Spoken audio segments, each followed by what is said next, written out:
was a kid, there was no professional women's cricket. I didn't even think that women could be professional sports people. Especially early on, it just didn't really seem like there was a career in it. To support myself around cricket, I had to work at the petrol garage. I was the only girl, so I stood out. I'd love for young girls to be able to dream about being an athlete and it to be achievable. Thanks to the Hilton funding my contract, it's allowed me to play the game that I love all day, every day. We're like an engine and we need to be fuelled with the right gas. Without funding, we can't be visible. You can't be what you can't see.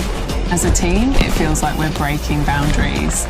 Thunder and Lancashire always want to put women's cricket at the forefront, and now I think that's really shining through. It's mad to think that without the Hilton funding, like, we wouldn't be playing cricket every day, training. Well, we could be, but we wouldn't have any money. Yeah, true.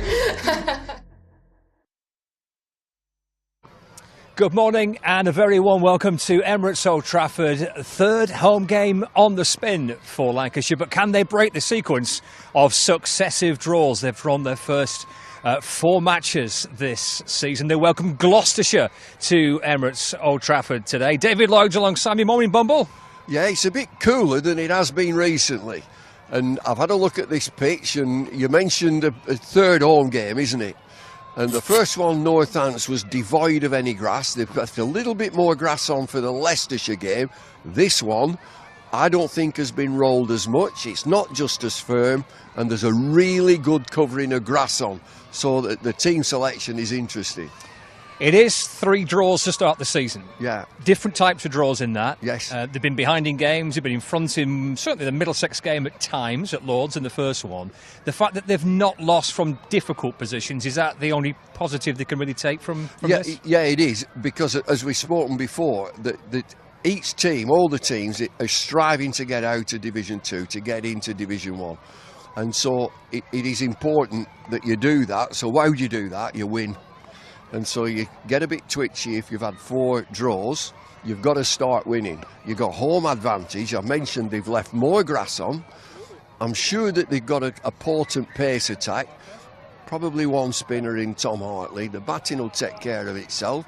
So we'll find out what's happened. Here's the boss. Here's the man. Morning, Bumble. Morning, Scotty. How are you? Good, thank you. What's the news, Keith? We've won the toss. We're going to bat first. And your team changes? We have 1 change.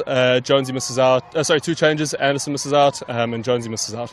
And Bailey's in, and Tom Bailey's in. Great chance for George Bell, isn't it? Absolutely. Unfortunately, Jonesy's part misses out due to personal reasons. But with that comes an opportunity for a young lad to play some first-team cricket at Emirates Old Trafford, and hopefully throw his name in the hat.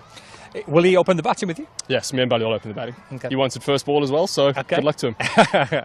In terms of your bowling changes, obviously Anderson Phillip having a little bit of a rest. You've been able to rotate these seamers quite nicely, haven't you? Yeah, we've had some numbers. We've been able to keep legs fresh. As much as you want to try and play your best side all the time, having guys fresh for July, August, September could be the difference between winning and losing games at that back end. So hopefully guys are raring and fit and ready to go this week. And obviously John Turner for another game. Absolutely. JT's been amazing. He's put in the ethic and work sort of rate that he's put in has been fantastic. So, look, it's been good to have him and wish him good luck this week. Just a final one. Batting first. We've spoken in the past about first innings runs. How important is this first innings going to be for you, do you think? Yeah, absolutely. Look, first innings runs and those points have been shown to be the difference between sort of sides going up and staying down. It is crucial.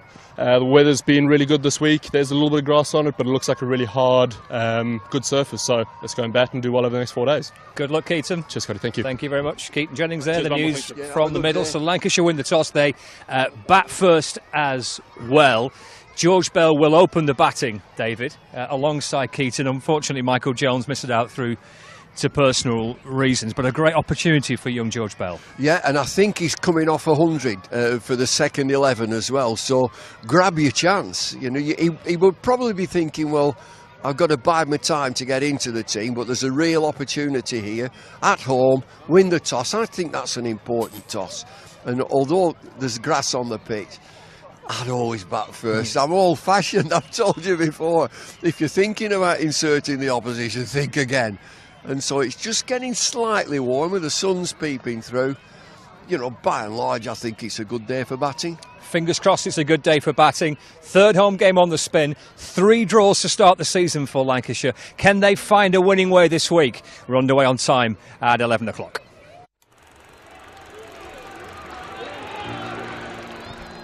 "1864. We were first class then, and we're first class now.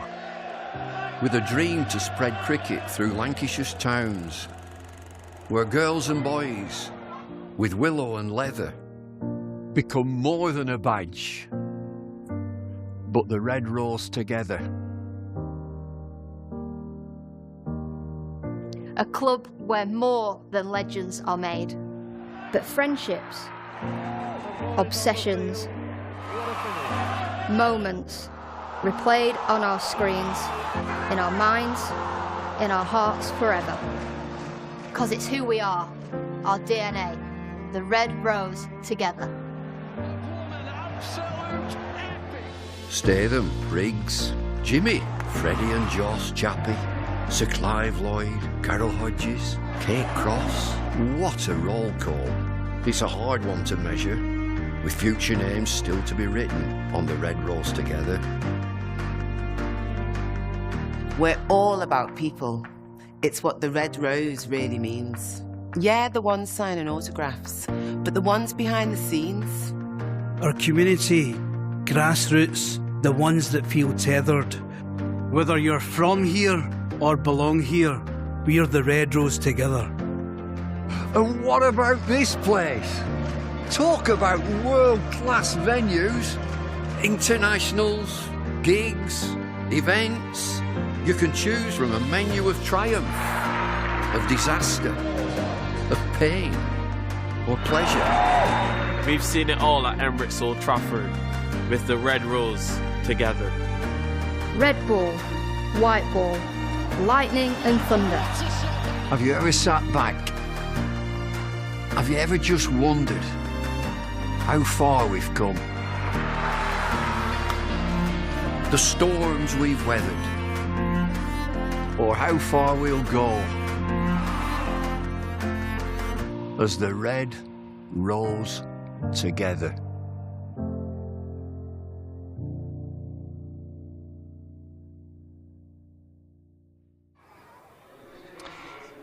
Good morning and a very warm welcome to our coverage of the opening day of this Rothesay County Championship fixture live from Emirates Old Trafford between Lancashire and Gloucestershire for our viewers on Lancs TV and our listeners joining us across the BBC Sport website and app as well. For listeners via the BBC who did not hear, the news from the toss is that Lancashire have won it and they're batting first, and they've made a couple of changes, and I'll run through all the formalities in that in a moment. But first, let's say good morning to Ed Seaborn from BBC Radio Bristol.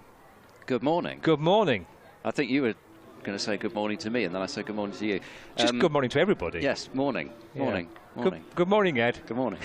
Right, I think we've done enough of that. So, yeah. I was quite enjoying that. Gloucestershire have lost the toss again. So this is a habit they're getting into, this, isn't it? It's 5 consecutive games to start the year in the Championship where they've lost the toss. Not ideal. Bancroft responsible for the last... Well, I say responsible, of course. Nobody's responsible. The coin is responsible. You blame the coins, not the captain. Well, I think it's a two-way street, that, isn't it? Well, it depends, I suppose, who's flipping the coin. Well, that's a fair point, yeah. So Bancroft has called incorrectly twice, and Bracey called incorrectly first game, and then the opposing captain has called correctly for the other 2 games. Right. I think that's fairly clear. I think we've got bogged down on the toss. We do seem to have got quite bogged down on the toss. I think Lancashire are going to bat first. Let's run through the teams. Let's move on from the toss and run through the teams. So Keaton Jennings and George Bell will open the batting for Lancashire. Josh Bohannon at 3, and then Marcus Harris and Matty Hurst, Luke Wells, George Balderson, Tom Hartley, Saqib Mahmood, Tom Bailey and John Turner make up Lancashire's side. So Bell comes in for Michael Jones. Again, for the listeners on the BBC Sport website and app, the news is that Michael Jones is missing this game due to personal reasons, and Anderson Phillip is replaced, and Tom Bailey comes in for him. That's Lancashire's team and changes. Ed, what about Gloucestershire? Yeah, so Gloucestershire will line up thus: Cameron Bancroft, the captain, alongside Ben Charlesworth at the top of the order, Ollie Price, Miles Hammond, Cameron Green, James Bracey behind the stumps, Graham Van Buren. That's all pretty standard. There's no changes as far as the batting's concerned. Tom Price returns, so having had a rest for Gloucestershire's last game, which was a thrilling game that they lost by 2 wickets to Leicestershire, defending a small total, got very close to defending that target, but Leicestershire just getting over the line late. And then Zaman Akhtar, Josh Shaw and Ajit Singh Dale will retain their spots from that team. So the only change is that the man who took 9 wickets in that Leicestershire match, a 5-fer and then a 4-fer, Dom Goodman, is missing out. I assume it is just due to workload management and that sort of stuff, because he was coming off an injury. That was his first game with the first team, so I think it's just a case of he bowled quite a lot of overs in that match. That was his first match back, so I think that's at least that I haven't heard any reason why he would be missing, so that's what I'm assuming, but maybe I'll hear something else. If I do, I'll of course pass it on. Yeah, that'd be lovely. Lancashire missed last weekend. They had a rest weekend. Gloucestershire, you mentioned, did play and lost in a narrow defeat to Leicestershire, who were top of the table as the 2 umpires are heading out to the middle through a guard of honour. It is Schools Day today, so we've got various schools from across the area. They seem to be brandishing inflatable sort of balloon things at them. It's quite threatening. It was a little bit towards the umpires, that wasn't it? But better get your decisions right type thing, wasn't it, from the mascots? To our 2 lovely umpires who are heading out, David Milnes and Jack Shantry, the umpires today. So, and we can see the Gloucestershire players being led out as well through that guard of honour. So we will have the background noise of fun. Who wants that at cricket? the idea of kids having some fun. There's all sorts of activities. There's climbing frames and bouncy castles and all sorts of things going on. I believe they called them activation zones. Is that right? Well, that's at least what they've called them at other games I've been at. So maybe it is an activation zone. I think sort of thing that they're going for. That sounds good. Jennings and Bell then to open up the batting. The point I was making, and I got distracted by the fact that the umpires were coming out, is that narrow defeat to Leicestershire means it's 2 wins from 4 for them. They're top. They've got 74 points. They're in a really healthy position at the top of Division 2. Gloucestershire, just like Lancashire, are looking for their first win of the season. Yeah, and they've played really very good cricket the last 3 games. They had the better of a couple of draws, one at home against Glamorgan and then at Canterbury, where they gave themselves 41 overs to bowl Kent out on the final day, because the feedback was that the pitch wasn't doing a great deal. But then Gloucestershire took 6 Kent wickets in those 41 overs. So they probably came away feeling that they had the moral victory there. And then the game against Leicestershire was just it was a cracking game, particularly from the point of view of the fact that normally the Bristol pitch is pretty docile. That one wasn't, and it made for some really exciting cricket. There was something happening pretty much every ball. I'm pretty sure that the bowlers enjoyed it more than the batters, but then I think it's nice to have some variation sometimes. All these games where batters completely dominating ball. So we will see what happens in this one, but as you say, Gloucestershire winless so far. Josh Shaw is going to bowl the first ball of this match, and he's going to pass the edge of George Bell, who's facing up. A ball dug in back of a length that nipped away and flies through to Bracey behind the stumps, so there's no run from the opening delivery, but Shaw getting the new ball as he did in that last game alongside Dom Goodman.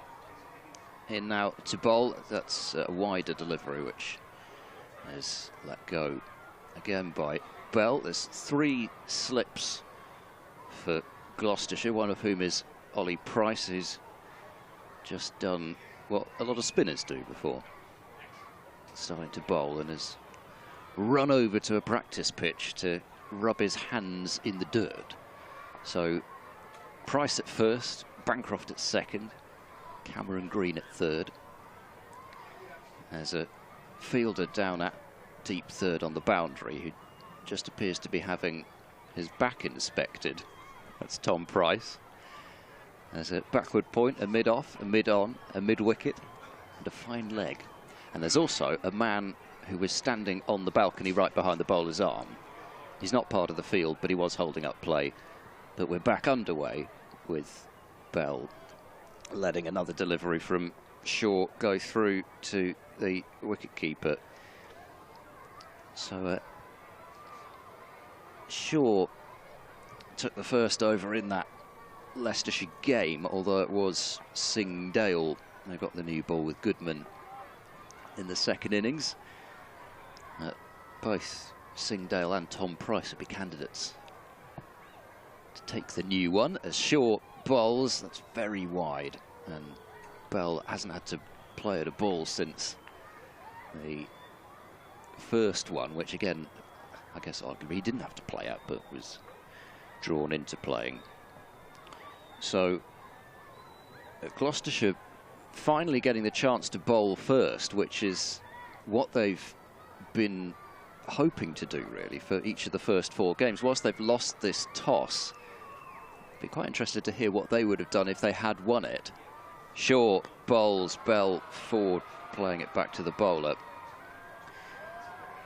because certainly the feeling from Gloucestershire has been that they feel that in order to win games of 4-day cricket, the best chance in general of doing that with the way that pitches have tended to be, which is flattening out throughout the game, that's what's been the case with most of the pitches. Therefore you want to bowl first when the pitch is doing something. Is bat on ball from Bell, who's forward to defend, and it's a maiden over to start this match from the Yorkshireman Josh Shaw. And George Bell in his new position, can we call it that, as opener? Has he done that before? He has opened the batting before, George Bell, and he's kind of batted in almost all positions really. Yeah, but he's definitely opened the batting before. This is his first appearance of this season.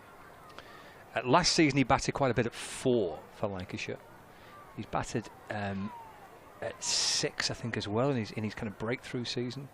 He was keeping wicket in that season, actually. But gets a chance here to open the batting with Keaton Jennings. He's had some runs in the second 11 in the previous game before last. And yeah, a great opportunity for him, isn't it? So it'll be Keaton Jennings to face Tom Price from the Brian Statham end. Jennings had been in quite fantastic form. I'm not surprised. Yes, yes, he's hit the ground running this season as Keaton Jennings. He's kind of picked up really from where he left off last year. Maybe the only thing he's not yet done, of course, is to go on and turn into a big score. That's nudged away by Jennings out towards square leg, and there's no run. A couple of 50s to his name, and 96 his top score. But Jennings, like he has done for the last season or two, has carried the bulk of the work. The responsibility for Lancashire's kind of rested, not exclusively, but at times it's felt that way, on the shoulders of the Lancashire captain. 3 slips in place. There is Price from the Statham end. He's bowling over the wicket to Jennings, and just taps that away gently into the offside, and there is no run. Oh, it's lovely to be back here, because I've not been here for 3 years. There's always so much change. They were pretty much demolishing the entire area where the new hotel is. When I was here last time, that was just a building site, but it's all just coming in to make this sort of bowl. It's left by Jennings, and no ball signalled by David Milnes rather. And that's the first runs on the board. That it's, overstepped by Tom Price, a 2 without loss. Because the point was first, wasn't it? And yes, and then it was. Yeah. They had the new but not newest hotel, and now we've got the extra hotel, and it's just gradually all becoming the same sort of level on the vista of the ground. There's Price to Jennings, that's defended, and there's no run. So it's all coming together, It's really. all coming together, basically. Oh, that's nice. Glad that you feel that way about Emirates Old Trafford. You're right, the point was the first construction, and when that was built, it looked a bit odd. Yes, it did. I think that's a polite way of putting it. But we were constantly being reassured that the grand plan was that it would all look lovely once it was finished, but it did look a bit peculiar all by itself. Price to Jennings. Let's run down to third man for a single. The first run's off the bat of the morning. Jennings moves on to 1. Lancashire 3 without loss. I suppose still the only problem that I'm looking at is the number of windows that have to be covered up. I'd imagine it's quite hot in there.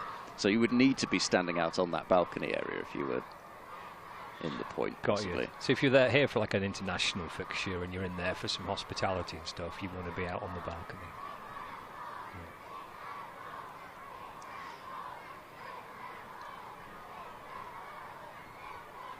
I think you're probably right. 3 without loss. Bell's on strike. And there's Price. Shuffling back in to George Bell. That's defended by Bell. Brings his bat in front of the pad and pushes up towards mid-off, and there's no run.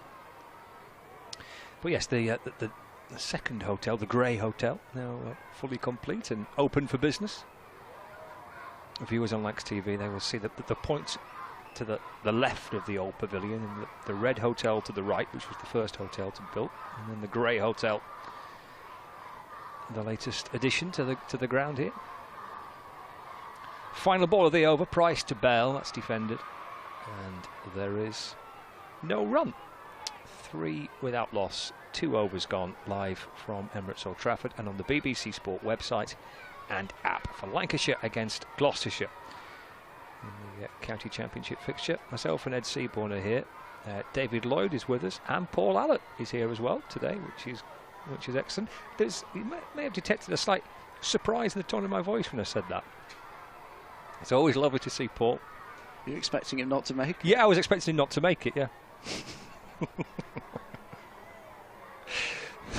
So we've got a good team today. Well, Bumble and Paul. I was going to say, yeah, they're doing Paul, most of the heavy lifting there, really. Yeah, they are. Yeah. Shaw has ball in hand and is waiting for Jennings to take his guard, because it was Bell who played out the opening maiden from Shaw, and there's some pretty heavy-duty work going on from Keaton Jennings to his crease area. There's a lot of scraping and scratching, both with studs and with bat, but he's ready now as Shaw bowls right arm over the wicket to Jennings, who does turn it down to fine leg, despite the gasps from Gloucestershire. And there's a run there, 4 without loss. So, I mean, at this very early stage, doesn't look to be a huge amount of swing, but I mean, you'd think, of course, they didn't choose to bowl first, but if Gloucestershire were going to bowl first, the argument might have been just because there was a bit of cloud cover to start with. I think we're expecting it to be a belter later on, looking at the forecast. Shaw bowls, Bell punches off the back foot, and Hammond sprawls away at point and forms the human barrier to the ball and stops it and shines the ball desperately. I don't know, I looked as though it was going to be quite a nice day, unless I've No, I think it is, isn't it? I think the forecast is it's all right good now. Yeah. But it's going to be pretty sunny, I think, today, this afternoon. I think the clouds are going to clear away. So you'd imagine that this first half hour or so might be quite important for Gloucestershire to make a breakthrough or two. Short to Bell, who's knocking that one away back to the bowler. Well, Bumble at the toss was saying that, in his opinion, on this pitch, in these conditions, you bat first. Win the toss, bat first, get runs on the board, and try and control the game. That was what kind of Bumble was saying at the toss. I mean, the pitches here have been really good pitches. You have to work really hard to get wickets, and there are plenty of runs in there for the batters. That's been the case so far. Short bowls, and Bell flicks this too fine for fine leg. Just a little touch round the corner, and George Bell is underway. Lancashire to 8 without loss as he picks up a 4. Just neat little brush round the corner. And whilst again there were several Gloucestershire fielders who thought that it was close to getting through, it must have been leg-side-ish enough to have been able to do that. So Lancashire off to a tidy start in the early going. No great alarms, only that first ball of the match actually beating the bat. Shaw bowls, and Bell takes a stride forward and leaves it alone behind the stumps. So I mentioned no Goodman, also no Marchant de Lange, who sustained an injury in that Kent game. And I think probably expecting him to be back for the start of the T20. Okay. All right, so a bad one. So yeah, he did a calf. Right. But I think it's only, I say only, but it's probably 3 matches that he's going to miss championship-wise. Shaw bowls to Bell, who turns to the leg side, and it's picked up by Ben Charlesworth, and there is no run, so 8 without loss. Lancashire after 3 overs. Matt Taylor also was rested for the last game, but wasn't in the squad for this one, so I assume he'll come back into the reckoning. They'll probably also own a sit here playing armchair selector, but you'd imagine, given Taylor's prowess in the Blast last year, they would want to make sure that he was available for that competition, so there's a little bit of decisions to be made there. It's Tom Price, second over for him, in and bowling to Jennings. Just tucks the bat inside the line, angled across him, through to the keeper, there's no run.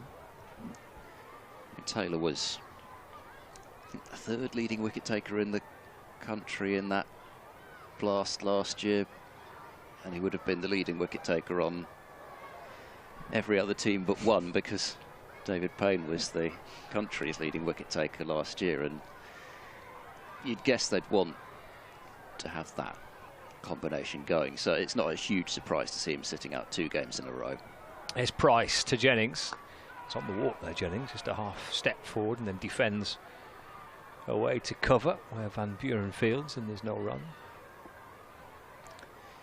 Yeah, Tom Price, currently Gloucestershire's leading wicket taker, although in one game Dom Goodman has got within 1 of Tom Price's total, but it's been a decent start to the year for Price. 10 wickets at just under 30, with that 4 for 33 in the second innings at Canterbury. It was him that gave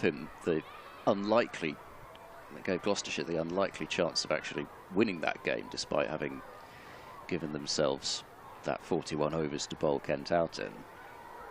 Sets off again, Price into Jennings, front foot and defends, pushed away to cover again. There is no run, 8 without loss. And Jennings 2, Bell on 4. de Lange will be a big miss, full stop, but especially on pitches like this, yes, it would be a big miss. Yeah, I mean, they've got pace in Actor and in Singdale, and particularly in that Glamorgan game on a thoroughly dead Bristol pitch. That one, Actor and Singdale were the ones that gave Gloucestershire the chance there. It's Price to Jennings, nudged away off his hip out to square leg, where Charlesworth fields, and there's no addition to the score, remains an 8 without loss. But yeah, five wickets in his first couple of games, averaging 20, and then last year De Lange took 30 wickets at under 27, and he's not going for runs particularly either. Particularly his first spell at Derby this season was a proper test quality spell, really attacking short stuff but good line and length maintained consistently. Price to Jennings off the front foot and guides away into the offside, and there's no run. So yeah, I agree. I think he is a big miss, and we've seen a little bit the difference in Gloucestershire's attack when De Lange isn't playing. But still, though, I think it's exciting from the point of view of the future of the club, and 3 exciting young fast bowlers in Price, Actor and Singdale, to see them all in the same attack. Final ball of the over, around the wicket this time to Jennings, and that's left and through to Bracey, and there's no run. End of the over, maiden for Price, so 4 overs gone. It is 8 without loss, Bell on 4 and Jennings on 2. What, they're not really those balloon dog things, are they, that the kids have got? I don't know, they seem to have just tied a knot in the top of them. I don't really know what you call them. They're like sort of inflatable swords. Yes, I mean, it looks great fun. Yeah, they've got those and waving them about. Shaw to Bell, that's a solid forward defence. Little knock as the ball hits the bat. But yeah, I think the mood after the last game, despite the fact that it was a loss for Gloucestershire, I think really a lot of supporters were just really happy to see a tight, fast-moving game of cricket at Gloucestershire's home ground, because it's been quite rare. Shaw to Bell, who flicks this one through square leg. It's quite a short boundary there, and Charlesworth can't get there. Be careful with that as well, because the hover cover's very close to the boundary there, but it's partly there because the concrete just starts there, so it's not the easiest if you're going to try and dive after him, because it's such a short boundary. Charlesworth had a huge head of steam up there to try and flick it back in, but just there was too much momentum behind him, never mind the ball, to stop it. So 4 runs. Yeah, we're playing out towards the left of the square as you look from this Brian Statham end. There's only 2 more pitches at the edge of the square you could play on. So yeah, quite a short boundary to that leg side. 12 for no wicket. Shaw into Bell, who turns this one through square leg again, this time softer, allowing Charlesworth to come across, and they take 1 more, 13 for no wicket. I think the way that the division has started has been really interesting. I mean, Gloucestershire, from their point of view, disappointed to be on the wrong end of a close game, but it looks like a really competitive division this season. Well, you think that's a 32-point swing on about 20 or 30 runs. Yeah. 16 for Gloucestershire versus 16 for Leicestershire, how different the table would look. Shaw bowls, Jennings forward defends into the offside. And you've got to do well at home. You've got to win home games at some point, you'd think, to really become a side to be reckoned with. So again, I think people could understand, at least, of course there are people disappointed to lose, nobody likes losing, but people could understand the effort to try and get more into that pitch and give yourself a chance of forcing some wins. Shaw bowls, strays onto the pads of Jennings, it's flicked down to fine leg, and 1 more run, 14 for no wicket. I think I'm right in saying that nobody won here last season in the county championship, Lancashire or the opposing side. Well, if we can't win, nobody will. Yeah, there's a bit of that, isn't it? Yeah, absolutely. But it's a challenge, yeah. It's a challenge. Well, I mean, it's similar at Bristol as well. It's hard for the away side as well, but in some ways, sometimes it's slightly easier for them because it's not the venue that they have to play at every time. Shaw bowls us beauty. That's the best ball of the first 5 overs so far. It's that little bit fuller, just a little bit in the first 5. I think you've seen that the ball just hasn't been quite full enough to give it the chance to swing, and that one did swing and beats Bell, and you could really see why, because it was heading straight for middle and off. He had to play at it, but then it nipped away from him. 5 overs gone, and Lancashire at 14 without loss. That's a lovely ball, wasn't it? Very nice to end the over from Shaw.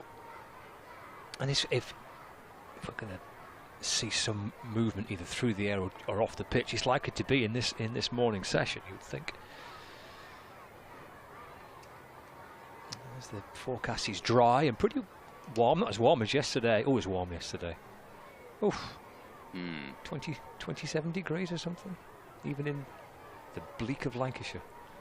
There's Prices in and balls, forward goes Jennings and defends, and there's no run. So not quite getting to those temperatures today, but it's still nice and dry and pretty pleasant for the 2nd of May.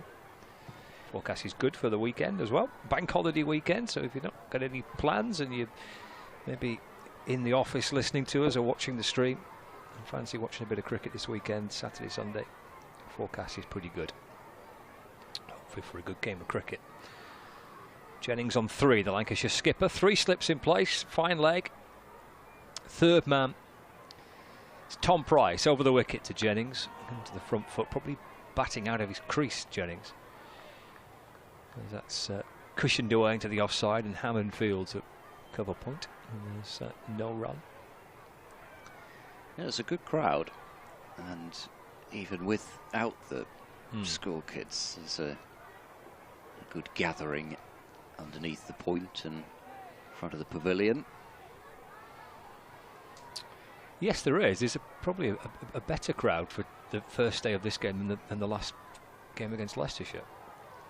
That's the draw of Gloucestershire. Left by Jennings and through to Bracey. There's no run. I'll set him up and you deliver them. Yep.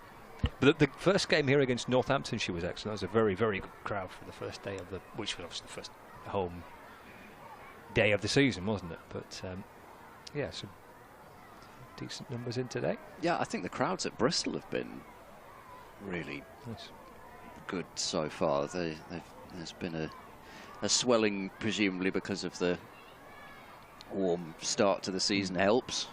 It's Price. Oh, Jennings is definitely on the walk here. He's a step or 2 down the pitch and then cushions the ball away into the onside. Ricochets out towards square leg, and there's no run. 14 without loss. Jennings on the walk. Got the square leg umpire a little bit involved there. Yeah, that was something that happened a lot in Gloucestershire's last match against Leicestershire as well, particularly Ollie Price. Also Cameron Green had words with the umpire, or the umpire had words with them. Price to Jennings, forward in defence, and again there's no run. Because nobody's allowed past that little marker which denotes the start of the danger area. Nobody's allowed on that except the umpires. Should almost like you have kind of alarm bells ring as soon as you tread. Oh yes, that. It could be like the IPL where you've got the klaxons for the no balls. You could just have a giant alarm going off around the ground as soon as somebody treads on it. Flashing lights. Danger, danger. Flashes up on the ball. Yeah, I like that. It's a great addition.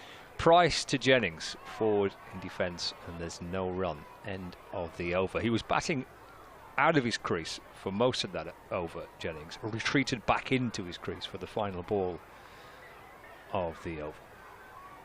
Jennings and Bell opening the batting here for Lancashire. 14 without loss. Another maiden that for Tom Price. 6 overs gone. If you're on with Bumble, as you will be at some point today, get his opinion on the danger zone. Oh yes, it's well worth it. Well, I think no, I'll leave it. I'll leave it for then. But I certainly know there's a school of thought that pitches would be better in this country if people were allowed to walk all over the danger area. I think basically that's it. Yeah. And I'm not sure I disagree. There's Shaw running into Bell forward and playing this back to the bowler. And also this sort of business of the heavy roller. That needs to be ditched as well. Because that's you can use that twice, yeah. can't you? Yeah. It's too many. Yeah. It's just ruining pitches. Or taking, ground staff are preparing good pitches and then they just have the life flattened out of them. Shaw bowling now. Ooh, Bell's caught midships there by one that cuts back a bit on him. Whether that swung back or just went with the angle. Shaw does like to use the crease. He'll leap wider and try and spear one in. Wasn't a comfortable experience for Bell, but that's the sort of thing I guess that comes with the territory of opening the batting. As long as it's not the stumps that are getting hit.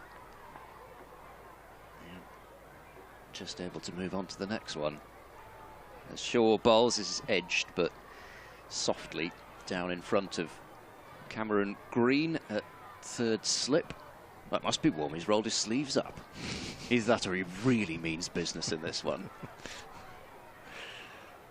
Century in his first Gloucestershire innings for Cameron Green. Really exciting to get the chance to watch Green play.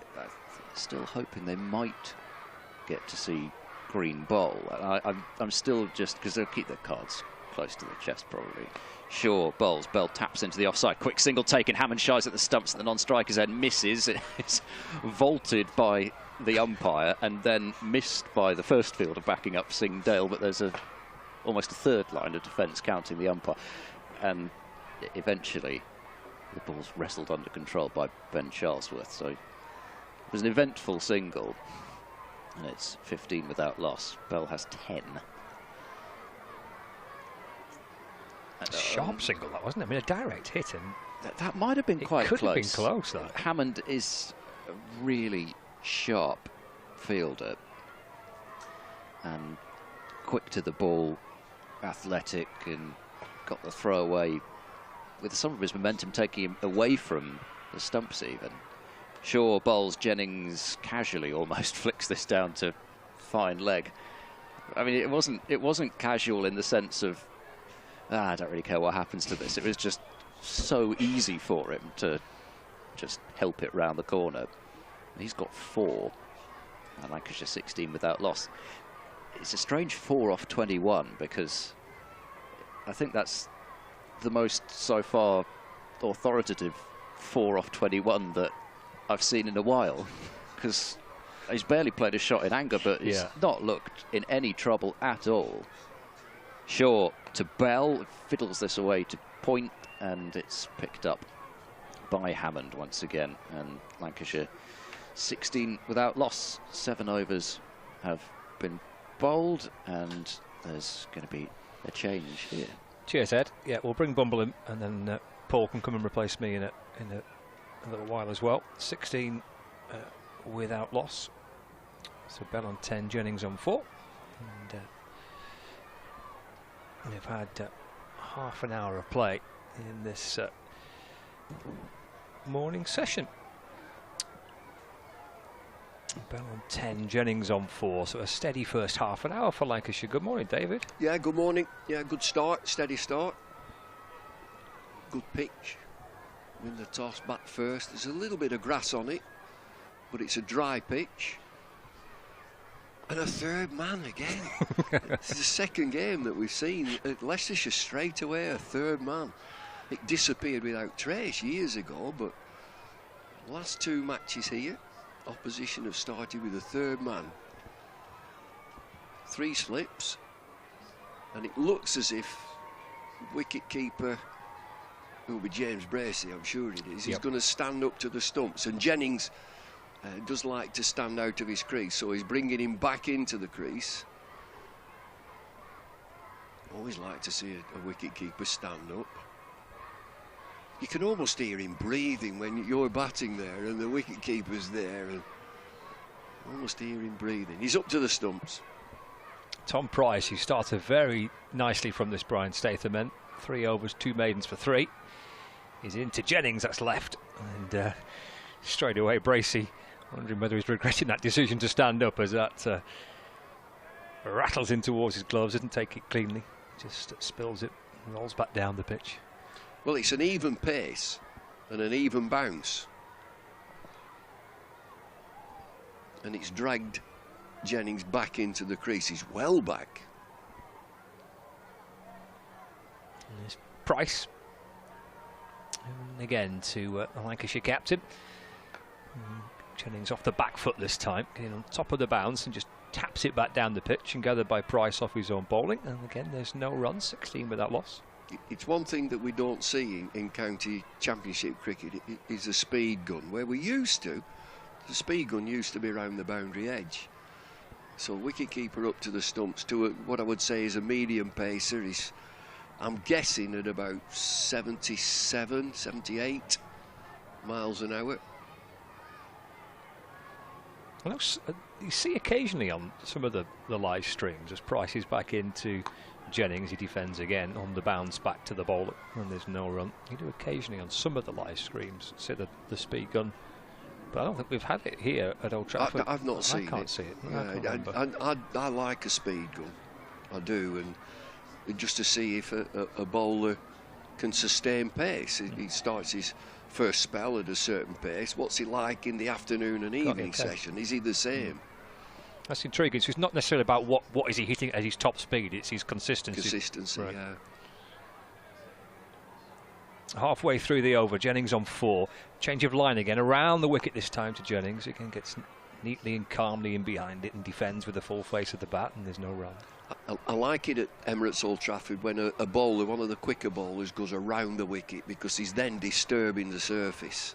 I think that always helps and brings spinners into the game. When the right armers go around the wicket and just the wear and tear and studs into the pitch, just disturb it a bit, which helps the spinner later on. 16 for no wicket. Probing stuff again by Price. Careful start by Jennings here. Looks to drive on this occasion on the bounce back to Price, who fields off his own bowling. And again, there is no run. No swing either. No swing at all. It's a cooler day. Yesterday, crikey, 26, 27 degrees, but it's cooler today. Wicket keeper's gone back, so Jennings has come out of his crease, well out. Wicket keeper Bracey has gone back. Final ball of the over. He's sent square leg back to the boundary as well. Fine leg and the third man. And Jennings on the front foot. Solid looking defensive shot again by the Lancashire captain. And that's smothered away into the offside. No run, another maiden that. So third for Price from 4 overs sent down. 8 gone of this Lancashire first innings. 16 on the board, Bell on 10. And Jennings is on 4. Just that last defensive shot from Jennings, how his game has advanced, I would say. When he played for England, he was quite stiff and upright. That last defensive shot, he really bent into it, bent his front knee, and his body was going into the shot, and it was dead solid. There's no run, but it's just at the middle of the bat, and you know, he looked absolutely fine. He's a very, very good player. I would say Jennings knows his own game inside out. Perhaps even better than ever before then, maybe. Yeah, more experience. Singdale's the first bowling change from the Brian Statham end. It's a lovely delivery to Bell, as in groping forward. It was past the edge of the bat through to Bracey, and there's no run. I watched Singdale last year against Yorkshire at York, I think it was, and he's got the ability to reverse swing if it gets abrasive, if the ball gets roughed up a little bit. And he's a bit quicker than the bowlers we've seen so far. Lovely start by Singdale. He's back into Bell. Wraps him on the pad. Oh, he's gone back and hit the stumps. Singdale has the breakthrough for Gloucestershire in the most fortunate way for him and unfortunate for George Bell, as that ricochets back on to his stumps and he departs for 10, and Lancashire is 16 for 1. Well, the ball in change does the trick. And this is like slow motion. A little bit quicker from Singdale, defensive from George Bell, and the ball ricocheted and rattled around in his body and then went backwards. Just seeing a replay now.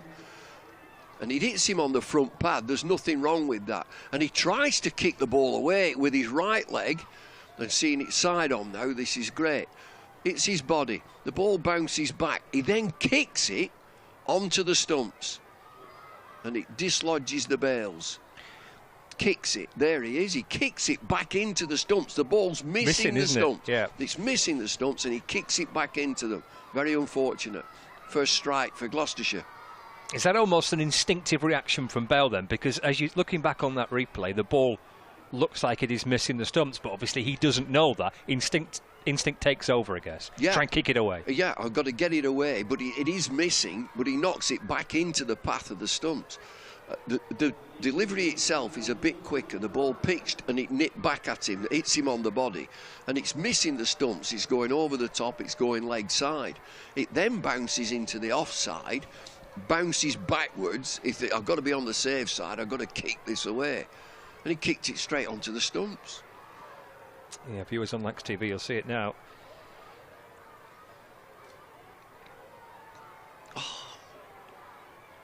It's that right boot, isn't it? The ball's going to miss the stumps, but in a bid to make sure it was going to miss the stumps, and in the end, he's kicked it onto them.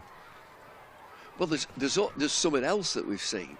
The side on it, it hits him on his left thigh. It's then bounced forward, back down the pitch, but hit his hands and gone backwards. It pitches, and it's not going to the stumps, but he thinks I better be on the safe side. He kicks it onto the stumps. Bohannon, new batsman. It's Singdale into Josh Bohannon. It's down the leg side to Bohannon, taken by Bracey.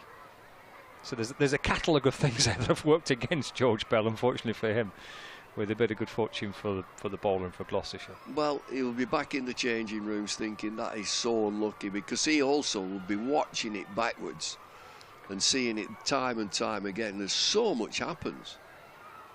You know, the ball is actually, once it hits his body, he's going back down the pitch until he, with his hands, knocks it backwards. 16 for 1, Singdale in bowls, and Bohannon takes runs here, clipped out towards mid-wicket. Charlesworth from square leg catches up with the ball. Bohannon gets his first single. He's up and running. Lancashire move to 17 for 1. We're in the 9th over. Brings the Lancashire captain Keaton Jennings back on strike. So I'm doing first 2 days here, Scott, and then I'm over the dark side. Okay. And over the M62, and they are star-studded, Yorkshire, They in are, this aren't they? game. Yeah. It's like an international 11. Dowie Milani's not playing. He's been rested. I think he was due to play 4 out of 6 or 5 out of 7. He's not playing in. But the big shots are Adam Lyth, Johnny Bairstow, Harry Brook, Joe Root. What a team. And the 25 for 2, Yorkshire. No! Here's Singdale in, bowls to Jennings. It's full, angled across him and left and through to Bracey. And there's no run. Yorkshire playing Warwickshire this week. And Don Bess has opened the batting, so Finlay being left out. Bess has gone for 16. Wharton without scoring, good player, James Wharton. And Joe Root is in with Adam Lyth, 25 for 2, the Yorkies. Final ball of the over. Well, there's been a successful one for Singdale. He's in from the Anderson end to complete it. Jennings on strike. It's left again through to Bracey. And that completes the 9th over. 17 for 1 here. For viewers on Lancs TV, we'll just take a little look there at the Yorkshire game. Lyth and Root batting for Yorkshire. 25 for 2 against Warwickshire. Change up here. I'll leave you with Bumble, and Paul Alec will come and join. Well, it's all mod cons here. When we just, on Lancs TV, we can nip over to the dark side and see how they're doing. It looks a good pitch again at Headingley. A bit of grass on it. Nice even bounce. Looks dry. So Root at the crease over there. There'll be plenty in watching with Adam Lyth. Good morning, Paul. Good morning, David. Yeah, flitting around the country already, aren't we? Not quite the start that Lancashire wanted. Battled hard for 40 minutes. George Bell unfortunately dismissed for him, and fortunately for Gloucestershire. Just talking to Ed about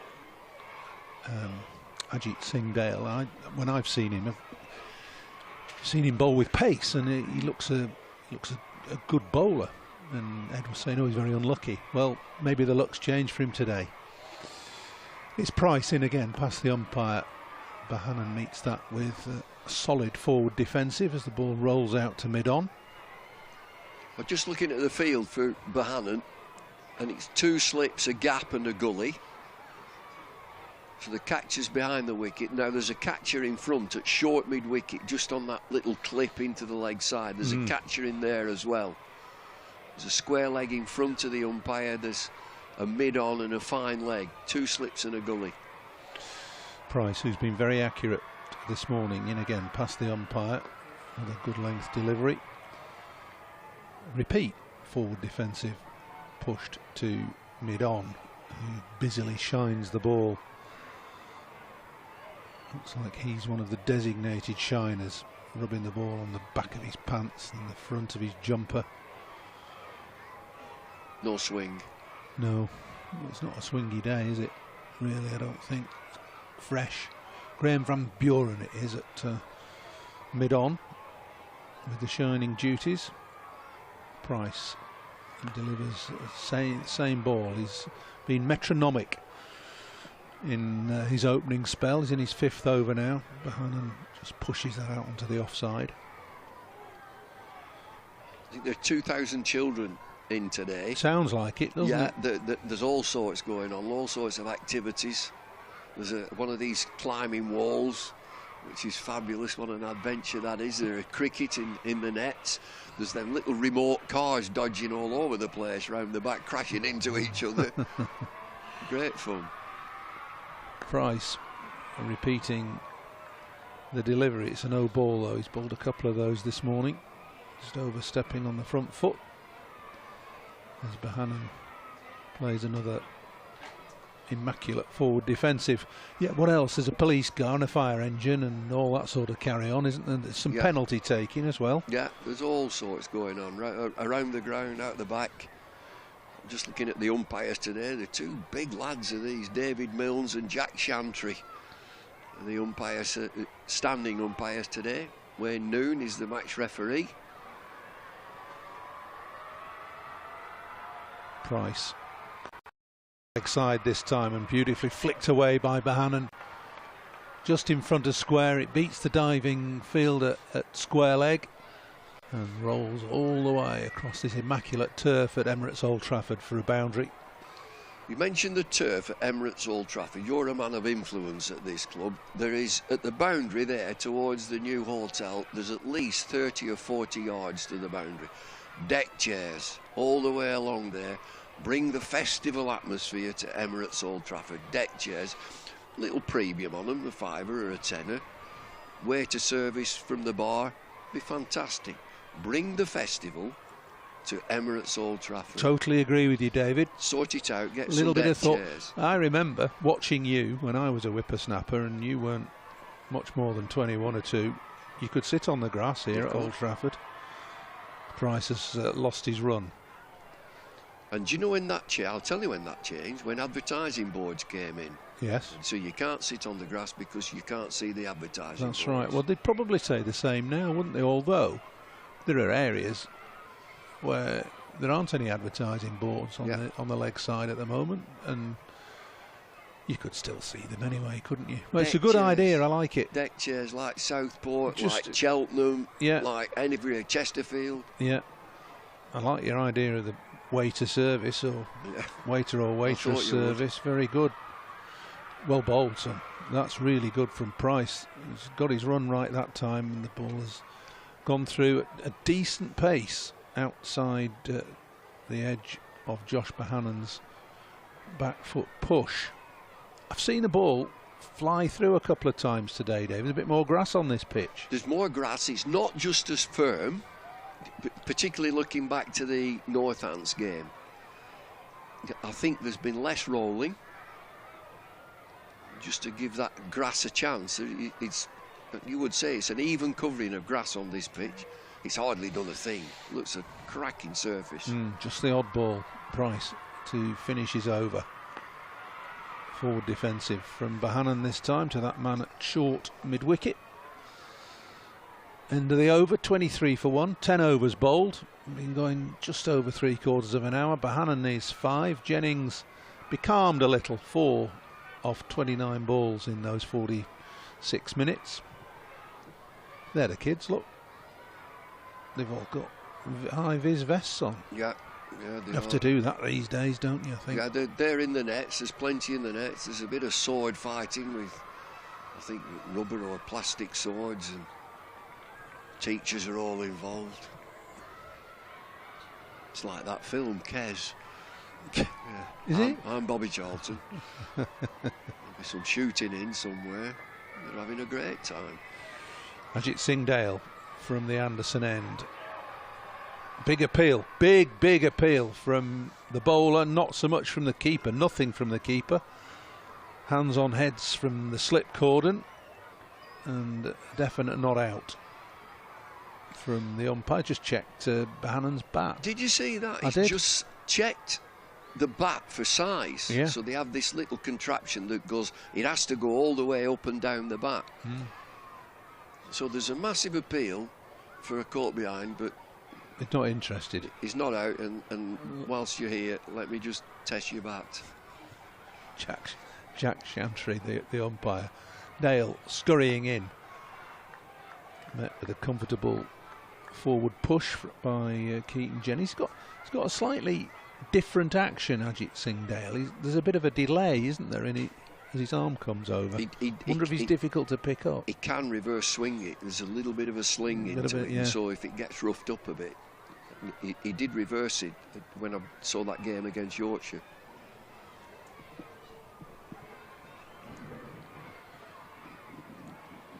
Not a particularly long run, but he builds up pace nicely to the stumps. Jennings leaves that, gets his hands and bat high, watches the ball go through to Bracey, the keeper, who takes it chest high and still going up. A decent way back. I think there's more pace in this pitch because of the grass. Yeah, definitely. A bit of spring. Clock stop. It's been stuck at 10:30. I got here about 8:30 this morning, and it was stuck at 10:30. Maintenance are on it. Yeah, they're on it. Maybe it just needs winding up.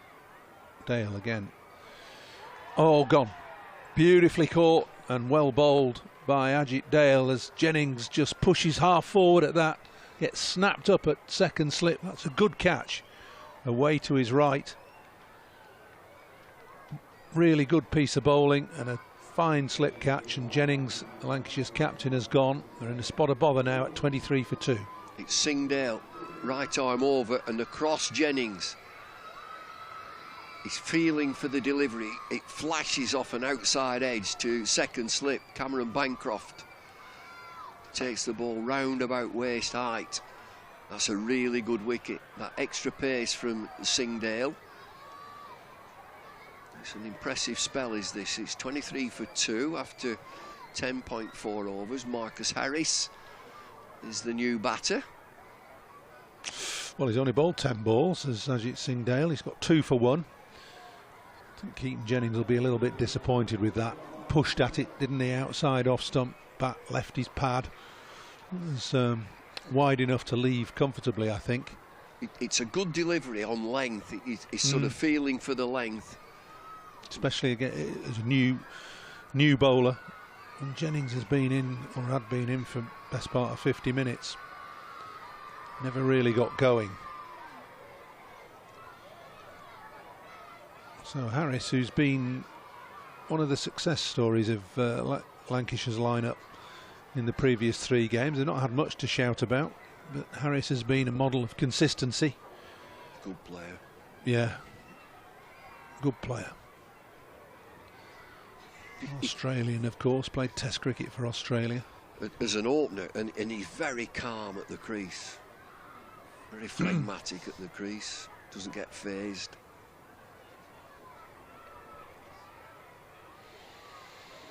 has a quick look around him. He's taking guard. There's 3 slips waiting. Singdale in again. And Harris just watches that go harmlessly by into the gloves of Bracey. I'd like to look at that wicket again of Keaton Jennings, just to see if that ball moved at all. I think it's angled across him, definitely. Yeah. Well, yeah, it's pushed across. Ball mid-crease, pitch is on about off stump. So you'd probably say that Jennings had to play, but he just followed it a little bit. Past the umpire, in again. Harris leaves that one with a bit of a flourish of the bat. It's a good over from Ajit Singdale. He's got impressive figures. 2 overs, 1 maiden, 2 for 1. And Lancashire are 23 for 2 from 11. Well, Singdale with a little bit of extra pace, but he's bowled an excellent length. He's pitched the ball up, made them play. And Marcus Harris, new to the crease, he's not playing. The first 2 deliveries, he's just let them go outside off stump. So 23 for 2. When I get through this first session, it'll be much easier than the afternoon session when the freshness goes out of the pitch. The ball gets a little bit softer. So these 2, Bahanan and Harris, you've got to get a partnership going, calm things down. Well, it's Price who's going to continue to persevere. He's only gone for 9 from his 5 overs. In again from the stay them end. Bahanan forward and steers that down to the vacant 3rd area. They'll come back for 2. You were mentioning they've set a field with a third man in place, which is unusual these days. It is, and it was the same in the Leicestershire game. Straight away, 3rd man. I like that. It's a good run saver. You don't want an opening batter playing a defensive shot, hitting a thick outside edge and getting 4 for it. Get him caught, get a catcher in, bring him up. I agree. Yeah. Change of plan here. That short mid wicket has gone across to the offside to extra cover. So 2 slips, a gap to a gully, cover point, extra cover, mid off. Price in again on that length and that line, just wide of off stump this time, and Bahanan leaves it quite comfortably. You've got a good side, Gloucestershire. Mark Lane back with them. The glory days of Gloucestershire County Cricket Club in 1-day cricket. Jack Russell up to the stumps, Mark Lane, John Lewis, John Lewis, yeah, good bowler. The shop. John Lewis, the shop. I like it. Tom Price bustling in. That's well left. It's bounced again. It's gone through with good carry. It's a good leave. So there's a bit of a challenge in this surface. The roller might be just wearing off a little bit, giving the bowlers a bit more encouragement. Heavy roller used before the game. That would have flattened any grass that's on the pitch, and there is a bit, as we've said. Would have flattened it. Might just start to be standing up a little bit now. Price in again. On the back foot this time, Bahanan just pushes it back to the bowler. You can see how dry this pitch is. There's, how many overs have we had? They're into the 12th over. There's not a mark where the bowlers, the fast bowlers, are hitting the crease and running off. Not a mark. It is ultra dry. Well, I mean, it's the story across the country, isn't it? There's been very little rain since the start of March, really. Well, there'll be a horsepipe ban before long. Long. Probably. Square leg's gone back on the boundary, or towards the boundary. Price doesn't alter his length this time as he delivers another good length ball. Been swilling down all winter. Takes 4 weeks of dryness, and I'm sorry, you can't wash your car. From an island that's surrounded by water. There's not a drop to drink, though. I'm impressed by Price's bowling. 3 maidens in 5 and, well, it could be a 3 maidens, 6 overs, 11 runs. Bohannon looking for one as that's dropped onto the leg side. There's no run though. 2 off the over.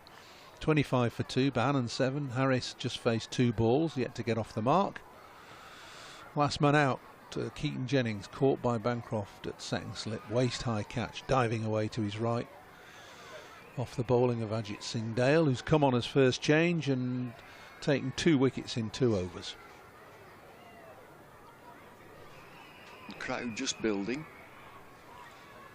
Members, well, that's well attended, and then I don't know whether it used to be the ladies' stand, which is under the point. It's probably not the ladies' stand now, but there are plenty in there.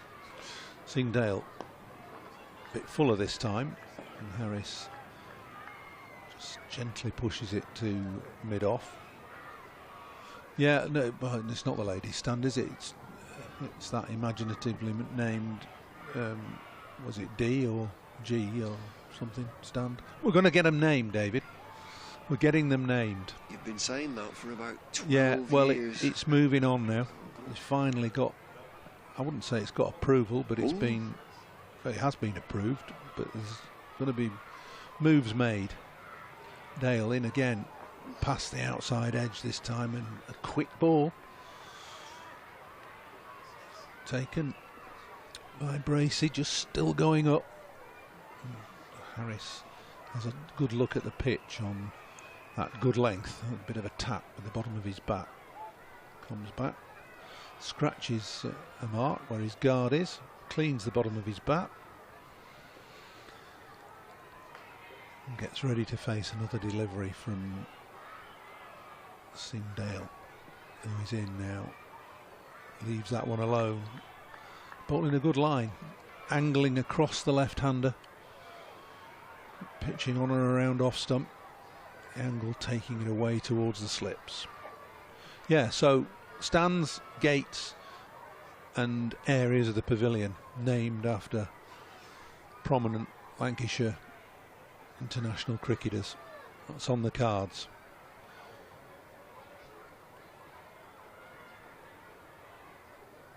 Make the pavilion a bit more cricket centric. Dale in again, quick ball this time. Through to the keeper. This is a good spell. He's only bowled 2.5 overs. It's challenging. Well, the ball's flashing past the outside edge.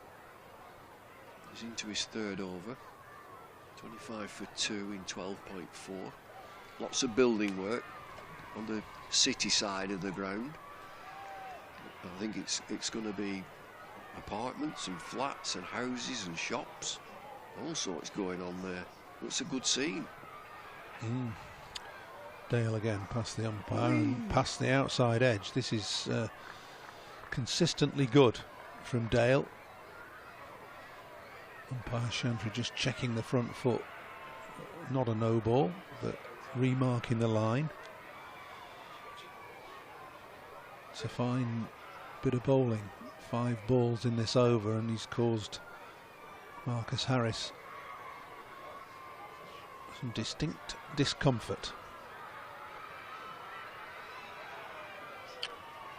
Sets off again into his delivery stride and lets himself down. It's a good shot from Harris to get him off the mark. After being beaten outside the off stump 3 and 3, he's just clipped that through wide mid on for 4. It's a lovely shot, an unflustered shot. Little trigger movement as he goes back in the crease, Marcus Harris. The ball of full length. And bottom hand comes into the shot, and it's a crisp. Yeah, just talk us through that, David, from left-handed opening bat that you were. You beaten 3 times on the bounce outside off stump, and then you've still got to maintain the confidence and the shape to be able to put a ball away like that for 4. We just treat each ball on its merits, basically. I mentioned earlier that he's such a calm player, and it won't matter to him that it's gone. You've been beaten 3 times, and then the ball of full length at your body, and the bottom hand comes in, left-handed batter, and he clips it nicely through wide mid on and gets the boundary. Another bowling change, I think, is it? Yeah, it's Shaw having a go. Again, he opened up from the Anderson end. He's now coming on for his second spell from the Brian Statham end. Josh Shaw, Lancashire on 29 for 2. Shaw went for 13 in his first 4 overs. Here he is now, past the umpire, and Bohannon defensively out to a square leg. Down and having a look at the pitch. The batsman, all the batters have been looking at the pitch after playing a stroke. Bit of I hardly think it's with suspicion, but they're just tapping the surface. Shaw in again. Bohannon flicks that away off his hip down to fine leg. Comes through for a comfortable single.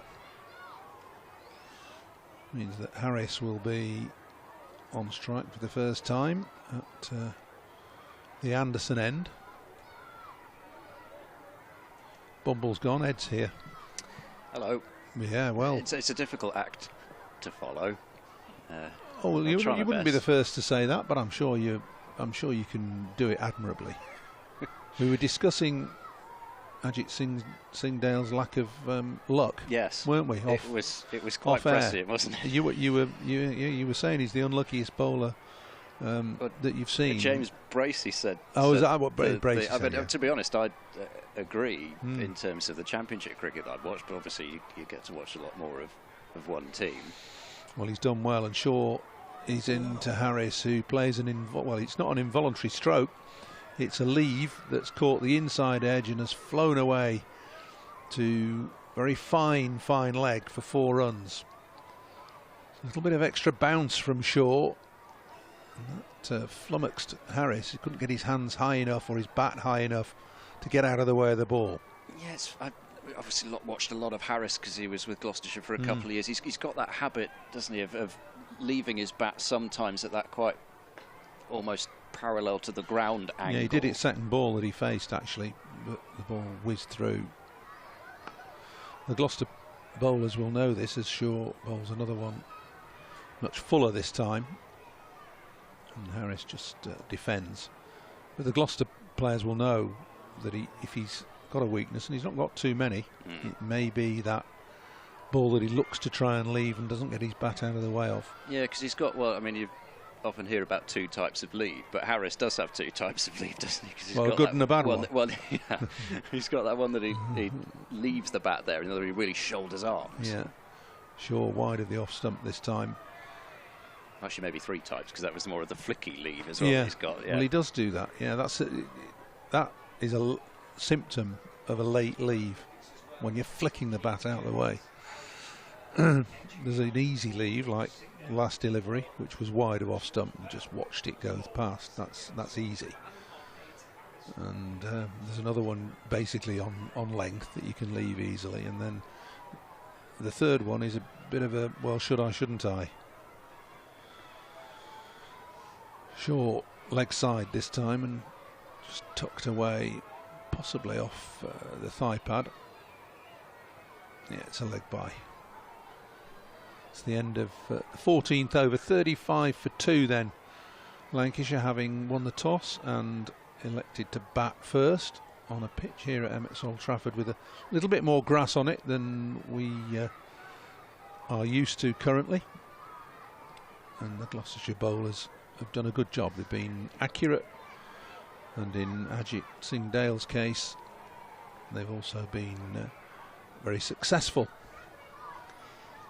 Yeah, it's been the odd one that has really lifted, which is nice to see. And that's, well, 2 pitches in a row where there's been that sort of lift off a fullish length, which, you know, it's nice, because I can barely remember a pitch that I saw last season at all which had that sort of carry in any of the games that I covered. Anyway, he's in again, and Harris plays that full delivery to mid-on. changing the field, taking third slip out, and third slip has gone to short mid-wicket. He got hit through there last over, but really there's been more threat. The ball to the left-handers going across towards the slips. I don't know why he's done that. He's got a fine third as well, right down sort of where in the line of third or fourth slip.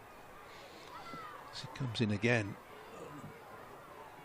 nips this one back, but it's short and it's well left. I have been, I guess, noticing the fact that Bancroft, he doesn't seem to like to have a huge number of slips in, and I don't know whether it's just because he's watched so much cricket at Bristol in his time before being captain and doesn't trust that the slip catches will come, but you'd have thought from the cricket you've seen this morning that a third slip would be more likely. Well, the way he's bowling, he's just bowled another shortish leg side-ish delivery, which Harris just fends away into the leg side. I don't think there's any need for him to concentrate or change his line of attack, but the field suggests that that's what he wants to do. It's a case of if it ain't broke, don't change it, and he's made Harris look uncomfortable. Went past the outside edge 3 in succession in the last over. I don't see why he should change to bowl a little bit straighter, but that's what he appears to be doing as he comes in again, half driven by Harris, but mistimed, and Green running across from mid-wicket collects the ball quite comfortably.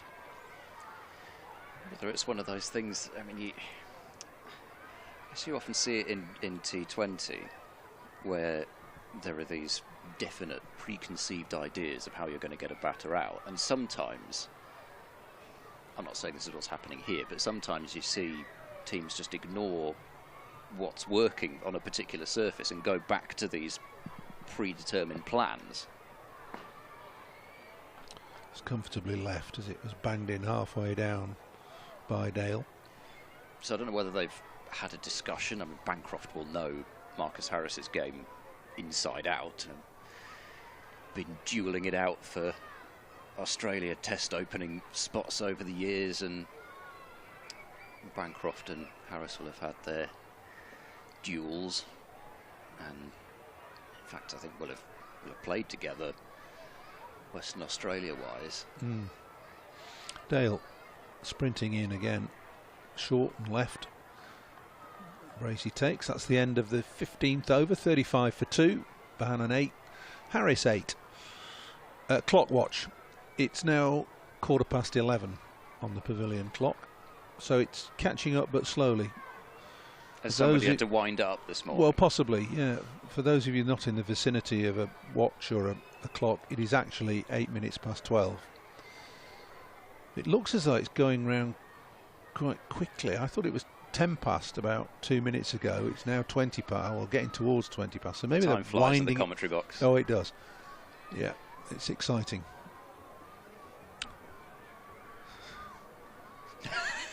Just Scott looking thoroughly excited next to us. Yeah. Bohannon on strike. Shaw, the bowler. 2 slips and 3 in the covers.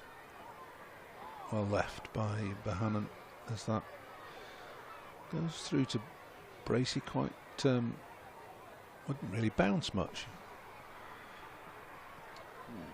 Took it at ankle height. Not seen much of that this morning so far. They've got a big double 100 the last time these two sides met on this ground. Josh Bohannon 231, and Marcus Harris was playing in that game but for Gloucestershire. Shaw in again, leg side, and Bohannon pushing that into the leg side. Thinks about a single and then very quickly says no. The second innings, I remember watching Jimmy Anderson just setting up Marcus Harris so beautifully. He bowled him quite a short wide ball that Harris cut away for 4, and you're thinking, well, that's a very bad ball from Jimmy there. Just gradually, brought 3 or 4 in. balls, yeah, just cut the next one, tried to cut the next one, and then nicked the 4th one. Sure, a bit more bounce in that delivery. Bohannon signals that he appreciates or noticed the extra bounce by a flick of his glove. Safely negotiated though. It was a thrilling game, even though the final margin would have made it look like a thrashing, because Lancashire won by an innings and something like 56, but it was much more exciting than that. Shaw defended solidly by Bohannon. Gloucestershire fighting for dear life. I think they had 6 wickets to play with on the final day, and Lancashire got the last one inside the last 20 minutes or so, even a quarter of an hour. I think there were under 4 overs left in the match when Jared Warner nicked off in the end. Hard graft.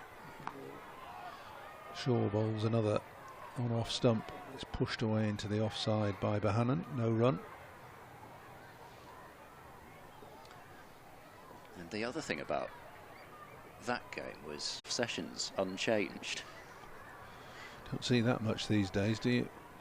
Bowling through a session is almost unheard of now. Shaw, oh, that's nicked by Bohannon, wide of second slip. There are only 2 slips in at the moment.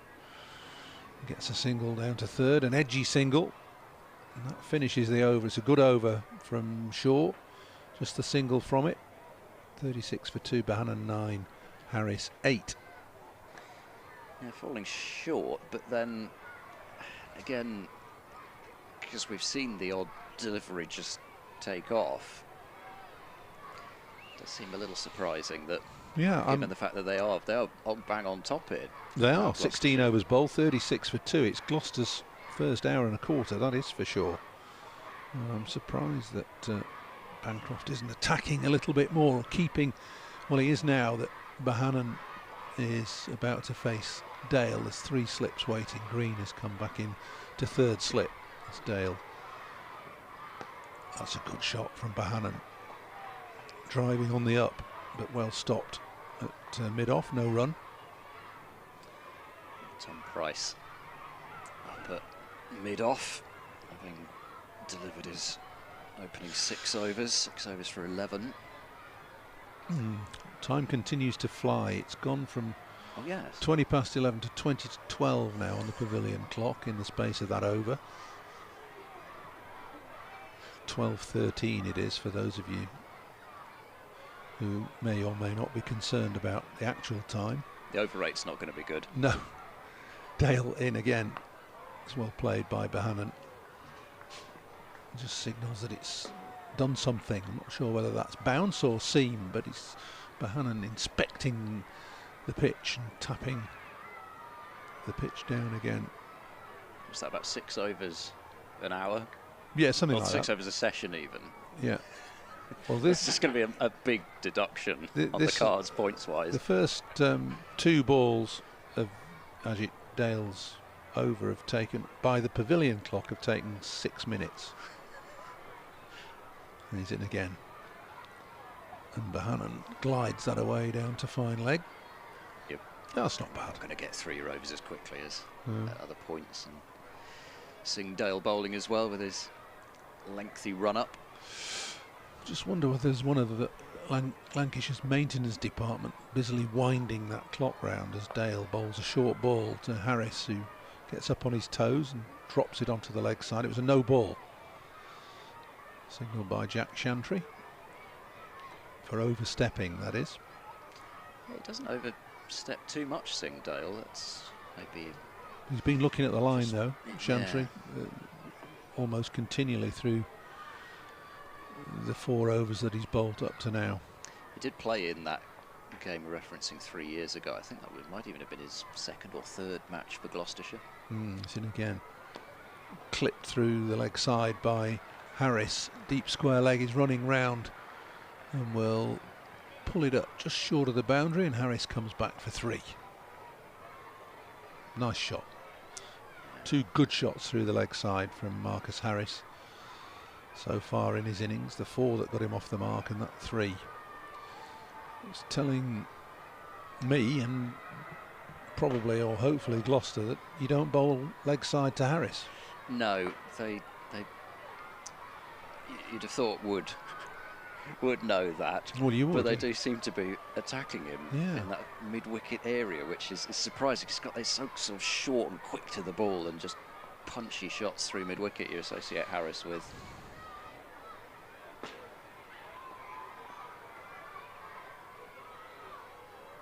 Bohannon on strike now and whips that through the leg side. It'll only get one.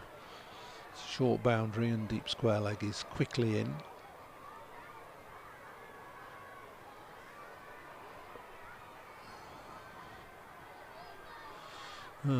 We've got an update or an announcement, perhaps, the squad to face Zimbabwe, the England squad to face Zimbabwe. I gather Jordan Cox was in for a He's recall. He's in. Yeah. No surprises, but an inclusion for Sam Cook, the Essex seamer. So telegraphed that, didn't they? Good news for English seamers. There's a half an appeal for LBW as Sindale comes round the wicket, hits Harris on the pads. It's the final ball of the 17th over. It's 43 for 2. I'll just give you that squad to face Zimbabwe in the test match at the end of the month.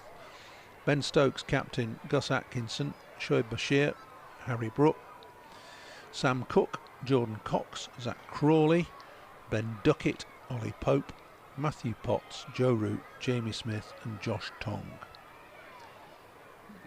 It's a choice of fast bowlers that they could go with. Yeah. I mean, well, there's Tong, Potts, Cook, Atkinson. I'm not sure whether Stokes is going to bowl, is he? Don't know whether he's just playing as a batter. It's Shaw again here at Emirates Old Trafford, who's clipped off his pads by Bohannon. Will pick up a single. It takes the total up to 44 for 2. Bohannon's 12, Harris 11. Yeah, it's interesting in terms of Cook, because, as you say, a lot of championship followers would like to see that sort of consistency rewarded, and he got his wickets with the Kookaburra ball at the start of last season. He was the best seamer with the Kookaburra ball. He's a good bowler in English conditions, and you know, who's to say he wouldn't be a good bowler in Australian conditions? There's a tendency to sway towards extra pace as Shaw bowls the next delivery, which is defended comfortably. And pace is all well and good, and it's a fine attribute to have, but it's not, shouldn't be seen as the be all and end all in my view. Yeah, and that was, I think, typified by what happened last time out when there was a really green pitch at Brisbane. They left out, was it both Broad and Anderson? They left Anderson out on a green top and then decided to bat. Shaw's short ball watched harmlessly go by Harris. It's one for the over, says David Milnes. I think pitches in Australia have changed a bit from what I've seen over winters the last couple of years. I don't know, they seem to me to be less flat. They seem to be, the ball seems to be nipping about a bit more on them. You don't need that raw pace quite so much. No. Well, sweeping generalisation, but some of them. Hazelwood and Stark are not electric. Oh, that's a good ball from Shaw. Tempted Harris into a cover drive. And the ball has flown through to the keeper. There's a little bit of width on that.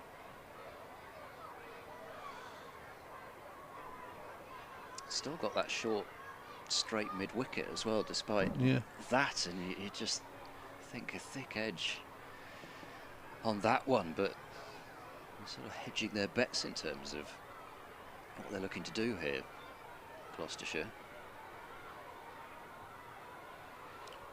Shaw in again. This time Harris lets it go. Bracey takes it with a degree of theatre. Doesn't show that the ball has perhaps nipped back and bounced a little bit. Lots of waving from first slip. YMCA. Something like that. I think he was doing the Y anyway. And cover, and both waving and pointing to Ajit Singh Dale. I don't quite know, having spent a bit of time in the dressing room, I'm not quite sure what that's all about. Anyway, sure, again, Harris just defends this on a good length, pushes it up to mid-off. That's the end of another over. 18 gone. It's 44 for 2. I'm going to take a swift break and leave you in the hands of Ed. Thanks very much. So there is a substitute fielder on at the moment for Gloucestershire. In fact, I think there's going to be 2 substitutes, as Shaw also jogs and then walks towards the dressing room. So Ed Middleton was on the field, and he's making his way down to find leg, and Joe Phillips is the other substitute. We're going to see Zaman Akhtar for the first time in this game, as he will bowl from the, well, I assume it's got now to be the Sir James Anderson end, but they're going to need a new sign over there, because it just still says the James Anderson end. Yeah, it needs updating, doesn't it? Needs a, well, either fully replaced or maybe just a little bit of paint and just sketch. I'll tell you what would be Sir. great. Just get like a can of spray paint and just spray Sir onto the pavilion brickwork over there. Spray paint? Yeah. For the Knight of the Realm? Mm. Well, they were all into our spray paint down at Bristol. Fair enough, okay. Is it me? Could be. There's an appeal for an LBW here as Akhtar comes in and bowls to Pahan, and that just nips back and hits him somewhere on the upper thigh and balloons away into the offside, into the thigh pad, rolling away. It's quite a tall set of stumps, though, would have to be. Yes. Be hitting. Yeah, it's just an early little shout, wasn't it? Just to warm up the vocal cords. So yeah, they do need to. That sign does need. I think it's part of the, you know. Oh yes, well, it's ongoing ongoing process, thing. Yeah. Left alone by Bahan and through to Bracey, which may or may not include deck chairs. Deck chairs. Around the. Oh, were you not here for this? No. Well, you might have been doing an update or something. Oh right, deck Bumble chairs. and Paul were discussing. Really? Particularly Bumble wanted this large area of grass beyond the boundary to be used for people to bring their deck chairs in, bring the festival atmosphere to. Sounds lovely. Old Trafford, I think was the way he put it. Love that idea. 2 slips waiting. Bahan then defends to mid-on, and there's no run. So when obviously when you're using the pitch on this side, the rope comes in. You've got loads of green grass on the other side. Deck chairs. Yeah, it'd be just like 1971. People running onto the outfield of every boundary that was hit. Bring the festival feel. 44 for 2. Akhtar in balls. That swings away from Bahan and taken by Bracey. And there's no run. Remains on 12 and Harris on 11. Well, I can understand I like the idea, because I suppose if you're on that side of the ground, I mean, you are kind of a little bit detached, aren't you? You're a long way away from the action. Just gives a little different feel. I mean, I suppose when the venues are big like this, and it can feel a bit sparse, can't it? So maybe it would help improve that. It's defended by Bahan and pushed away to mid-off the front foot, bouncing up towards Van Buren. And again, there is no run. 44 for 2 with 1 ball left to the 19th over, with about 35 minutes remaining of what has been a good morning session for Gloucestershire. And bowled very nicely. Everyone's kind of backed each other up pretty well, I think, haven't they, with this with the ball. Hard work at the minute for Bahan and for Harris. Final ball of the over. It's off the back foot and punched up towards wide mid-off. Not picked up cleanly by Van Buren, and that's just allowed them to get through for a bonus run. It's taken away the possibility of a maiden. It's a single, but end of the over. 19 gone, 45 for 2. Bahan 13, Harris on 11. Have we done a rundown of elsewhere recently? Let's see what is happening in this division. Kent 53 for 3 against Middlesex, with Zach Crawley out for 6. LBW Patterson. Was he in that England squad? Yes, he was. Was he? Yes. Okay. So Crawley has retained his spot.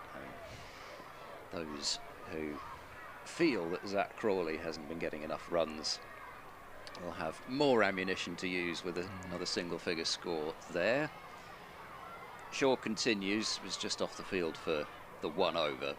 And he bowls now. It's edged by Bohannon, but very much wide of the only 2 slips, as we've been discussing. It was well short of where the corner would have been anyway. 46 for 2, Bohannon to 14. Leicestershire 71 for 2 against Northamptonshire. Rehan Ahmed doesn't seem to like batting at 3 as much as he liked opening the batting. He just have to go back to opening because he's out for a duck. And Leicestershire have lost Bodinger for 30 and Rehan Ahmed without scoring. Rishi Patel and Lewis Hill at the crease. Shaw to Harris tucks this one through square leg, and a comfortable single will be added. 47 for 2.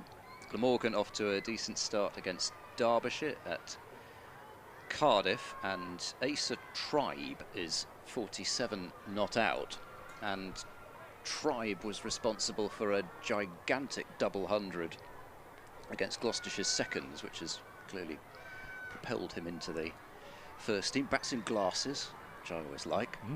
Saw a bit of him last season. Shaw to Bohannon, really pitched up, and Bohannon drives, was happy to drive, was given the invitation to do so by Shaw, and pounds it into the ground, and Shaw knocks it down in his follow through. In Division 1, Durham 58 for 1 against Hampshire at the Bowl, and I just call it the Bowl now. Just call it the Bowl now. You don't bother with the sponsor. I forget sometimes. Fair enough. Shaw bowls, striking Bohannon on the pad. He's come quite a long way across there. We've seen an awful lot of those types of decisions given in the first few fixtures for Gloucestershire. It was going down, but we've still seen them given quite a few times in the first fixtures for Gloucestershire. The point still stands. They've taken a leg by, and it's 48 for 2. So Emilio Gay is the man out at the Bowl for 19, and yeah, 58 for 1 now.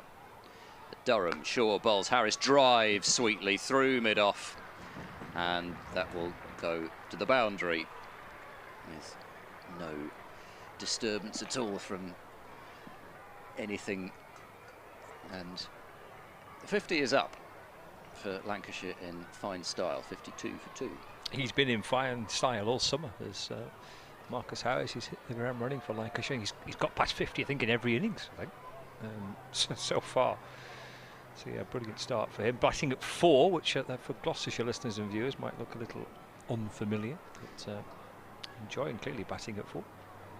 Last ball of the over, Shaw in. Oh, that's a really dangerous shot from Harris. He was looking to try and chop it, I think, past the slip cordon, and ended up fencing at it and missing it. So Shaw nearly having his revenge. It was quite a short delivery, and yeah, it's just quite a pokey, almost one-day style shot from Harris, and actually missed it by a distance, which was a good thing from his point of view. But we saw Harris bat at 3 as well as opening for Gloucestershire, and I remember him saying when he came over, I don't care where I bat, and clearly he's been recruited by Lancashire with the idea of him batting at 4, and I'm not surprised that he was perfectly happy to do that. Yeah, he said he was. Yeah, he was quite keen on the idea that just he's having spent most of my career opening the batting, or almost entirely my career opening the batting. It's quite nice to have the prospect of putting your feet up for a little bit and batting at 4, and he's been in terrific form so far this season. Here's Actor to Bohannon. It's a full ball which angles in towards him, and he clips it up towards mid-on where Price fields, and there's no run. Back to your scores. Oh yes, a couple more. Essex 57 for 1 against Somerset, with Paul Walter, a man dismissed by Craig Overton, for 22. Dean Elgar is back for Essex for that fixture. And Yorkshire now 64 for 3 against Warwickshire. Joe Root out for 1. caught, Yates bowled Barnard. Actor to Bohannon, who defends. There's no run, the ball bouncing back to the bowler. Harry Brooks off to a fairly circumspect start, as you'd imagine. 15 off 14 deliveries. So they got Root, Brook and Bairstow? Yes. Right. Bairstow being the captain and wicketkeeper. I assume that means that Johnny Tattersall has made way for Root or Brook. Actor over the wicket bowls. Bohannon off the back foot, thrashing down towards the third man boundary. Down towards the rope for 4 runs in the air, but way past second slip, looping high over even the third or fourth slip position there. And down towards the third man boundary. 4 more to Lancashire, 56 for 2. I don't think a third slip would have had that. You'd have needed a gully possibly. It's almost a little bit hard to tell quite how high that went. I don't think it went that high, but you'd need a very attacking field, and then Bohannon's probably thinking, well, I can't flash at it quite like that. Oh dear, that's untidy. It wasn't the ball which had ended up over the boundary. I think there's something come out of the stands. Tom Price has run all the way down to long on and just moved the boundary. No idea what's happened there. No, I don't. It's driven to mid-off this time by Bohannon, Van Buren Fields, and there's no run. I thought it was a bit odd to push the long on back towards the the boundary. We've got a sword coming onto the field. Oh no! One of the inflatables. The Barmy Army don't even have their inflatables go on the field. Come on! It's one of the inflatables that. Well, we think it is, isn't it? Yeah, it is, isn't it? I think that is what it is. I think it is. Oh yeah! Oh dear! He's been popped. Oh, that's a bit mean. Oh, he's done what the security guards do, and now he's put it underneath the rope. Someone's taken so much time to make that. School kids should be booing him. Should be. Actor in, bowls to Bohannon. Oh, again, that's whipped away through straight mid-on by Bohannon. Slightly awkward-looking shot from Bohannon. Takes a single, moves to 19, 57 for 2. So another time, if Ben Charlesworth does that near the party stand, that's not going to go down well, is it? You can't do that near the party stand, no. He's fixed it in place with the boundary rope. That's quite impressive. That shows good initiative. It does, yeah. I mean, it's a bit of a callous thing to have done in the first place, but mind you, what else it's supposed to do? They don't fly through the air very well. In bowls, left by Harris and through to Bracey, and that is the end of the over. And 5 coming off it. That thrash down to third man by Bohannon, and then the single as well. So 57 for 2. Bohannon on 19 and Harris 16, not out. It's quite an interesting looking Yorkshire bowling attack as well, because whilst all the focus will be on the batting lineup, you've got Thompson, Code, Hill, that's fairly standard. Then Ben Sears, the tall New Zealander who I quite like watching, and then Jordan Buckingham, the Australian, who's not one to enter into a limerick contest. And he's taken a lot of wickets in Australia the last few years in the Shield, so I'm quite interested to see how that attack does against Warwickshire. And for Warwickshire, actually, also noticing that Zen Malik is playing for them. He's had time at just about every county second 11 over the years, and Warwickshire have given him the gig. Anyway, here there's a change of bowling. It's Tom Price is back and has been whipped for 4 runs. First ball just wide of mid-on, and whilst the ball wasn't zipping over the outfield, it's so pristine that it's not going to be stopped once it's beaten that mid-on fielder, and it's just a gentle turn really from Bohannon, but beautifully timed, and Lancashire to 61 for 2 and beginning to recover after that quick double strike as they lost both openers to Singh Dale. Bohannon has 23. Price bowls to him a fuller ball that's driven crisply, but Van Buren is quite deep at mid-off, fairly straight, and there is no run. Usual bull shining business. First the trousers and then the sweaters. They must quite like these. They've changed their kit manufacturer this year, of Gloucestershire, to a well-known German sportswear company. And they must quite like the sweaters, especially because normally, as Price is in and bowls, inside edge from Bohannon. I wasn't quite sure where that had gone, and Bohannon certainly wasn't. It actually went out into the onside, not particularly close to the stumps. Hammond decides that the ball didn't go far enough, so has made sure that the ball does go a substantial distance away from Bohannon, but on the other side. There's nothing like Miles Hammond to make a routine piece of fielding interesting. Sort of underarm the ball towards the stumps and then had to go off and chase it himself because nobody else was interested. 61 for 2. Price bowls, wide ball, cut away for 4. That was help yourself stuff really from Tom Price. Bohannon freeing the arms. It's a short boundary, but no matter how long the boundary is when it's short and wide, and just a punchy cut shot, 2 boundaries in the over. 65 for 2. But yeah, this partnership now worth 42. What was that? That was Bertie B. Okay. Price bowls. That might have been an attempted Yorker there. Either that or it's just come out a bit wrong. Price is steering down as he likes to do and glower at the landing area. They've taken a single as it's turned wide of mid-on. That's Burnley's mascot. That there is a mascot that's been part of a promotion-winning team to the Premier League. I'm sure that's Bertie B. What position did he play?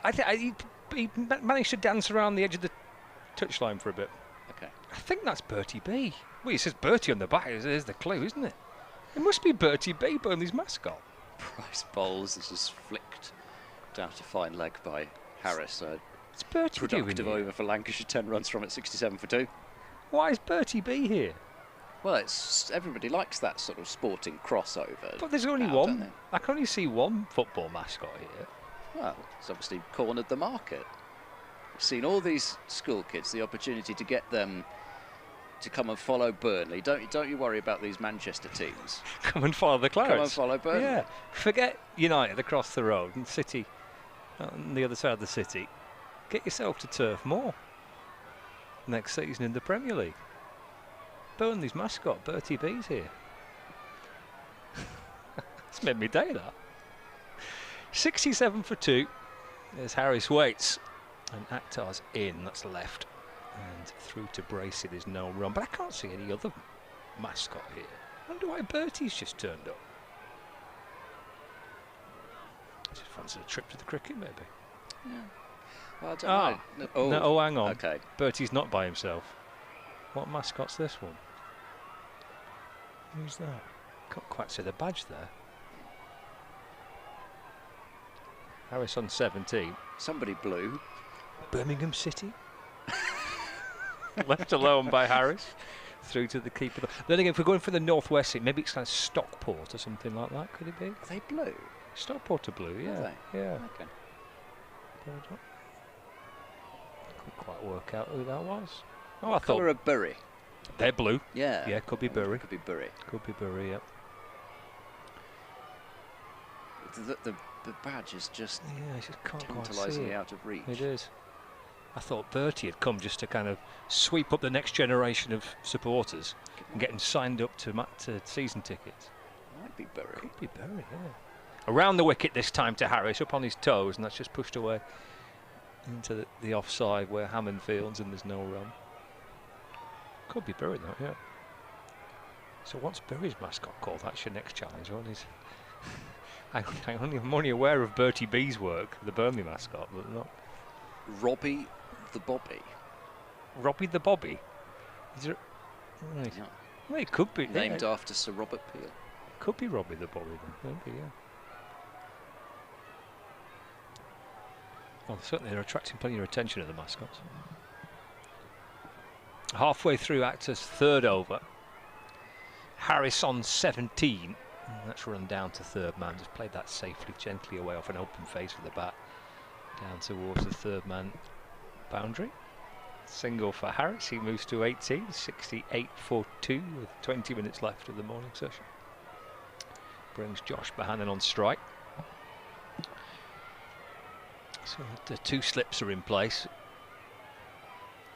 There's a third man been in place for, I think, pretty much the entire morning session. Fine leg as well. Mid on, mid off, deep cover and backward point.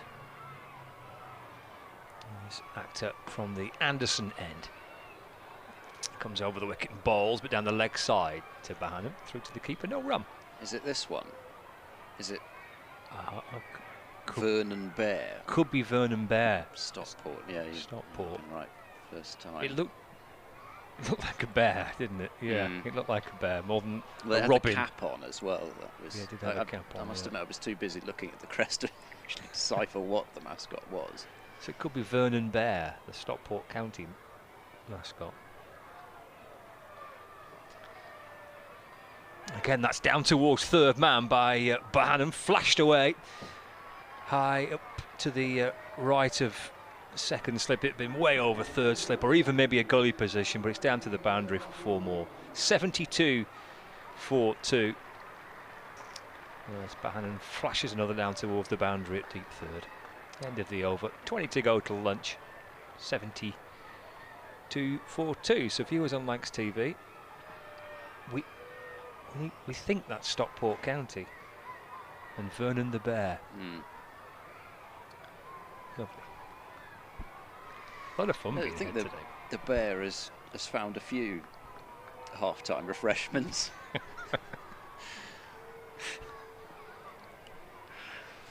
So Tom Price looking to just arrest this Lancashire momentum, because the first hour was very much Gloucestershire's, but the second hour is so far squarely Lancashire's, with not just the lack of wickets but also beginning to move this board along.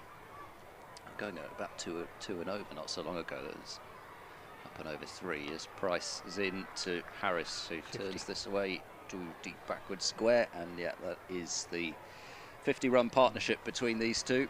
Done well, haven't they? 76 deliveries, so it has come in good time. What's that, 12.4 overs? So not that it was acceleration that was needed, but it has just changed the feel out there, and the ball getting a little bit older. Still looks like there's the odd delivery that might still do a bit, but in general I think the afternoon might be in front of these two if they can negotiate this quarter of an hour before lunch. 2 slips, a short mid-wicket for Bohannon now on 32. As Price bowls, Bohannon runs it out into the offside, and it's fielded by Charlesworth, who's got those big plasters on his hands, which he's had all season. Might be bowling. Ben Charlesworth has done a decent amount of bowling the last couple of games. Can be a handy option just to change things up.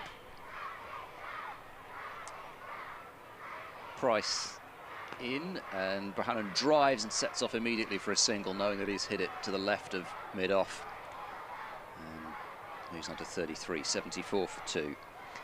As far as spin goes, Gloucestershire would have Ollie Price and Graham van Buren. Those would be the options for the obligatory over before lunch of spin. I suppose we're approaching relatively quickly now. Needs to happen. Price to Harris down the leg side and pulls out of his attempted clip. Josh Bohannon has reached 5,000 first-class runs for Lancashire, and he reached that landmark, Josh Bohannon, when he flashed that one down towards third man for 4 when he got to 32, reaching 5,000 first-class runs for Lancashire. I wish you hadn't said that now, because it could have been the single. It could have just pretended it was the single. Price round the wicket to Harris, who drives. And they won't take the run this time. Van Buren a bit closer at mid-off than for Bohannon. Yeah, it's a good milestone. 5K. So got a significant chunk of those, as we mentioned, against Gloucestershire the last time these two sides played. So he's on this ground, that is, and good memories of that innings. Ground Gloucestershire down. Price bowls and Harris gently turns this to mid-wicket, and there's no run. So 74 for 2 remains the score. Singh Dale remains the only bowler to have success for Gloucestershire. He was terrific. 5 overs, 2 maidens, 2 for 12. I mean, I think in general they bowled pretty well. There's just 1 or 2 more loose deliveries starting to come in now as the bowlers have started their second spells, especially. But Singh Dale, very much the pick so far. He just came in that yard quicker, got something out of the surface and at pace, and was rewarded for it. It's Akhtar to start his 4th over with Bohannon on strike. And playing and missing, flashing at that delivery through to Bracey. 74 for 2. Yeah, that's a strange shot, wasn't it? Yeah. Completely took his bottom hand off the bat in playing it. Went at it so hard.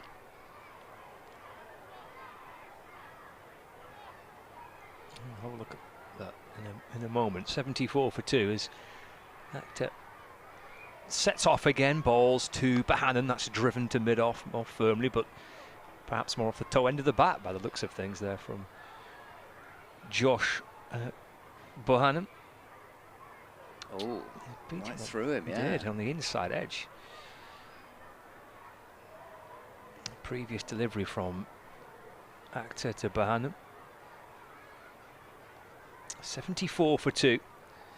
Just reached a 50 partnership. Bohannon and Harris with 10 to go until lunch. It's defended by Bohannon towards mid-off. Van Buren fields, and there's no run. And having rebuilt nicely here for Lancashire.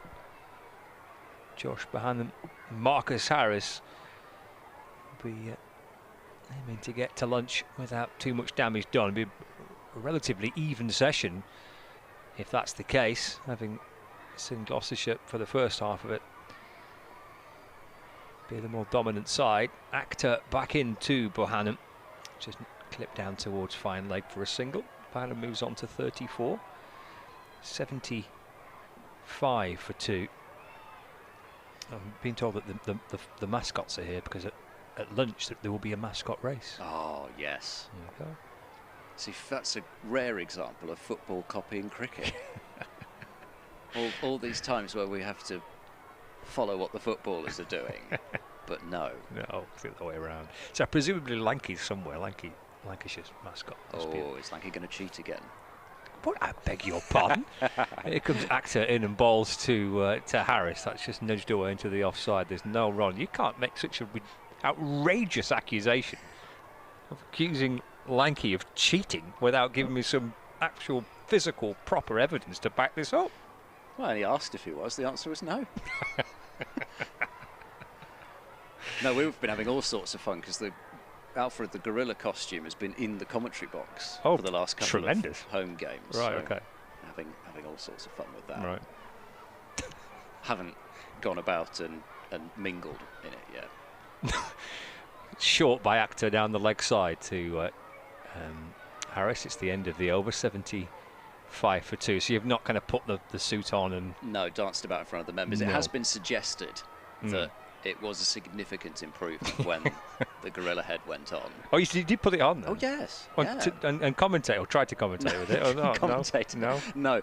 We don't have, as we do here, commentator cam, so there wouldn't be too much point in that. Got you. It would be quite difficult to get the headset over the top of the gorilla head as well, I think. I reckon you could just do it the other way around. Couldn't you just put the gorilla head over the headset? Maybe. Might be quite a lot of noise if you moved about. There's Lanky. Limbering up. On the stream. Doing a few stretches there. Oh gosh, that's a little concerning at this time of day. Just getting limble. Getting ready for the mascot race. Hips don't lie. Absolutely.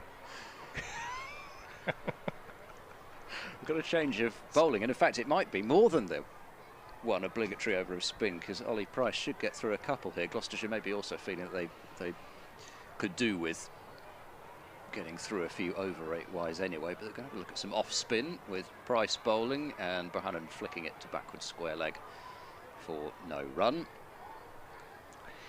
So slip in, and that's the only close catcher, so there's no short leg. We've got a sweeper out at deep cover and at deep mid wicket.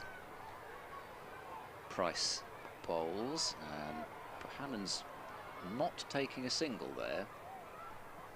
It's played quite a bit to the left of Shaw on the 45, but the man who is nicknamed Alfred picks the ball up and there is no run.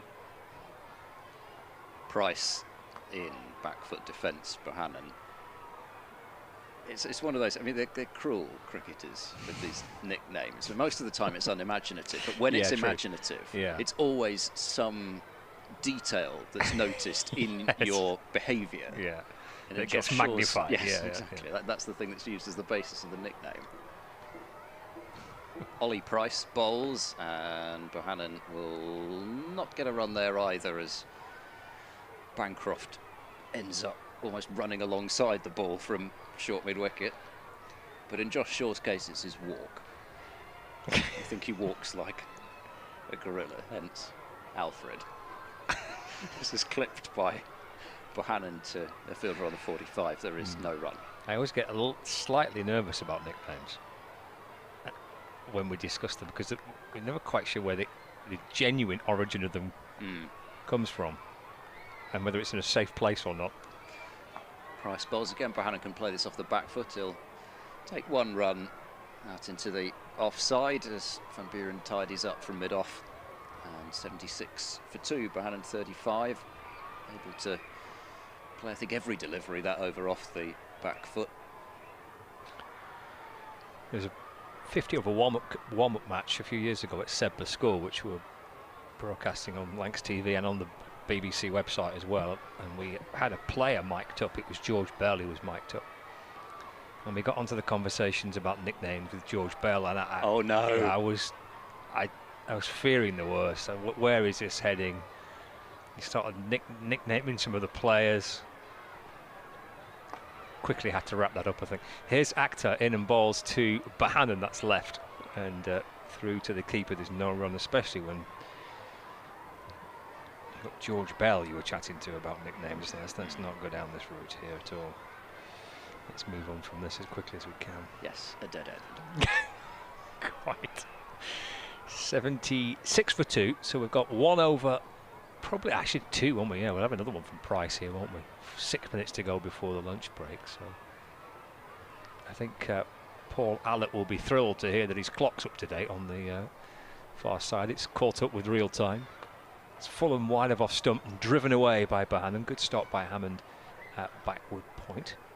And there's no run. Douglas Adams, isn't it? The campaign for real time. So yeah, obviously we've had that here, and now everything's all in agreement. We can see at least 3 clocks from where we are. In fact, if we're counting the laptops, we can see about 5 clocks. Akhtar to Bohannon. He shuffles across the stumps and allows that to travel through to Bracey. He takes it gently into his gloves. There's no run. Is that one particular clock very important? What used to be in the area on the other little turret there? That's a good question. Not sure. Because presumably something would have had to have been there. It was like a statue, and the Puritans removed it or something. Yeah, it looks. There's definitely some. Looks like something was there. I don't know. We'll see if we can try and find some old pictures of the pavilion and work out what was there. That's off the hip by Josh Bohannon. Just back of a length from Akhtar, and he just clips it away towards square leg for a single. Moves on to 36 not out. Lancashire 77 for 2. 2 balls remaining of the 27th over of the Lancashire innings. So actually we might have another one after this. We've got 2 balls left of the over. Might be time for another one after this. We could have 29 overs maybe in the session. There's a slight delay here because with Marcus Harris on strike, left-hander. Things just being altered. Akhtar comes around the wicket to Harris. That's pushed away. Out towards backward point for a single. And moves on to 20. And it's 78 for 2 with 1 ball left of the over. With Bohannon back on strike. So, yeah, interesting morning session. Split into 2 probably. Gloucestershire certainly the stronger in the first half. A couple of early wickets, Bell and Jennings, but then these 2 have since put together a 55-run partnership so far. Final ball of the over. And Bohannon gets in behind and defends. Drops it away to cover. And that is the end of the over. 2 coming off it. 78 for 2. Bohannon 36. And Harris on 20. I wonder whether they might just think about racing through even an extra one. I'm with you. We'll see. And it may be that they decide to go with spin for the extra. Akhtar's bowled 5, so he might be able to go 1 more. Of course, Lancashire are doing the honours with, they might need to take the helmet off as well. The gloves certainly will have to come off. Surprised the inners that Bohannon's got on didn't have to come off as well, but the clock's just turned 12:58. I think it's going to be a stretch. Oh yeah, I need to retake guard, of course, because this is the first time that Harris has faced Ollie Price, so that'll eat up a few more seconds. So left-hander to face it. Oh yes, bit of gardening as well. Might just spoilt the idea of the extra over. It was always going to be a little bit of a stretch. Lancashire understandably not wanting to play ball with that. Price round the wicket to Harris, who tries to force it away through the offside and picks out backward point. I found a picture of the Old Trafford Pavilion from 1905, so the clock was always there as we look at it on the left turret. And the right one, there's the archway there that you can see it's been filled in. Price bowls push offside, no run. So there wasn't anything there, but well, there sort of was. There was a hole there, and now it seems to have been filled in. That'd be a nice place for the new Sir James Anderson sign, wouldn't it? It could be. Yeah. It'd be lovely there, wouldn't it? Field comes in a little bit. The deep cover field has come up as Price bowls a little bit fuller this time and drawing Harris forward to defend, which is probably more what he'd like to be doing. And I think, well, Gloucestershire have pretty much given up the idea of the extra over, but of course the batters won't be happy until that clock says 1 o'clock. Price bowls with a tight leave from Harris. Probably a good one, because any turn that Price is getting is going to take it further away, but I mean, he'd really have to drift one, but the wind's actually blowing the other way. If he's going to get anything on the wind as well, he'll be taking it away. Price bowls into the pads and clipped for a single, just towards square leg. 79 for 2, so we've reached 1 o'clock officially now. I think all 50 clocks are in agreement. This has to be the last ball before lunch. But of course, Bohannon's still just going to do his due diligence and prepare himself for the last ball of an entertaining morning session.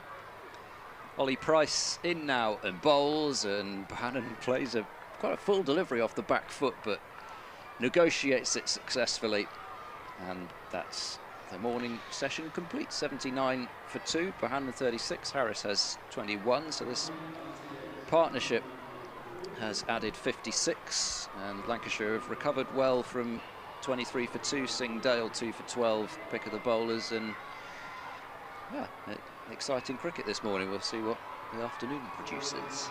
We will. Cheers, Ed. Yeah, Bohannon and Harris get into lunch with Lancashire 2 down, 79 for 2. We'll take a quick break and catch you in about 40 minutes. When I was a kid, there was no professional women's cricket. I didn't even think that women could be professional sports people. Especially early on, it just didn't really seem like there was a career in it.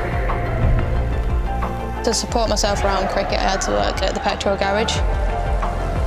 I was the only girl, so I stood out. I'd love for young girls to be able to dream about being an athlete and it to be achievable. Thanks to the Hilton funding my contract, it's allowed me to play the game that I love all day, every day. We're like an engine and we need to be fuelled with the right gas. Without funding, we can't be visible. You can't be what you can't see. As a team, it feels like we're breaking boundaries. Thunder and Lancashire always want to put women's cricket at the forefront, and now I think that's really shining through. It's mad to think that without the Hilton funding, like, we wouldn't be playing cricket every day, training. Well, we could be, but we wouldn't have any money. We wouldn't, yeah, true.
Right in the middle of that, so they're running towards you.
When I was a kid, there was no professional women's cricket.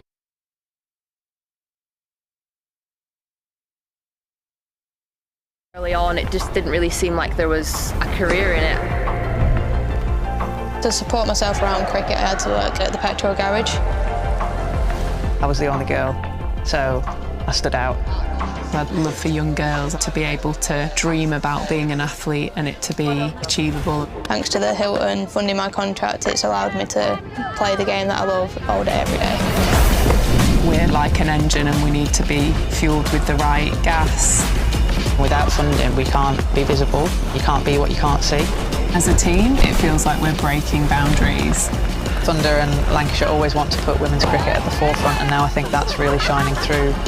It's mad to think that without the Hilton funding, like, we wouldn't be playing cricket every day, training. Well, we could be, but we wouldn't have any money. We wouldn't, yeah, true.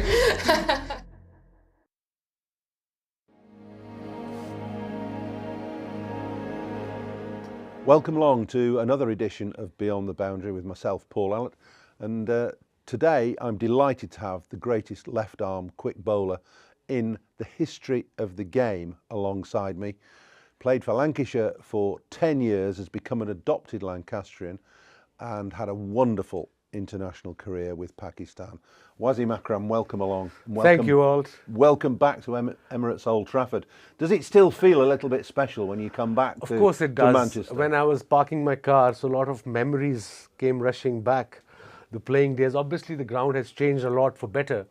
But yeah, every time I come here, last time I was here about 3 years ago, when there was a COVID test, so we were in a bubble in the hotel. Yeah. But over and all, playing for Lancashire has been the highlight of my cricketing career. You know, I'm writing my book, it's almost ready, it'll be out in November. Okay. So a lot of positive stuff of Lancashire. For me, playing for Pakistan and coming to Lancashire was like a little oasis. Everything was comfortable, you guys just played cricket. And we had 3 senior players, Paul Allott, Michael Watkinson, and Graham Fowler. They used to make fun of all the junior players. It was a tough school at times, I agree. It was. But it's great that you hold Lancashire in such reverence and such esteem. But tell us a little bit about how you came to come to Lancashire in the first place, because you were a very raw international cricketer in the late 80s and 88. Yeah. You hadn't much experience of Western culture. None. I don't think you had much experience of playing over here at all, had you? Not at all. I think in '86, the great Imran sent me to play league cricket up north in Durham. Okay. I played for a club called Burnup Field. Yes. Boundary was about 25 yards one side. And it was tough for me, you know, as a kid from Pakistan coming to this weather and this country. But the idea was '87 we were touring. So just get the idea how the wickets work, how the weather works. So I enjoyed it. We used to end up every night at that nightclub on, you know, on the Newcastle River, on a ship. The Tyne, the River Tyne. Yes, yes. Yeah. I bet, and the fog on the Tyne was and all then, yours. yes, coming back to your question, 87, I think, or 88, 87, we were playing in Sharjah. Yeah. And Neil Fairbrother was playing for England. He got picked up. And Laurie Brown, a physio, great guy, one of the best physios I've worked with, great human being too. They got hold of me there. They said, would you like to play for Lancashire? And remember those days, Lancashire county cricket was, you got to be #1 player in the world. Only one overseas was allowed to play in playing 11 and you can only register 2. That's right. So I thought they were talking about Lancashire League. I said, yeah, sure, I'm ready for Lancashire League. They said, no, county. I said, really? So yeah, that was my first experience that I found out. And you knew nothing about county cricket, presumably? No idea. None. Nothing about it? Nothing about county cricket. I only read about it in Urdu magazines, cricketing Urdu magazines, that's how it works. But when I arrived here, I remember in 1988, but before that in 87, there was a test match here at Old Trafford. And our chairman, Bob Bennett at the time, Lancashire think tank, they got my family here. Yeah. For my birthday surprise. They called everyone, my 2 brothers, my younger sister, my dad and mom, to celebrate my birthday here. I think it was on 4th of June, if I remember correctly. But that was the first experience of me of, Lancastrian hospitality. So the club embraced you right from the word go, and Yeah, you they in did. turn embraced the club. It was actually David Hughes and Alan Ormrod who were running the cricket department at the time, and Yeah. they must have been the two that instigated your first appearances for Yes, for probably. And I remember they has both of them, David Hughes, Yoza, and Alan, has been a great influence early on as a 20-year-old kid coming from a different culture altogether and mixing up with Western culture, and they really helped me a lot. Remember the first time we met, we was a Forte Post House in Nottingham. Yes. That hotel on the first floor. Yes. And Alan told me to come to team meeting at 6 o'clock in the evening, day before the game. I said, okay. He said, it's in the bar. Okay, I said, that's different. I come from you're not a drinking culture. Yours. Exactly. But again, you guys, the minute I walked into that wine at the bar, you guys all shook hand and said, welcome to Lancashire. So that gave me a bit of confidence. And remember, the next day there was a game against Nottingham, and I was sitting in the corner right somewhere, because huge seniors, I don't know if it still happens or not, the senior players, they have their certain spots in each dressing room, and they go and sit there. So you as a junior, you have to wait that everybody is comfortable, then you pick up your spot, if you get a spot. I remember wandering into a dressing room, and somebody, it probably wasn't you, was sitting in where I normally change. I said, listen, Yeah. I've been changing I think there it for was 15 me. years. I think it was me. Well, I would let you off. But that's a good culture, though. Yeah, I suppose it is in a way, although it might be a bit outmoded now. Yeah, now probably. Now then, your rise and appearance in cricket was quite extraordinary, because you played very little first-class cricket, if any, in Pakistan. None. And you turned up and bowled at the nets. It was a camp of a Pakistan camp. It was a camp for 100 kids, young kids, and I did, well for my club, Ludhiana Gymkhana in Pakistan. So they, said this guy is good. So my name was in that in particular camp, and I remember first 4 days there were 100 kids, and including Ramesh Raja, who played a Test cricket then, one Test, and Mohsin Kamal, another Test cricketer, and top first-class performers were there as well. So nobody gave me the cricket ball to bowl, so I got a bit down, depressed. So I went back to my captain in the club, Sadiq Khan. I said, look, there's no point in me going. I've been standing there for 4 days. He said, no, you go tomorrow. I'll have a word with the camp commander, and he'll give you the ball. So the next day, 3-4 batters to go, he gave me the old ball. I impressed him for some odd reason. Agha Saadat Ali, another late Test cricketer. And then the next day, he gave me the new cherry. And you see, I used to bowl big in-swingers then. And I troubled almost everyone. In-swingers to the right-hander? To the right-hander. Good ball from a left arm quick. Good ball. Yeah, so, I impressed everyone there. And then Javed Miandad was the captain of Pakistan squad. So he came to practice. So Gaddafi Stadium is a huge ground. So one side was our camp, and his net was the other side. So he wanted some bowlers. So the camp commander said, you want to bowl at Javed Miandad? I said, what? Javed Miandad? I had a poster of him in my room. I would love to. Well, one of the best Pakistan batsmen ever. Ever. And one of the best in the world. In the world. So I went to bowl at him for a couple of days, and he got impressed by me. And then New Zealand was touring Pakistan. And suddenly my name came in to play against New Zealand team. First 3-day game, President 11 versus the New Zealand side in Rawalpindi. I was over the moon, so was my family. Javed Miandad, Sarfaraz Nawaz, Tahir Nakash, all these tests, Ramesh Raja, Salim Malik, all these guys were in the squad.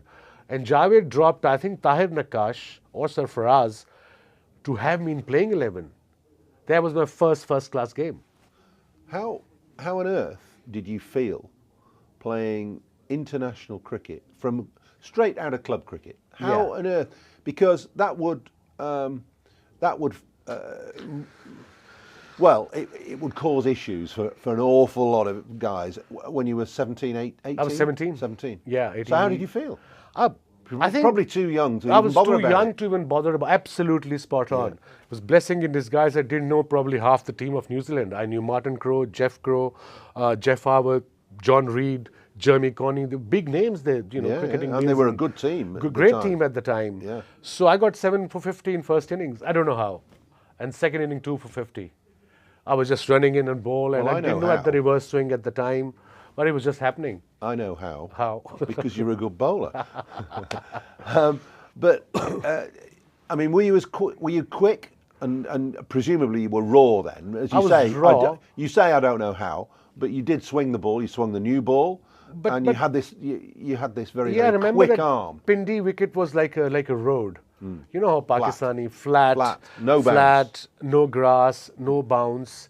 But I've got. I think before lunch I got John Wright caught in second slip, and then from there onwards, just everybody walked in. I would just start bowling full. And everybody was getting leg before bowled.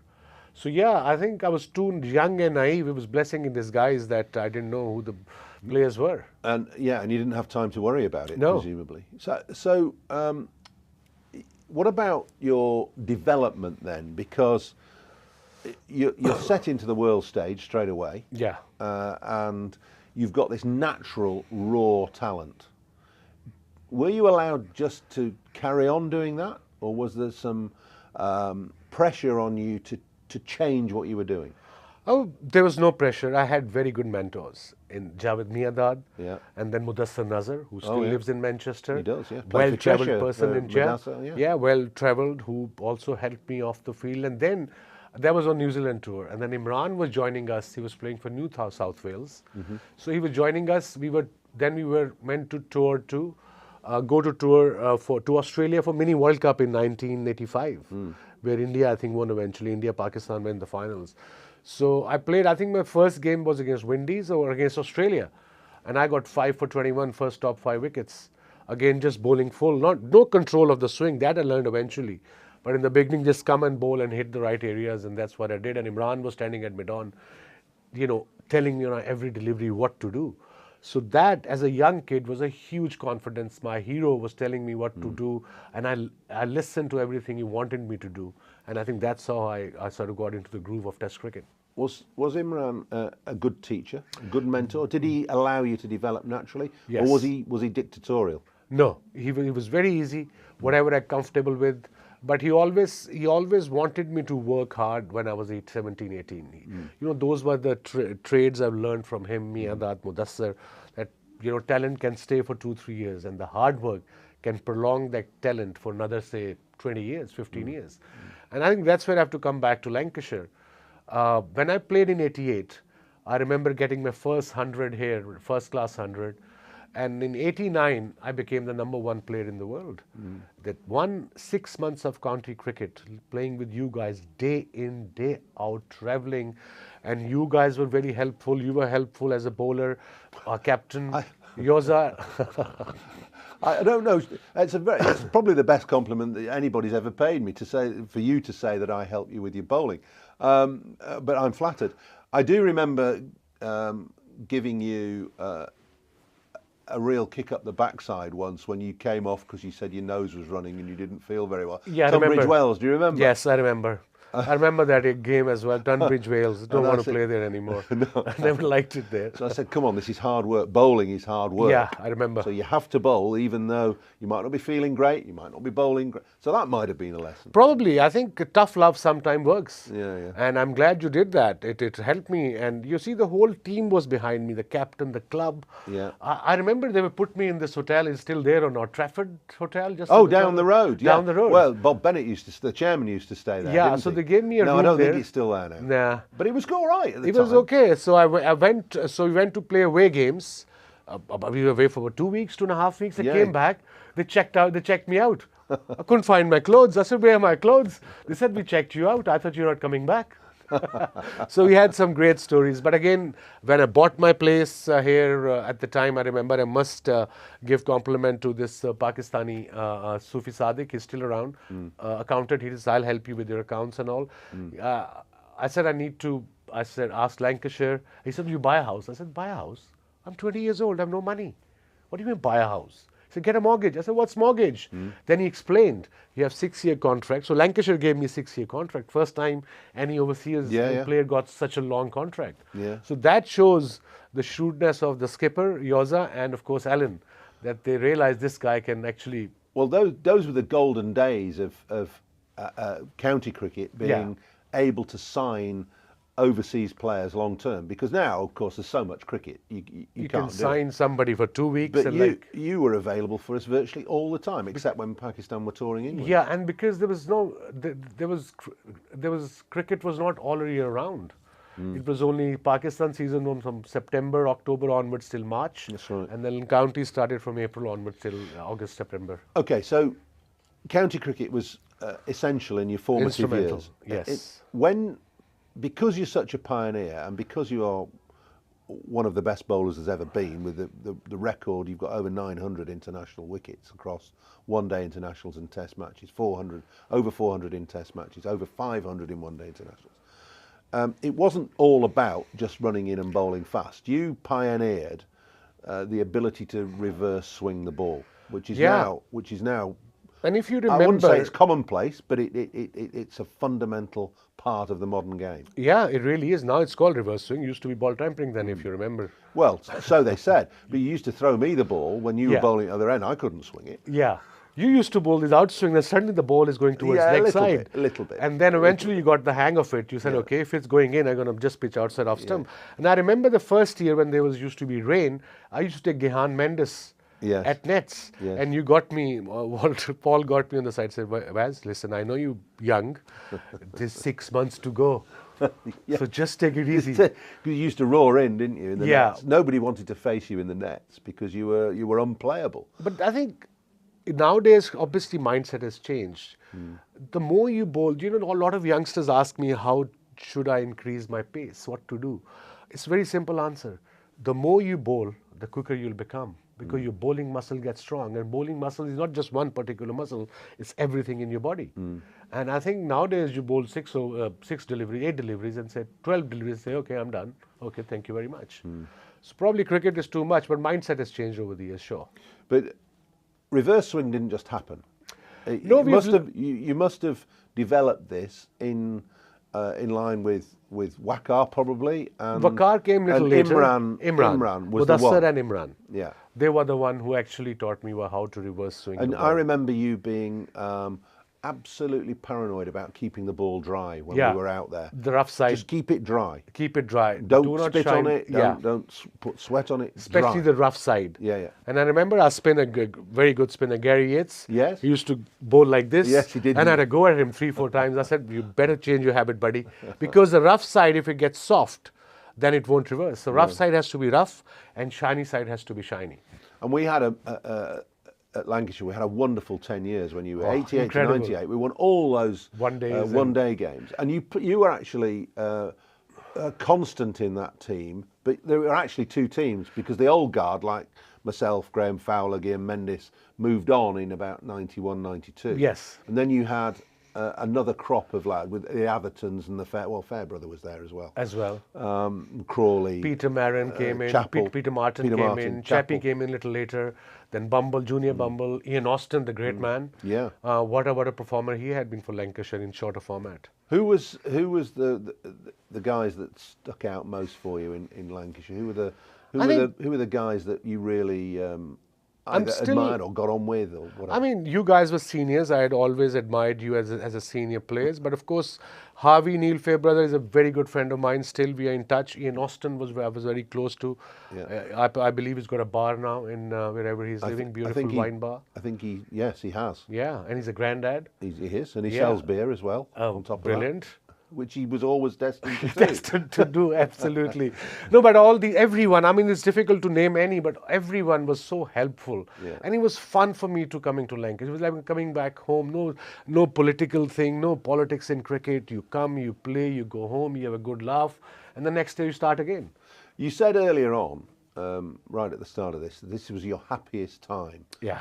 When you were here, when you were playing here, you probably felt the pressure was off a little bit and you enjoyed playing in county cricket. But surely winning the World Cup in '92 must have been the pinnacle. Oh yeah, absolutely. I think for every sportsman is basically idea is to represent your country's team in a World Cup and then winning it.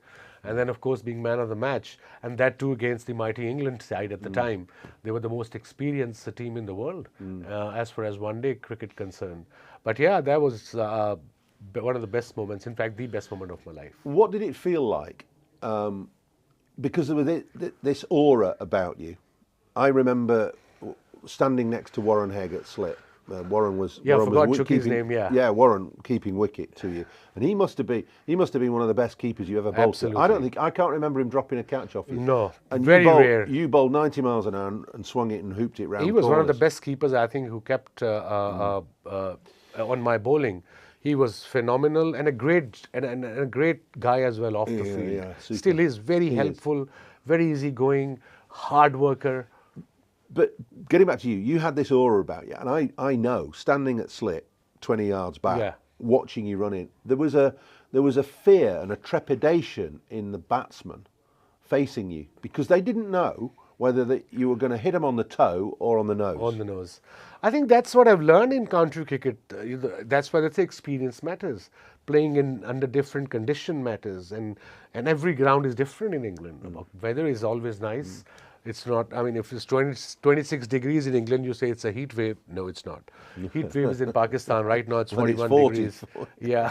So that also helped. And remember, we used to have a playing deck as well. And the next deck, next pitch, each side used to be dry as well without the grass. That boys can throw one bounce as well because the reverse swing. So that helped a lot as well. I think even in my book is coming out in November, the Lancashire stories are quite funny and memorable and happy times. Brian Lara, Ricky Ponting and Viv Richards have all gone on record to say that you were the best bowler they ever faced. Wow. That's pretty serious. That's huge, coming from the greats of the game. Yeah. And I think it was because of my quick arm action maybe. And you were very difficult to pick up. Yeah. You had this scampering run. And I learned quick run. And I learned things as well. I was the only left-hander who went around the wicket, if you remember. Well, you started this. Yeah, I started this trend. You did. And I used to run. From behind the umpire. I said, why not? And then leap out. Yeah. Nowadays, I see bowlers, even T20 format, they're getting hammered every ball. They don't change anything. No. So as a bowler, what's my job is to create a doubt in batsman's mind. If things are not going well, just have your run up diagonal. Just bowl the same delivery you want to, but do something different. But you were capable of bowling round the wicket and swinging the ball away from the right hand. Yeah. Very difficult thing to do as a left arm bowler. I think both of these guys. Yeah, I mean nowadays Shaheen Afridi. Yes. And then Mitchell Starc. Yes. Trent Bolt. Yes. These you were guys the are very pioneer. good. Yeah, I started bowling around the wicket, different angle altogether. And as a right-hander batsman, if I'm bowling around the wicket, if you're batting, you have to, with the angle, you think ball's going to come in. Yeah. And if it just goes across a bit, every chance to take an edge. Waz, we could talk for hours, and hopefully you'll come back and we'll do part 2 of this at some point. But just before we go, I talked about the batters who said you were the best. Who was the hardest batsman to bowl at? You see, I played against great Viv Richards, Brian Lara, Sachin Tendulkar, Alan Border, Graham Gooch, Mike Gatting, Alex Stewart. These are the big names. But I think one of the best was who played against me and Vakar against reverse swing was Martin Crowe. He always played us on a front foot. At 93 series, he got 200s out of 3 test matches. Pakistan won 3-0. I got 16 wickets in 2 games. I got injured. Vakar got 30 wickets in 3 test matches. And he got 200s. And then I think in England, who really played both of us well with the new ball was Alex Stewart. Because he realized I have to attack. I can't just block and wait for the semi-new ball. By the time it'll be too late. So yeah, he was also quite difficult, especially. And in one-day cricket, I suppose Brian Lara and all these guys were there, but Gilchrist was the most difficult, especially when there were no bounces. Waz, it's been fantastic to talk to you. And I hope that you'll come back and talk to us again. You're going to keep coming back to Emirates, Old Trafford, and to absolutely, any time. I mean, I'm 20 minutes away. Every summer, I'm here for a month and a half with my family. My boys are 23 and 21, 24 and 21. They were born here in Wythenshawe Hospital, so they love coming here. They have a lot of memories of their mother as well. So yeah, love coming back, enjoying the weather, enjoying my little town, little Altrincham town. Just walk around, Dunham Massey.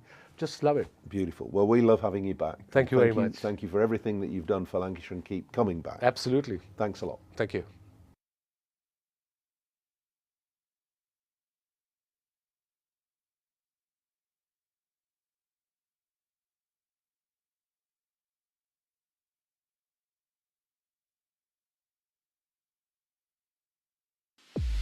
Two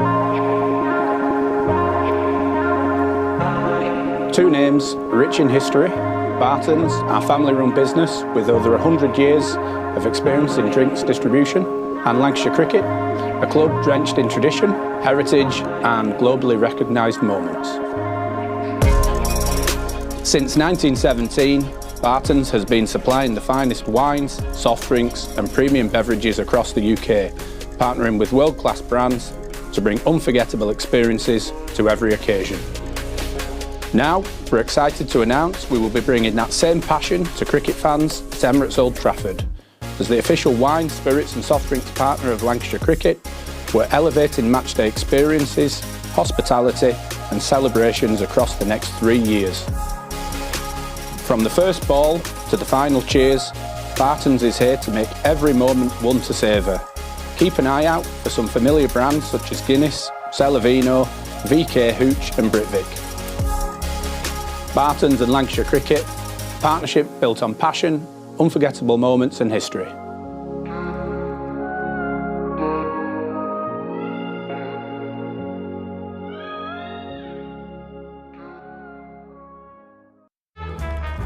L is for the way you look at me.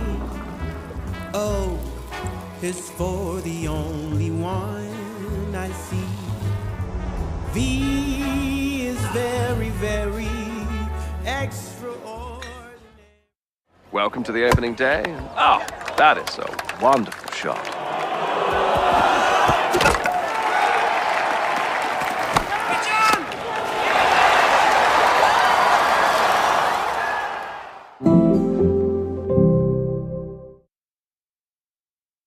This is a call for hungry dreamers and hard-working self-believers.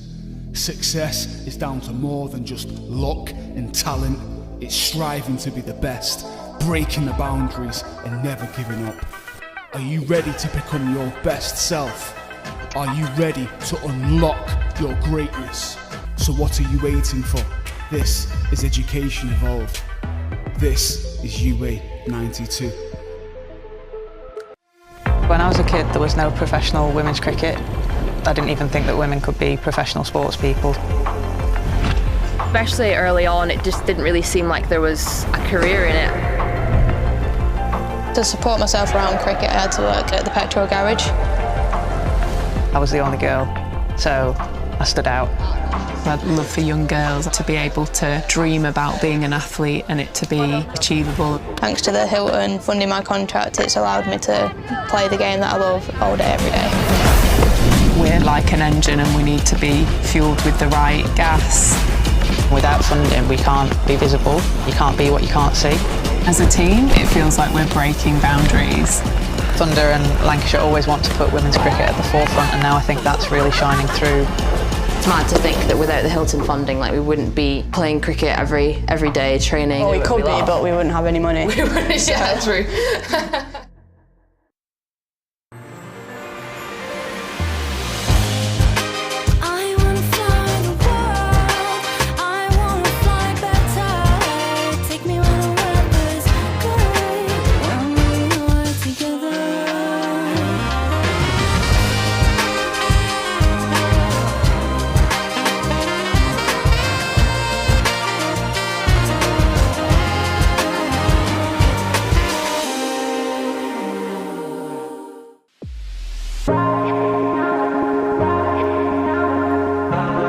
Two names rich in history. Barton's, our family-run business with over 100 years of experience in drinks distribution, and Lancashire Cricket, a club drenched in tradition, heritage and globally recognised moments.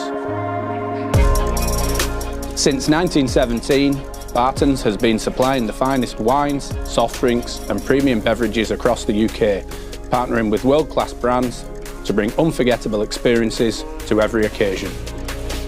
Now, we're excited to announce we will be bringing that same passion to cricket fans at Emirates Old Trafford. As the official wine, spirits and soft drinks partner of Lancashire Cricket, we're elevating matchday experiences, hospitality and celebrations across the next 3 years. From the first ball to the final cheers, Barton's is here to make every moment one to savour. keep an eye out for some familiar brands such as Guinness, Celavino, VK Hooch and Britvic. Barton's and Lancashire Cricket, partnership built on passion, unforgettable moments and history.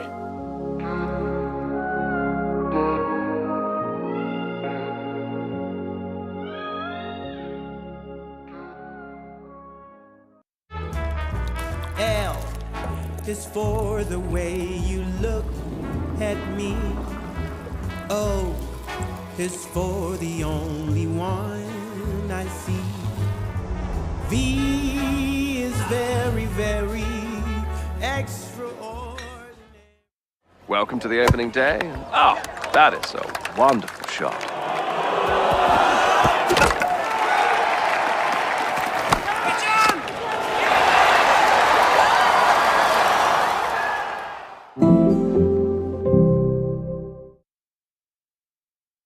This is a call for hungry dreamers and hard-working self-believers.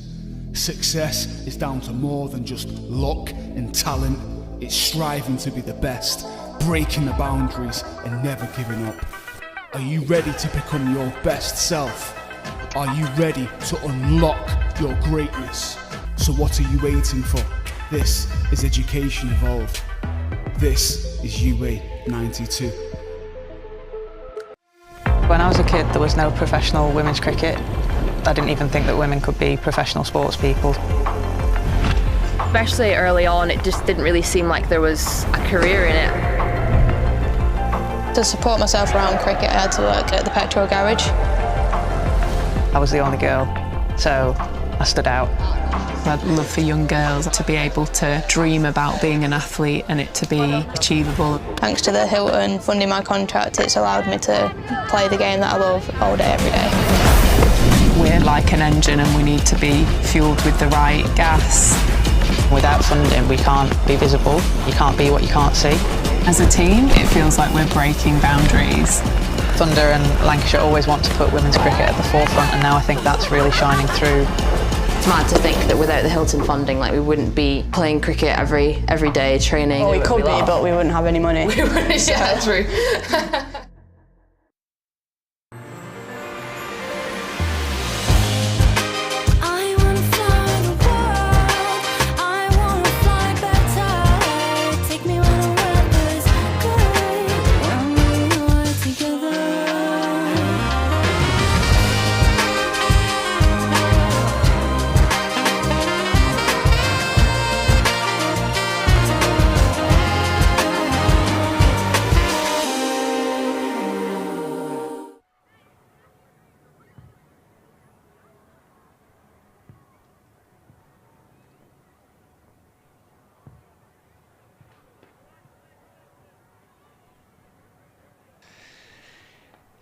Welcome back to Emirates Old Trafford for the afternoon session on day 1 of the Rothesay County Championship fixture between Lancashire and Gloucestershire. So 79 for 2 with Bahanan on 36 and Harris on 21. And well, a pretty even morning session, I reckon. We're going to hear from Paul Allott and David Lloyd a little later on. Scott Reed and Ed Seaborn with you to kick things off this afternoon. We've had a slightly controversial mascot race during the course of the lunch interval. I'm not sure how much we want to delve into that, but there's lots of accusations being thrown around, so we're going to have to potentially launch some kind of investigation. We'll get into that as we go along. But here we go. The afternoon session is underway with a lovely delivery first up to Marcus Harris from Singdale from the Jimmy Anderson end. That spun him round and the ball goes past the edge of the bat and into the gloves of Bracey. And underway, a nice way to start for Gloucestershire and for Singdale, Ed. Yeah, I think a fairly straightforward decision for Captain Bancroft to throw the ball to Singdale straight after lunch. He was fantastic in his opening spells, quick and extracted movement and got the 2 wickets. Only bowled 5 in the morning, so should be pretty fresh after the lunch break as well. In from the Anderson end, balls to Harris. And through to Bracey as Harris just tucks the bat inside the line. Yeah, it was quite a short opening spell, that wasn't he? He bowled beautifully. Is that kind of characteristic for Singdale? I mean, 5 overs this morning, didn't see him again.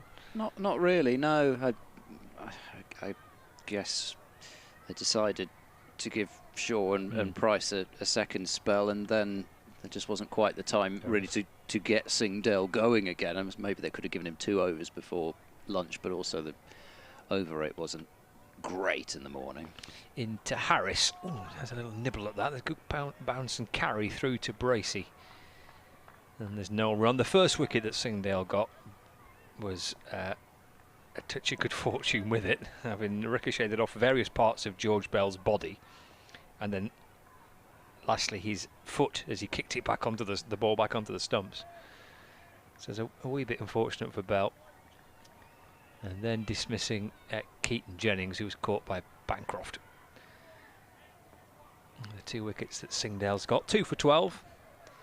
In balls to Harris. Just able to fiddle that out towards the square leg boundary. He'll jog back for 2. The time that Green catches up with the ball. First runs of the afternoon. 81 for 2. Harris on to 23 not out. Probably better conditions now than what it was when we left for lunch, actually. Some nice bright sunshine. Forecast is good for the remainder of well, not just the day, but the remainder of the match. Across the weekend, looks pretty nice. Here's Singdale from over the wicket to Harris, that's left, and taken by Bracey. And again, there's no run, so 81 for 2. These two have put together a partnership worth 58 runs now since that dismissal of Keaton Jennings. And the score at 23, and Jennings out for 4. And managed to safely negotiate Lancashire towards the lunch break with any further damage done. A pretty even place. And Singdale into Harris again allows that one to go through from over the wicket across the left-hander, and taken nicely by the gloves of Bracey, the keeper. And there's no runs. That's the first over complete after the lunch break.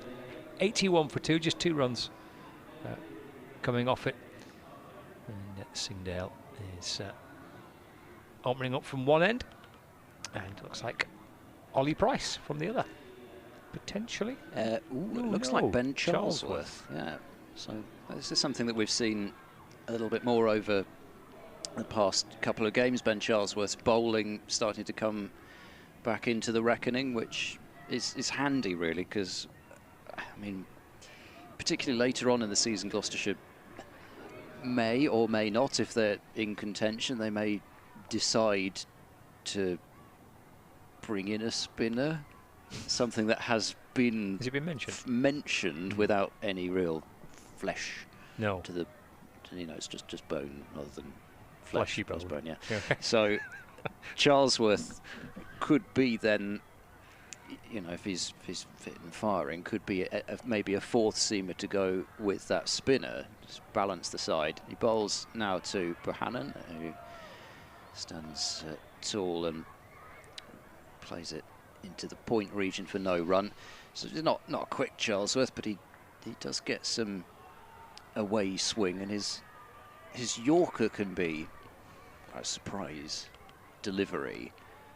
She does like to bring out, but yeah, I don't know whether it's just also a little bit one of these things where as he runs in and bowls, and this is stuck down to fine leg. Bohannon runs the first one quickly, and they turn and then turn back. Bohannon probably would have just made it, but I don't think Harris was quite as enamoured. Although actually, having said that, it was Bohannon who said no in the end. I thought he was just going to sprint the whole way and turn and charge, but settled for just the single, 82 for 2. But you know, just whether it's a case of a little bit less planning done for Charlesworth. They've probably not seen a huge amount of him bowling, because he hasn't been bowling an enormous amount the last few years. Shoulder injuries have seen to that to some extent as he bowls. That's a really tasty delivery as he pitches it up, and Harris prods forward and the ball runs past the edge of his bat through to the wicketkeeper. But actually his record in his whole career, 17 wickets at 36, is handy enough for a extra seam bowler. Hair flapping as he runs in, and bowls a full ball which Harris drives and slices it a little up to a backward point on the boundary. A single is taken, 83 for 2. But I think also, given the injuries that he's had and the fact that, I mean, I think he enjoys bowling and because he's missed bowling a bit, but the batting is where I think some of his focus will have been as well. Oh dear, that's a it's a fairly loose one. It's a thigh-high full toss down the leg side, but it's a dot ball. Nobody would have known that anything had happened there if we hadn't described it. Just seen the dot on the screen and could have pretended it didn't happen. I'm not sure what delivery was attempted there, but it was quite a high full toss, below waist high. Charlesworth bowls, that is an away swinger, but wide outside the off stump. So 2 runs from the first over. A loose one, but he did also beat the bat in that over. And Lancashire 83 for 2. So Gloucestershire have already used now 6 bowlers. Graham van Buren could also bowl some slow left armers at some point, but at this stage they're thinking about pace. But if Harris and if Bohannon particularly stay there, Gloucestershire might have to get through a fair bit of spin this afternoon, but we'll see how it goes. Yeah, still of the afternoon, making 138 and then 52. Making 138 and then 52. Got 43 and 50 against Northamptonshire, and last week against Leicestershire at 77 and a 34 not out. He's on 24 here, 83 for 2. Singdale in the bright sunshine over the wicket and balls, and defended again by Harris back to the bowler, and there's no run. So come on, let's hear your version of events with this mascot race then. Well, we need to get into this. I think first we need to correct that. That's the first correction that needs to be made. That it's not my version of events, it's just the official version of the event. Oh, so right, that means that you are going along with the official version then. I'm going along with it. It's fine. You're going to report what you've heard. I'm going to report what we've heard. Singdale in and balls to Harris. That's feathered down towards third man for a single, moves on to 25. Whilst only reporting one side of the story. Not at all. So there is the mascot race took place, in which I think Lanky probably would have started as favourites. I think he would have been favourite for the mascot, the home advantage. Yeah, and longer neck. And yeah, that's significant as well. Which you can't blame him for. He can do nothing about the long neck. Certainly not going to have any issue with that. Okay. And then we had the All-Star mascot as well. We had Bertie B from Burnley Football Club. Singdale's in to Bohannon. That is through to Bracey. And there is no run. We had the bear, didn't we, from Stockport County? I think there was one more in there as well. There was a bird of some description. Right. Okay. Not quite sure which bird it was. Right. There was a bird of some form. And Lanky would have been firm favourites. In fact, I think the bookies stopped taking bets on Lanky. We wouldn't have with the All-Star. That would have been right down the. He would have been because think of all that air resistance of the star. Exactly. Final ball of the over. Bohannon drops it into the onside from Singdale, and it goes through for a single. Moves on to 38, 85 for 2 at the end of the over. Yeah, the odds stacked against the star winning. The bear looked a bit sluggish, so that was never really in the running. The B, Bertie, of Burnley Football Club, would have been Lanky's fiercest rival. I think so. Yeah. You know, he has that extra bit of nip in the air, doesn't he, Bertie B? to try and claw back the advantage of the long neck from they can. I mean, nobody knows how they fly. No. But they can fly very quickly. It appears to be the case. Wind behind them, especially. I think they were running with the wind. So for record purposes, I think the time would have been discounted. Charlesworth bowls to Bohannon, who plays defensively into the onside. Green into field. And it appeared that Bertie and Lanky were within an inch or two of each other. It was neck and neck, even with Lanky's longer neck.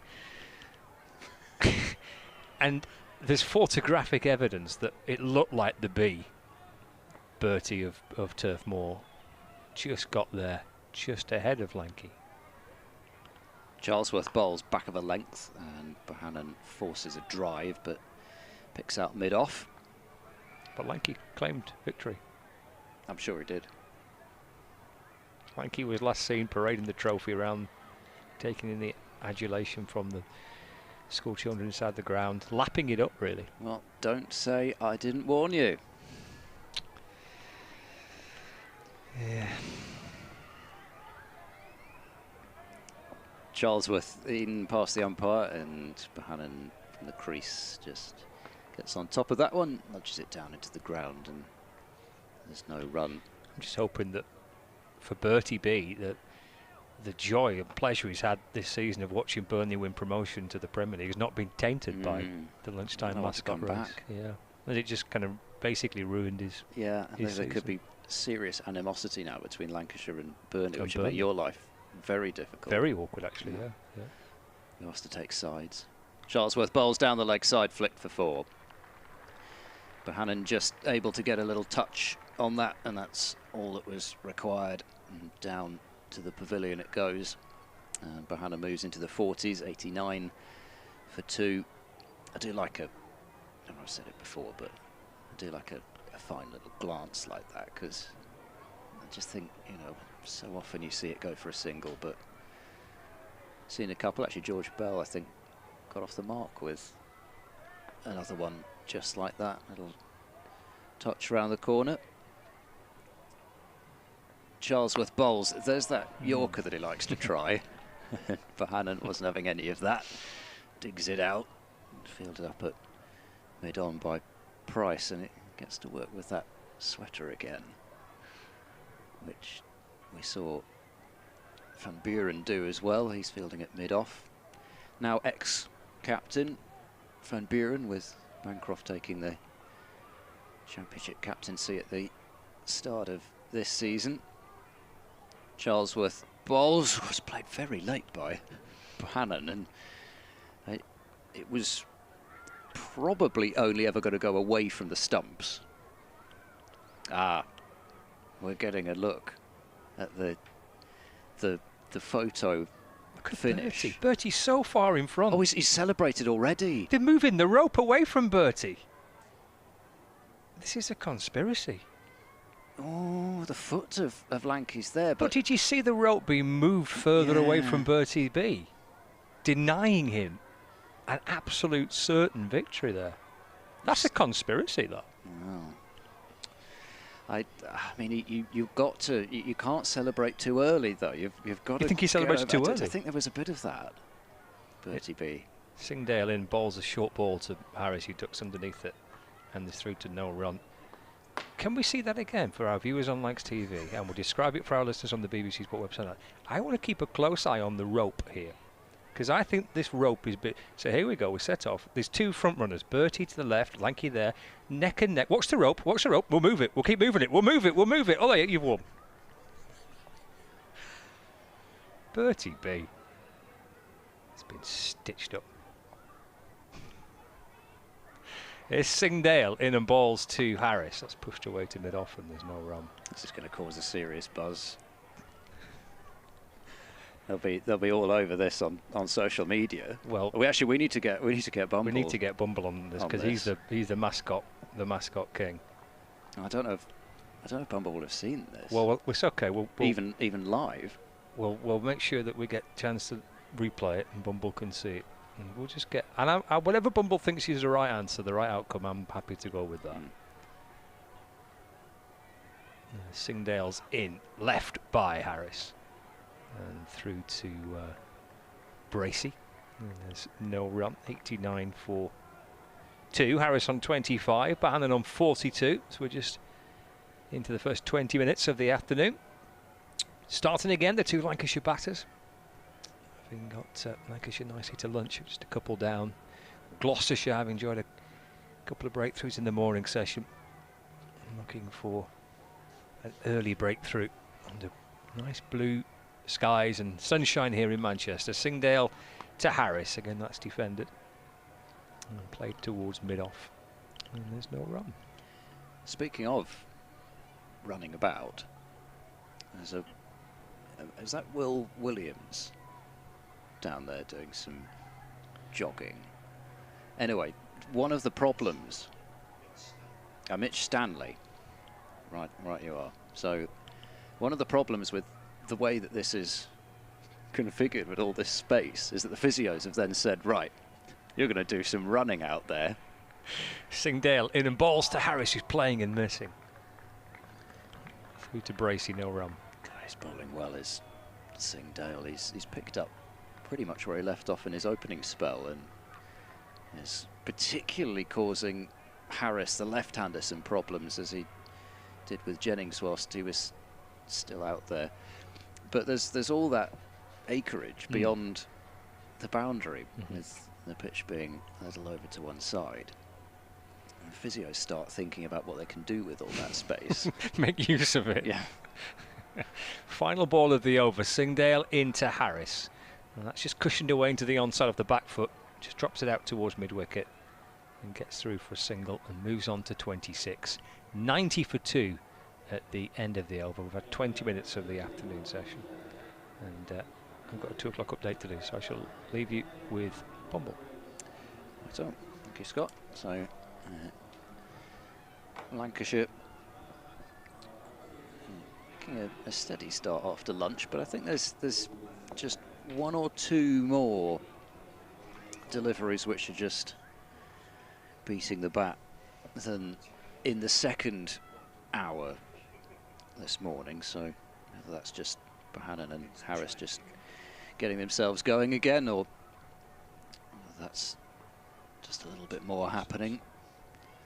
Charlesworth continues in back of a length and knocked out towards backward point by Marcus Harris, and there is no run. Good afternoon, Bumble.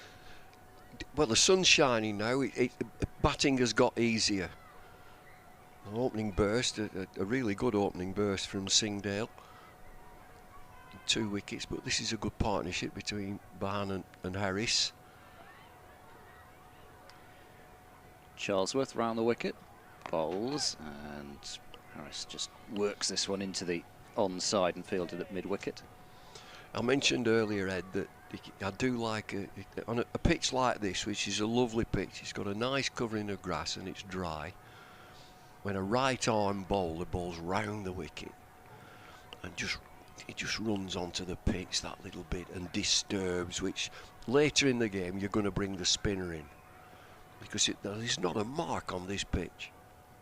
Charlesworth bowls and forced off the back foot. That's a lovely shot from Harris. He's timed that, ridden the bounce and punched it away through backward point, and 4 runs, 94 for 2.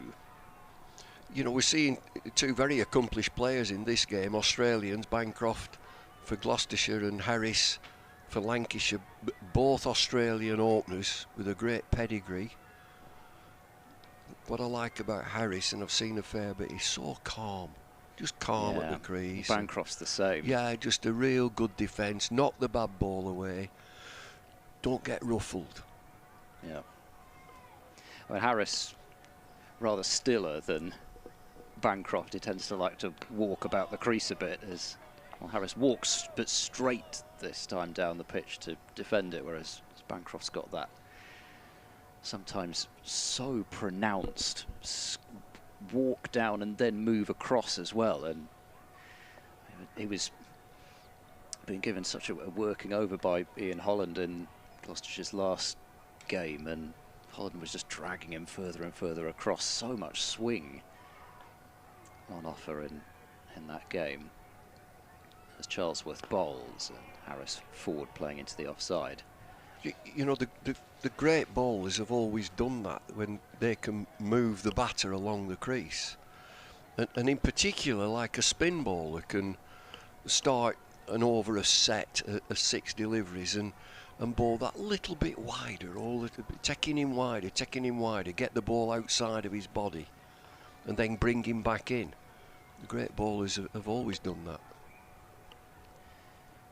Last delivery of this over, and Harris nudges out to mid-wicket, and there is no run, so 94 for 2. Harris has moved to 30 with a boundary in that over. Bohannon 42, Lancashire 94 for 2. You mentioned the area outside of the boundary where it seems to be like a couple of strength and conditioning or physiotherapists and medical people, and there's one player running, interval running, probably about 100 metres, round about that, maybe a little bit less. I think it's Mitch Stanley. Now, he is rapid, but injury prone, and they're trying to build him up. They're trying to get some stamina into his body. I think that's Mitch Stanley. Speaking of quick bowlers, it is Singdale to continue and rushes Bohannon a little, but he's able to fend it off into the onside up to mid-on. Yeah, so I was about to say, I've not actually seen him bowl, but then I suppose not a huge number have. Well, he's been used to bowling 4 overs, but he's rapid, and probably about 6'6". So I think that they're trying to build stamina into his body to extend his bowling period. Singdale bowls, Bohannon repeating the dose, really, just knocking it towards mid-on, and there's no run. Why are so many of England's top quick bowlers injured all the time? Well, I wish I knew.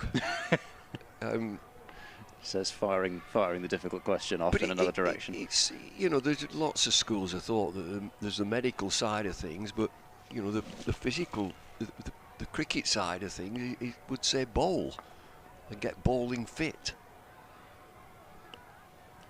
Singdale approaches now, bowls. Bohannon leans forward into a defensive shot, just can't quite find the gap between backward point and cover point. Do you know, I think there are always going to be injuries, particularly with your fast bowlers. And these pitches that they bowl on are totally unforgiving, that when your front foot lands, bang, that's going to reverberate through your ankles and your joints, your knees, your hips and your back. So it's inevitable that your quick bowlers will get injured.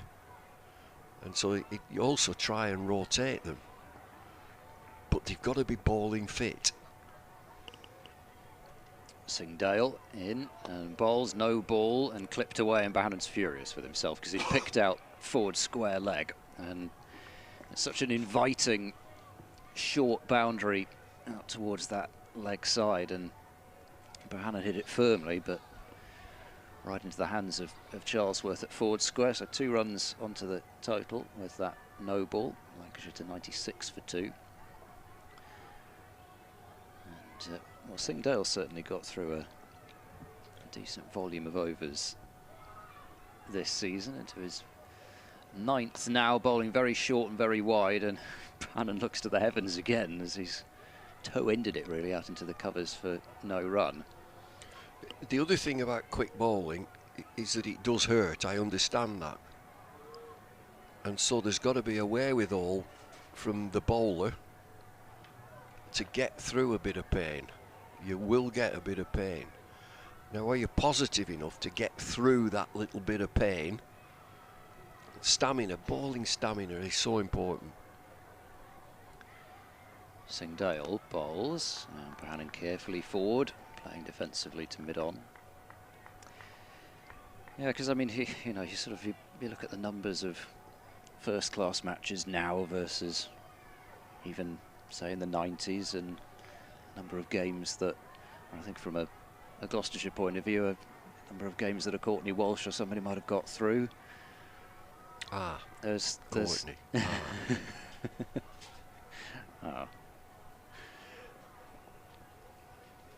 the end of the over will be coming after this delivery, provided it's a fair delivery, which it is, and Bohannon has found the hands of forward square again. So no runs off the bat from the over, but 96 for 2. That comes in perfectly that you mentioned Courtney Walsh and what I was saying about bowling stamina. I umpired a Gloucestershire game and he bowled at my end, Courtney. And he was struggling a bit. I just said, "You got his sweater, are you okay?" He said, "No, I've hurt such a thing." I said, "Are you going off?" He said, "No, I've got to bowl through it. If I go off, I'll seize up." Right. So that's what I mean about bowling stamina, and you will get. This is one of the greatest bowlers, Courtney Walsh, one of the greatest. No, I understand what I need to do, and I can bowl through this. Charlesworth into his 4th over and beats Harris with a ball that lifts and leaves the left-hander from round the wicket. Just seen the odd one do that. Just the odd one, isn't it? Yeah, you never really quite know when it's coming, but just you say it looks so even. There just seems to be, it must be the odd spot here or there which has extra little bit and takes off and beats the edge of Harris. Charlesworth next delivery in and bowls and turn leg side for no run. So last time we were together was on the other side at York for at York, lovely 50 over game. Yeah. I loved that game, and just a really nice setting. It was. They're there again this year, of course. And I was going to try and bring up the score from Headingley, but we'll come back to that in a moment as Harris drives, and we'll just take a single because there's a sweeper back on the cover boundary now, and it's Cameron Green who's doing the sweeping out there. Gloucestershire with only the one slip, and we've sent their overseas test star out to the boundary. 97 for 2 with that single. Yeah, the field has gone much more defensive with a saver out to the left-hander square on the offside and to the right-hander. Bohannon now on strike on that short boundary. There's a saver at deep backward point. Charlesworth in, and Bohannon nudges to Green again at mid-wicket. Yorkshire are 120 for 6. Really? That's at Headingley. With Root having made 1, Harry Brook 33, Bairstow still in on 17, the Yorkshire captain, but Bamber 4 for 40 for opening bowler Warwickshire. Yeah, it's a nightmare for anybody if the ball's going to be moving about.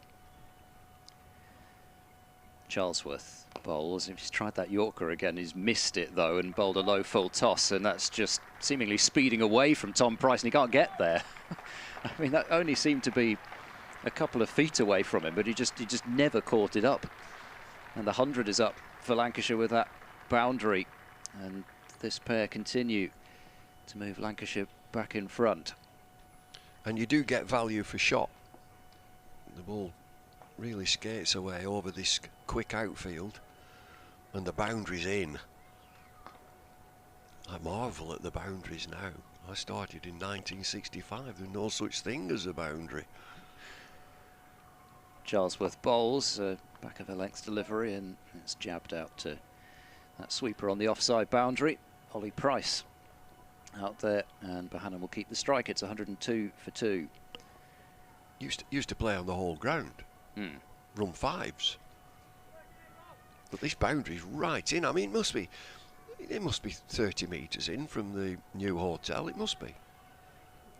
Yeah, I mean, it's not a short boundary by modern standards, but then how much bigger it could be, you'd be on for some serious chases. There must be a directive. There must be an ECB regulation directive that there has to be a minimum boundary. Yes, I'm sure there is. And it'll be a directive.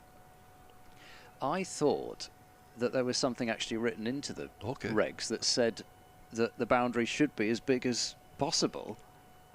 Singdale bowls a grunt of effort. It's played into the ground and back to the bowler. Well, you would play at Lords, and they'll either play on the top side or the bottom side, and that won't come into that regulation. It'll be a very, very short boundary. So I think it's a directive. Where possible, could you mind? And so there's no real comeback if you don't do it.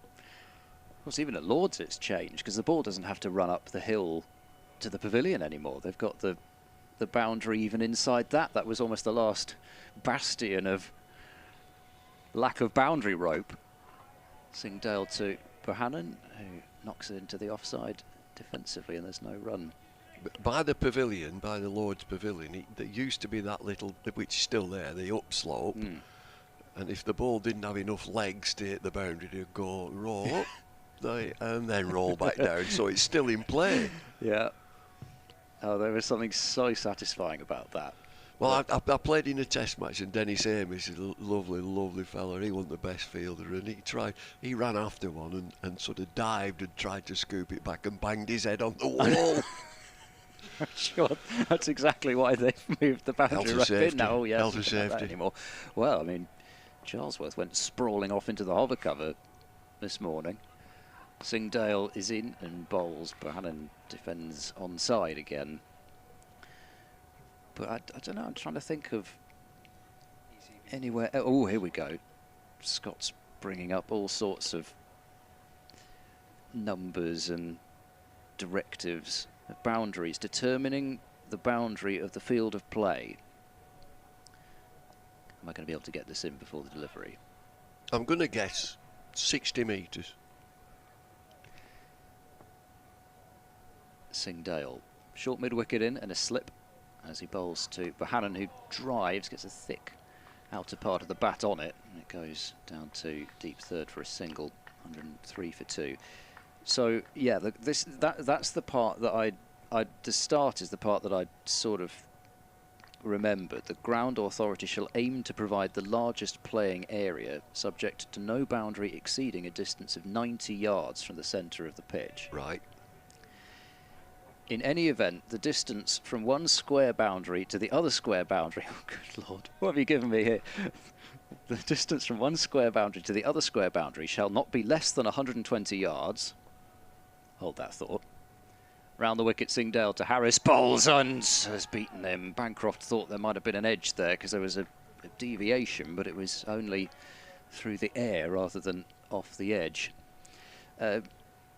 So yes, neither square boundary shall be shorter than 50 yards. 50. Okay. But the straight boundary at both ends of the pitch shall be a minimum of 60 yards. I knew there was a 60 somewhere. So we've almost got there. Distances shall be measured from the centre of the pitch to be used. Yeah, well, it wouldn't be much good measuring it from from the middle of the square, would it? Okay, I think we may actually have been in danger of having cleared something up. Singdale around the wicket bowls, and there's a delivery which is half driven, half cut out into the offside from back of a length. There is no run. It's 103 for 2. I'm satisfied with my work there, and it's over to Bumble and then Paul Allott. Well, I'm glad you're satisfied with that. The 12th man has come on with some paraphernalia. He's now strolling off. Lancashire have just gone past 100, 103 for 2 in 37 overs. Bohannon 48. Harris very watchful on 31. Have you been pontificating? Boundary size? Talking about boundaries and just recalling the time when there wasn't a boundary and you could run 5 happily. Miles, it was miles, wasn't it? The oval was the one. I always thought this was pretty big ground. This is big. Yeah. You want spectators on the grass. I do, get a deck chairs, get a festival atmosphere. Would they be inside the ground? Did you have to sort of dodge through them as a field? No. They'll be outside the boundary rope as it is, and a few tables here and there, and a couple of umbrellas. And that's the lovely. way. Mm. Yeah. Anyway, it's Bohannon on strike. And he's cut that ball from Price away down to third for a single. And you'll remember it was a T20 at Leicestershire where they sold an area, the best seats in the house, which were sofas and easy chairs and pizza delivery. The game, T20 game, was held up by a moped or a motorbike coming across the ground with a delivery of pizzas for the best seat in the house at Leicestershire. In front of the scoreboard, in front of the scoreboard. That was in our Sky TV days. Halcyon days. Well, they may or may not have been halcyon, but that's what, that was a highlight. That's Bryce in again to Harris, who just turns that away onto the leg side. There's no run. There was the hot tub at Gloucestershire, which had people in wearing very little. Yes. with bubbles coming out of this hot tub. I got in a bit of trouble for saying, are you generating these bubbles or is there a machine?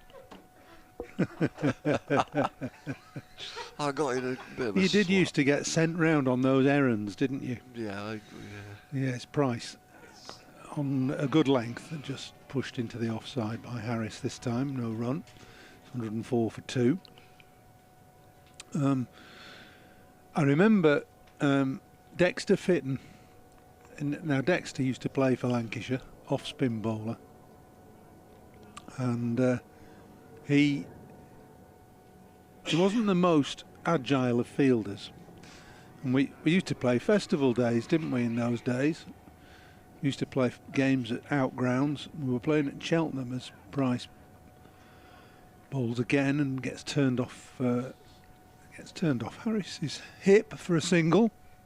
We were playing Gloucester, Cheltenham, and the deck chairs and all sorts all the way around the ground. Oh, I remember this. And Dexter tried to get a foot on a ball as he ran round from deep square leg, managed to tread on the ball, trip over the rope and land straight on top of somebody in a deck chair. I remember it. I remember. He demolished the person and the deck chair. And the deck chair, yeah.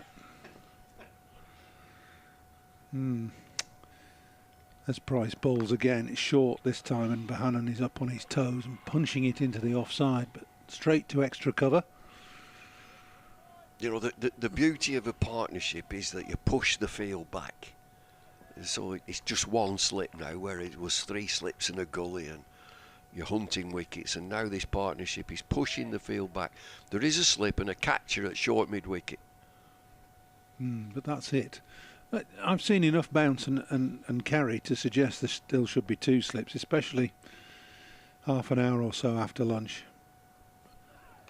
That's off the back foot again, Bohannon, and he's scampering through for 1. It's a quick run, it's well fielded too.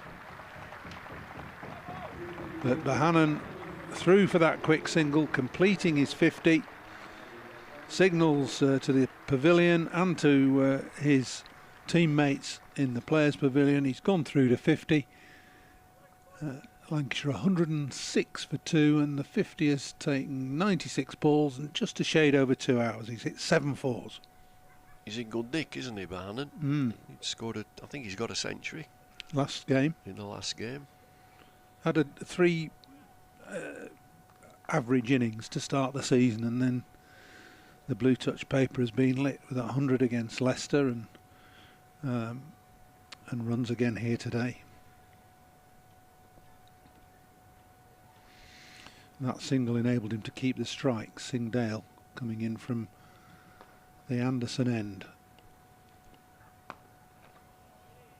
That slinging action produces a ball just back of a length that Bohannon pushes onto the leg side. There's no run. It's got a touch warmer, hasn't it? It just, I mean, it's not. We've both been around the other side for lunch, haven't we? We in have. Our privileged position that we're in. The vice presidents. Indeed. No less. Yeah. I've got a pair of jeans on, but I don't think anybody noticed. No. Well, as a vice president, you should be allowed to wear what you like. Singdale bouncer, and Bohannon ducks under it. There's a few oohs and ahs from the Gloucestershire fielders.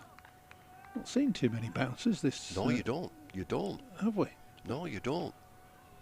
I'm not suggesting they should be overused, but you need to bowl a few in the first hour just to see what the pitch is going to do, how quick it is, How the batsmen shape up against it. Bohannon shaped well there, he just ducked under.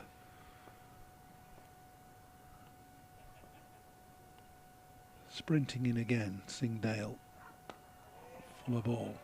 That whippy action. Bohannon just defends. Do you know, I like a bumper, a bouncer. It just puts a marker down that, you know, there's aggression from the quick bowlers. And he's got something up his sleeve. You're bowling that line and length, looking to find the outside edge, but every now and again, bang.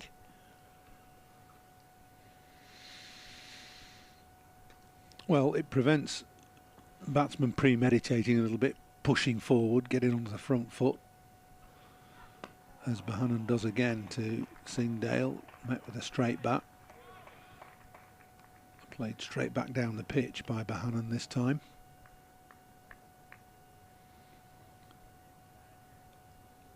It's gone quiet. I think the children, the 2,000 children who were here in the morning session, I'm just seeing a double-decker bus inside the ground. What, with all 2,000 on it? Not 2,000 on it, but there might be a number of buses, and I think they're on the way home. Singdale in again, just short of a length. No swing, no seam for him, but decent pace still as Bohannon defends again. Yeah, there's a constant stream of buses leaving the ground, isn't there? They'll have to be back at school by 2:45, 3 o'clock, won't they? For pick-up. For pick-up, yeah. They've had a fantastic day. I mean, there's been all sorts going on. I mean, there's been outdoor nets and... They're like a bouncy castle, those indoor nets. They've been deflated now. Singdale in again, a little bit of extra pace surprises Bohannon as he tries to steer it down to third man. Ends up just dropping it onto the offside, and it's a maiden. 106 for 2. Well, it lends itself to the 2,000 children and all the activities that were going on. There was cricket nets, there was a climbing wall, there was shooting in at football, like goalies, penalties, and little remote cars going round the circuit. There's plenty to occupy them. I got a call from a friend who was listening. He thought there were a flock of seagulls that had come over the ground. What's that noise? With 2,000 children. Lancs TV viewers just getting a resume of Josh Bohannon's 50. Some good shots in there as well. Harris on strike and clipping it through the leg side. It's half stopped by short mid-wicket. Good diving, one-handed stop. But they still scamper through for a single off Price's first ball of the over.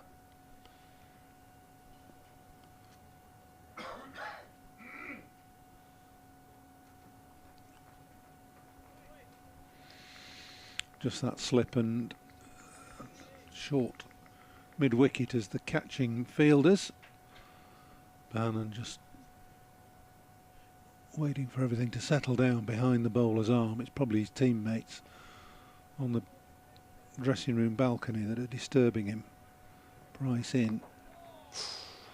That's just bounced a touch as Bohannon looked to get it away on the offside. If there's one area where Bohannon looks slightly vulnerable, it's to that ball that bounces on him outside off stump, because he looks to play quite freely there, especially when he's in. But he got in trouble there. He tried to play it with a straight bat, and it could have been sort of horizontal bat, like a square cut, would have got the ball away. Might have been too close to his body. There. Much the same, but as David Lloyd was suggesting,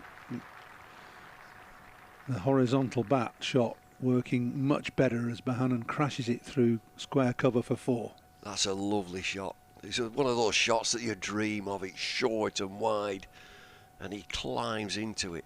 And the best thing, he whacks it across all that tarmac and concrete. Makes the ball a lot softer. That was another of your wonderful philosophies, wasn't it? Concrete finding. Yeah, just hit it to the concrete and get rid of the shine. Yeah. Well, advertising hoardings. They were shocking when they come in. Yeah.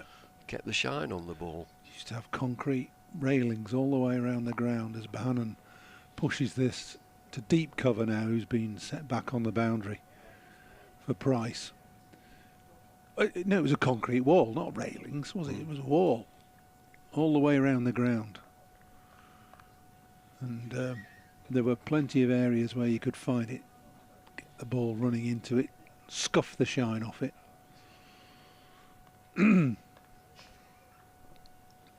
This breeze, look at that breeze now, it's across the ground coming from Stretford.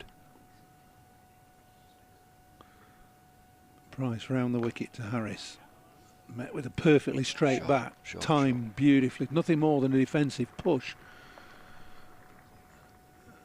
And it's been hauled in a couple of paces short of the boundary, so 2 more to Harris.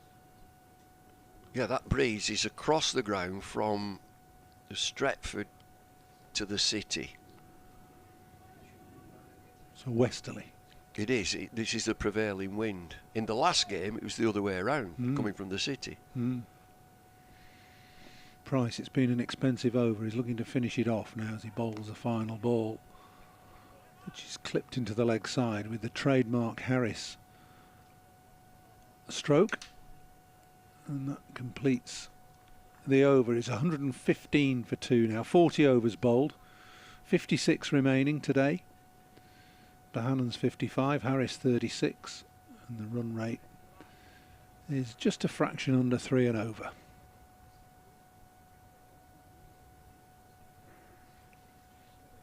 Hard work it's looking for the seamers now. That first session was the time to really try and capitalise with the new ball. Well, you'll be thinking, Cameron Bancroft, how do we break this partnership? Which combination of bowlers? You know, he's got to get to work as captain now and maybe change them round, change an end, bring a different bowler on, change the pace. Because Lancashire, with this partnership, they're pushing the field back. Just one slip in position. Zaman Akhtar is coming on to replace Singhdale. We've got some Van Buren, hasn't he, who bowls some spin. So that's one variation that could be employed, maybe a little bit later in the afternoon, as Akhtar starts now his run from the James Anderson end, round the wicket to Harris, who just turns the short ball away down to fine leg for an easy single. Had plenty of time to play that. The ball almost stood up for him to hit. Had to wait for it to steer it. Moves on to 37. You know, it's a classic case. When you saw that pitch this morning, this is not typical of Emirates Old Trafford, which is quite heavily grass, but it's dry. And you've got to hold your nerve as a captain. We'll win the toss, we'll have a bat, get through that morning session. There'd be a bit of a wobble, wouldn't there, at 25 for 2, both openers, but this partnership has been fine. Akhtar in again past the umpire, driven by Bohannon this time, but not quite timed and straight to mid-off. Well, especially the way Lancashire have played and their procedures. They've wanted to bowl first. And you're faced with a pitch with a tinge. It's still got a tinge of green to it, and I say tinge of green, everything's comparative. And at Old Trafford, they're normally slate grey, aren't they? The pitches. This has got a tinge on it. Akhtar again, short this time. Bohannon forcing, but straight at backward point. It'd be interesting to talk to the modern player, as I do a little bit, and talk about that winning the toss on a day like today. The thing is, it's dry. Yes, there's grass there, but it's dry. Hold your nerve and bat first. Might have a difficulty that first session. It gets easier. Get your runs on the board, batting first. Akhtar in again, short leg side, and Bohannon, similarly as Harris did off the first ball, gets inside it, tucks it down to fine leg for a single. You know, there might have been a bit of nibble, and we've been across there, the vice presidents, with the oi polloi, and we mentioned, we're doing a bit this morning, and I just said, was it? You'd expect the brand new ball from brand new ballers on a brand new pitch. You'd expect it to do a little bit. Of course. Get through that session. Akhtar round the wicket now to Harris, who just stands his ground thinks about a single and then says no. Yeah, I mean, 4-day cricket, a new pitch, even though we haven't had rain, it's any significant rain for a number of weeks now. You expect as a bowler to get a little bit out of it. And that's what's happened, really, a little bit, but nothing too alarming. Akhtar again with a long striding run-up, a little bit short, and Harris on his toes just drops it at his feet. I think it ricochets off his left boot, goes away to cover, no run, end of the over, 117 for 2. It'd be different if there were that amount of grass and it was damp. Oh yeah. Now there's a real difference. If there's dampness in that top surface, and there's ways of finding out, you're not supposed to. But you know, being a sleuth. Yeah, just a bit of a scratch with your stud and round about the area. Don't get seen doing it. Just tap your bat. Does it go in? What sort of noise does it make? There's a bit of dampness. What moisture content? Now it's different. If there's grass on and it's moist, you might just think, well, we'll have a ball first. I've got the ballers to do it. Price is continuing after an expensive over previously. When I was umpiring, and you know, I've said before, I couldn't care less where a bowler runs. I mean, the regulations and the laws of the game, you can't run on the danger area. The batter runs up and down the pitch, and you keep as an umpire, can you run off? Can you run off the pitch? Don't run on the pitch. When I was umpiring, I stopped him about 3 times. I told him, I said, that's it. I said, that's. He said, well, what happens now? I said, you got to take your shoes off. Oh dear, Price bowls again. It's past the outside edge of Bohannon's bat and into the keeper's gloves. An airy shot. What do you take your shoe? I've never understood this. Bowlers have to keep off the pitch, and batters can run up all over it. And there's nothing you can do as an umpire. No. What are you going? He said, "What are you going to do?" I said, "You got to take your shoes off." Yeah. Well, that's so then he said, well, when did that come in? I said, it's this year. New regulation. Take your shoes off. Oh, I never knew that. Don't run on the pitch. There's a fight. We'll get Scott on it. It's 5 penalty runs, I think, for running on the pitch as a batter. Half an appeal from the next ball, but it's going way down leg side and high as well. No real enthusiasm in the appeal. So 5 penalty runs from now. You're running on the pitch. 5 penalty runs. So it changes 117 for 2 to 112 for 2. There's no difference. Only 5.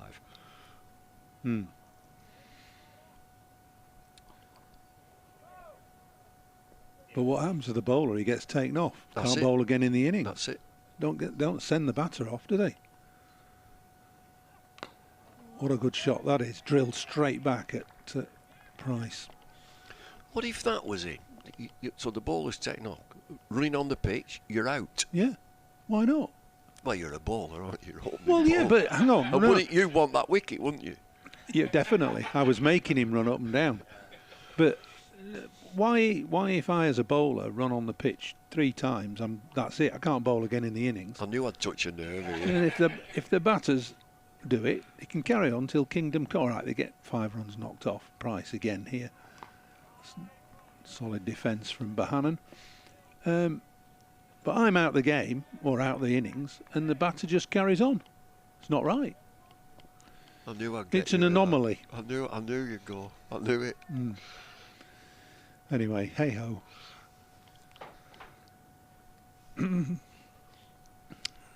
Makes for a more interesting game when you can run down the pitch as a bowler. Anyway, scuff it up a bit. You left-handers have had it tough all the way through your career, haven't you? Run where he wants. Price is running in and delivers, gets clipped through mid. There's that short mid-wicket again. It's just in front of him. That's why that fielder's there and has been for most of Bohannon's innings. He's 56. Harris is 37. Lancashire 117 for 2 after 42 overs. So captaincy again, just Bancroft, and I'm just watching what he does. Is he looking round, telling anybody to get loose? Let's have a change. It's comfortable batting for these two. Barnum 56, Harris is 37. Last man out was Keaton Jennings, well caught by Bancroft off Singdale with that opening burst, 2 wickets. Singdale's just left the pitch, left the ground. Would suggest that might be Price's final over as well. Have to rotate your bowlers. Akhtar in again, around the wicket, wide of the crease, and Harris just gently pushes it into the leg side through mid-wicket, and they run a very comfortable and easy pace too. 119 for 2 now.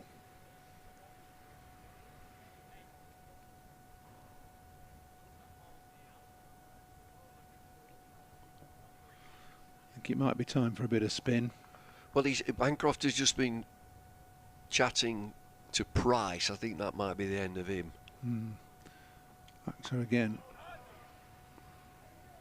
And Harris just pops that one onto the offside, no run. Somebody will loosen in there. Who's that? Green, is it?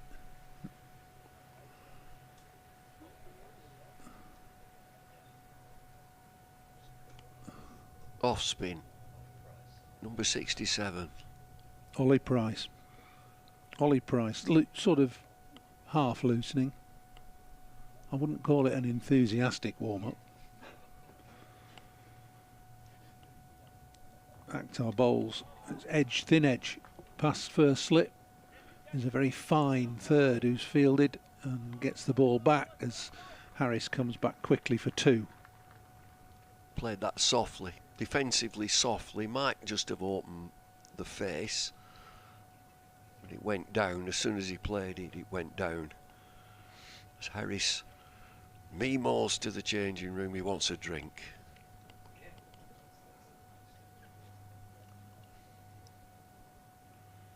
What's a drink? 35 minutes he's been batting. Is it after lunch? 35? Oh no, an hour. It's been going an hour. That's a good shot from Harris. The next ball from Akhtar, which is pitched up to him. No run. It's hit straight at extra cover. Might have drinks, mightn't they? After an hour. Yep. Yeah. I think. Is it an hour or an hour and a quarter? I think it's compulsory that they split the session with a drink. Right. What, even when it's 8 degrees? Yes, yeah, I think they do. Well, you have a cup of tea then.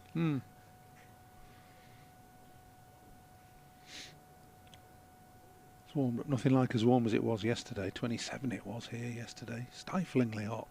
Akhtar in short and defended it onto the leg side by Harris. He rehearses a sort of half pull shot. Looked as though he got plenty of time to get back and play the stroke. He's a good player, is Harris. I mean, he just... Calm, isn't he? Yeah, he's such a natural player. Accumulates his runs.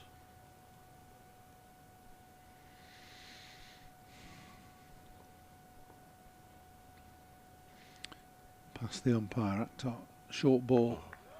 Just watched and swayed out of the way of a slight duck, but just watched the ball all the way. And it flies harmlessly into the hands of the keeper. And that is the end of the 43rd over. It's 121 for 2. Bohannon's 56. Harris is 41. And it is time for a drink. Drink for the batters anyway. The fielders don't seem to be too keen. But Alank's 12th man is out with drinks for Bohannon and Harris. It's Anderson Phillip, I think, doing the 12th duty.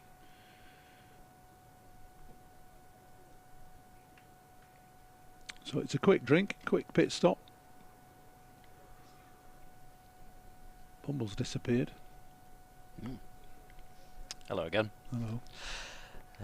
Yeah, so we've got some more spin. Just had a couple of overs from Ollie Price before the break, and this is I've been talking a bit this season about the increased role for Ollie Price. He's been a batter who bowls really in his career so far, but Gloucestershire did have Zafar Goho, we were talking about He bowled so much on this ground 3 years ago, but he's moved over to Middlesex now, so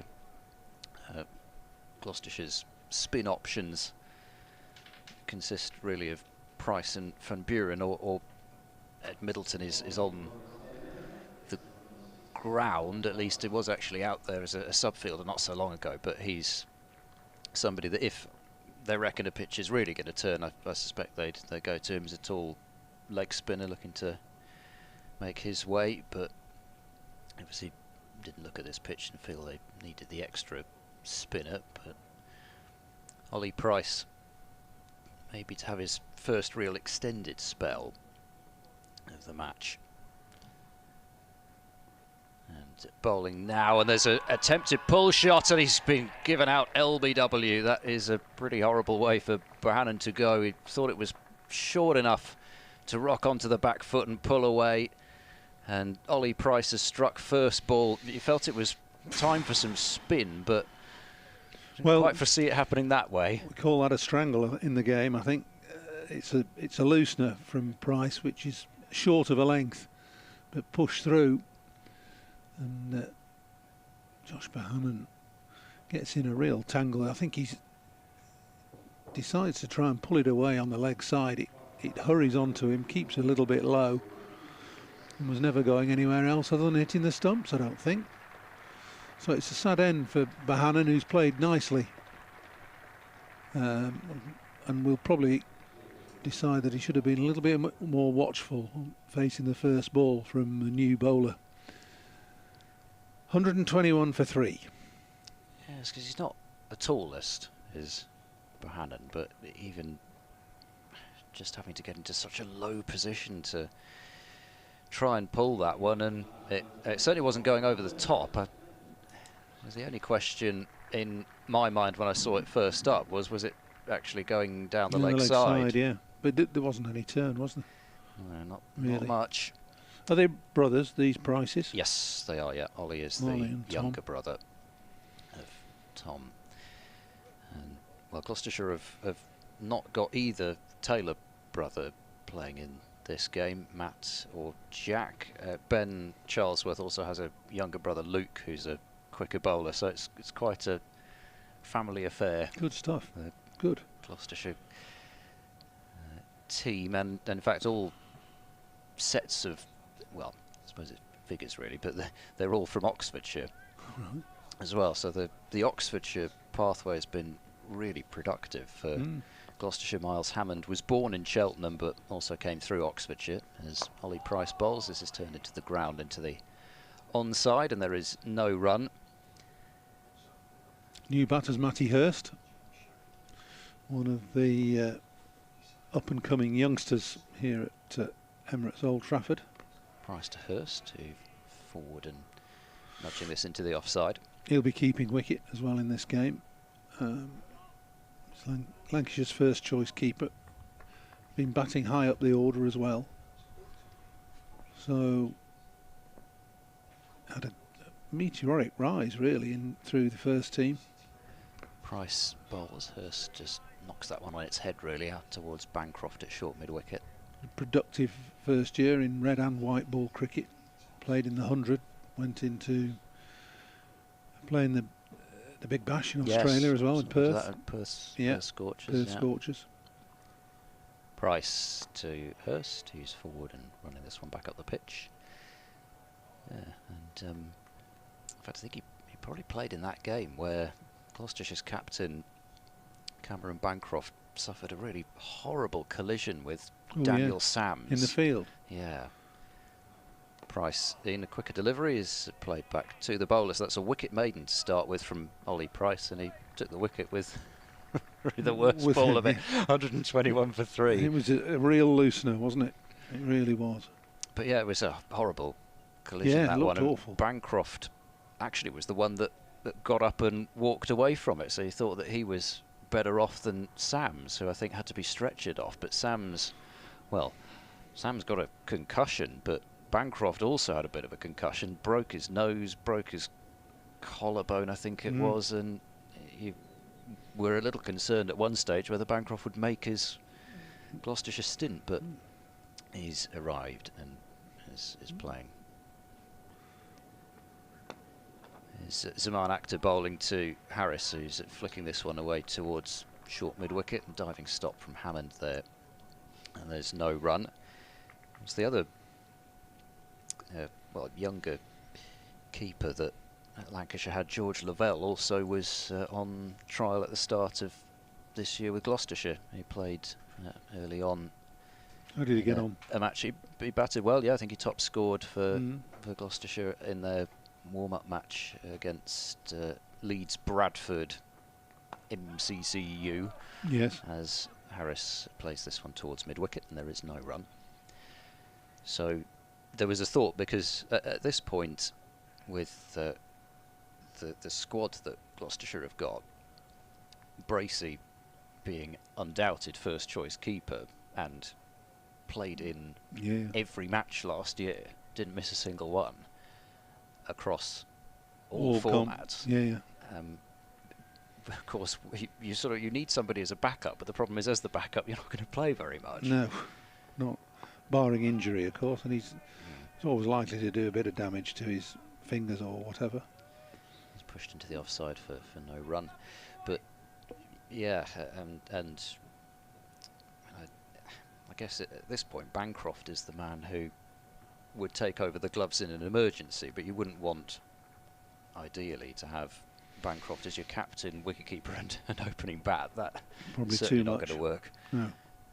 And there was a feeling, even when Dale Benkenstein was coach of Gloucestershire, as he's dug in a bit shorter from Akhtar, but Harris up onto his toes to get on top of it, and there's no run. That Bracey batting in the top order was just a bit too much for him, so he dropped down to 5, and I think now he's really found his slot down there. He seems much more happy batting there, and I think he was to start with. He really saw himself as a top order player, didn't want to let go of that idea, but now that he has, there's Akhtar bowls, and that's clipped away by Harris. There's work to do round the boundary from fine leg for Tom Price. He'll relay the ball to Cameron Green. He'll gun it in, and they'll take 123 for 3. But particularly in the last couple of years, Bracey's has embraced that role and actually be batting at 6 in this game, with Cameron Green batting at 5. But it's funny how a lot of counties have that thing of having about 3 or 4 different wicket keepers, and there's just a couple in Gloucestershire one where at the moment Bracey's really the number one. Akhtar bowls as a shout for leg before wicket here, which is not given by Jack Shantry. As Harris looked to turn it leg side, and yeah, it's possibly, it looks like it's going down from round the wicket, but maybe a bit high as well. Yeah, didn't look quite right, did it? Not quite right. 123 for 3. Well, Lancashire have got 2 keepers playing in this game, Bell and Hurst. It's almost the norm. Yeah, Joss Butler's out of the equation now. He doesn't play, basically. We had Lavelle, of course, who would keep wicket. So 2 in this match that could quite easily keep. Price to Bohannon goes. Hurst rather goes back and flicks it away into the onside, and Harris has dropped his bat mid-pitch coming back for the second run. Throw goes to Hurst's end, and Matty Hurst is underway with 2 runs, 125 for 3. It's unusual. See a top order batter dropping the bat halfway through the run. Didn't see why he lost it. Ollie Price in bowls, and this is worked round the front pad out towards short mid-wicket. I was right with you, by the way, on your discussion about running on the pitch, because in the previous game, I mentioned this earlier on to Scott, I think, as Ollie Price bowls, and this is clipped to the fielder on the 45 for no run, that there was the same lengthy discussions going on as we saw a little bit this morning between umpire and batter about how far out of the crease they were batting. You're thinking the penalties for this. It's just, it's slightly mad. Price bowls, Hurst finds a gap on the leg side, will take one, think about two, but it's Cameron Green with a strong arm, ends up one bounce throw to the bowler's end, single taken. Well, I've seen umpires make batters stand back. If they're standing way out of the crease, umpires do start to take notice and say to the batter, you've got to get back. But yeah, it's a moot point, isn't it, really? Hammond standing legs wide apart at slip as this is driven by Harris to gasps of anguish. Perfectly controlled fashion through the offside for one more. Harris ticks to 44. To 127 for 3. Everything's feeling rather empty over there in that all the kids area are gone. without the kids. We've got used to that soundtrack. And either that or they're still here, and we've been so attuned to the noise now, as that was driven to short extra for no run, so attuned to the noise that we're just filtering it out, and it's still there. No, it's definitely not. They've gone. I've got a question for you. What time do you think it says on the pavilion clock now? Yeah, I think it says about 5 to 3, doesn't it? I suppose it does. It's not very easy to read, is it? It's tricky. I don't know whether one of the hands has been. Oh. Anyway. Scott's got a pair of binoculars. That's got all. everything. It's always good. It's got everything here. Yeah. There's every single. It does say 5 to 3. Well, that's good. There's every single possible bit of wiring or connection that you could wish to have. Actor bowls. This is clipped out through mid-wicket, and they'll sprint back for a second run here. Green will throw at the non-striker's end. We're going to Prayer trying to hit direct from that distance and doesn't. Back end away, Harris to 46. He's got every. Has he got all the kit? Possible gadget, and he's been combing through ECB regulations. We've been keeping him busy so far.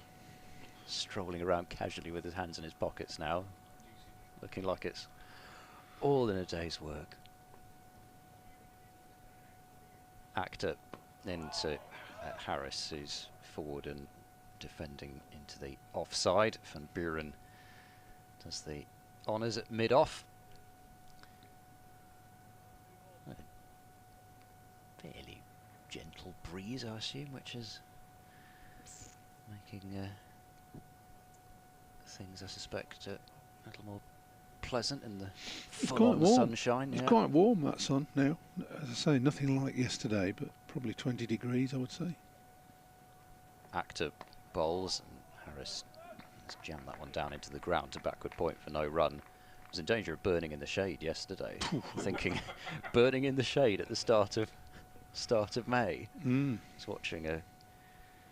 was watching Somerset's women taking on Essex yesterday at Taunton Vale, which was a beautiful scene. And I think actually the great thing about the domestic game is you can go from an outground like that with trees lining the ground and grass banks, and here we are at a test venue. Driven by Harris, it gets underneath the attempt of Actor to field off his own bowling, so they'll take a single. 130 for 3. Do you have a favourite ground other than home ones? A particular place that either commentating or playing? Oh, I always like playing at Maidstone. We didn't play much at Canterbury, Lancashire, but I like Maidstone. It was a quaint ground, black and white pavilion, banking, natural banking all the way around it. It was this sort of epitome of county outground cricket, if you like. Actor to Hurst, who drives into the ground, fielded in the covers. Don't think they play there anymore. No, to be fair. To be honest, I'm struggling to picture it, actually. Well, it may have been discontinued in your, before you started commentating or whatever. Oh yeah. There's some lovely grounds, aren't there? Cheltenham College is good ground. I like Cheltenham. Is Lancashire visiting this year?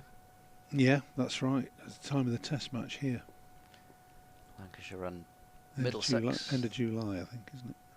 Actor in. This is clipped out through deep square by Hurst. Protection out in the deep in the form of Ben Charlesworth, and 1 run taken, 131 for 3. As Hurst retains the strike on 4. Scarborough, like playing at Scarborough. Sedbergh's one of my favourites. Love to get Somewhat there. contentiously, but it is. It's got the best. It's one of the top, certainly in the top 10 of grounds with scenery and whatever. And it's a good pitch, and it's a decent sized ground, and there's always about 1,500, 2,000 people there, which makes it. It's an intimate place to play. It's good. Where else? Arundel was good. Sussex. I'm going off, not main grounds at the moment. Puckercara Park. Do you know where that is? I do. You do? That's one of my favourite grounds right. in the world. But I've Plymouth. never been. It's just flashed away by Hurst. Oh, you've never been? Drove it sort of on the up towards backward point. No, it's one of the grounds that I would love to. If you ask me which grounds would I most like to visit, that's probably the well, it's up there in the top 3. I'll put it that way. It's got this wonderful grass terracing and pine trees all around it in the park. It's lovely. It's in that arboretum, I think, is it something like that? Botanical gardens type thing. Ollie Price, this is to Hurst, who turns him towards deep mid-wicket, and another single is added, 132 for 3. Yeah, that's. I mean, they're so blessed with amazing grounds in Queenstown, New Zealand. Yeah, in the Lord of the Rings country. Yeah.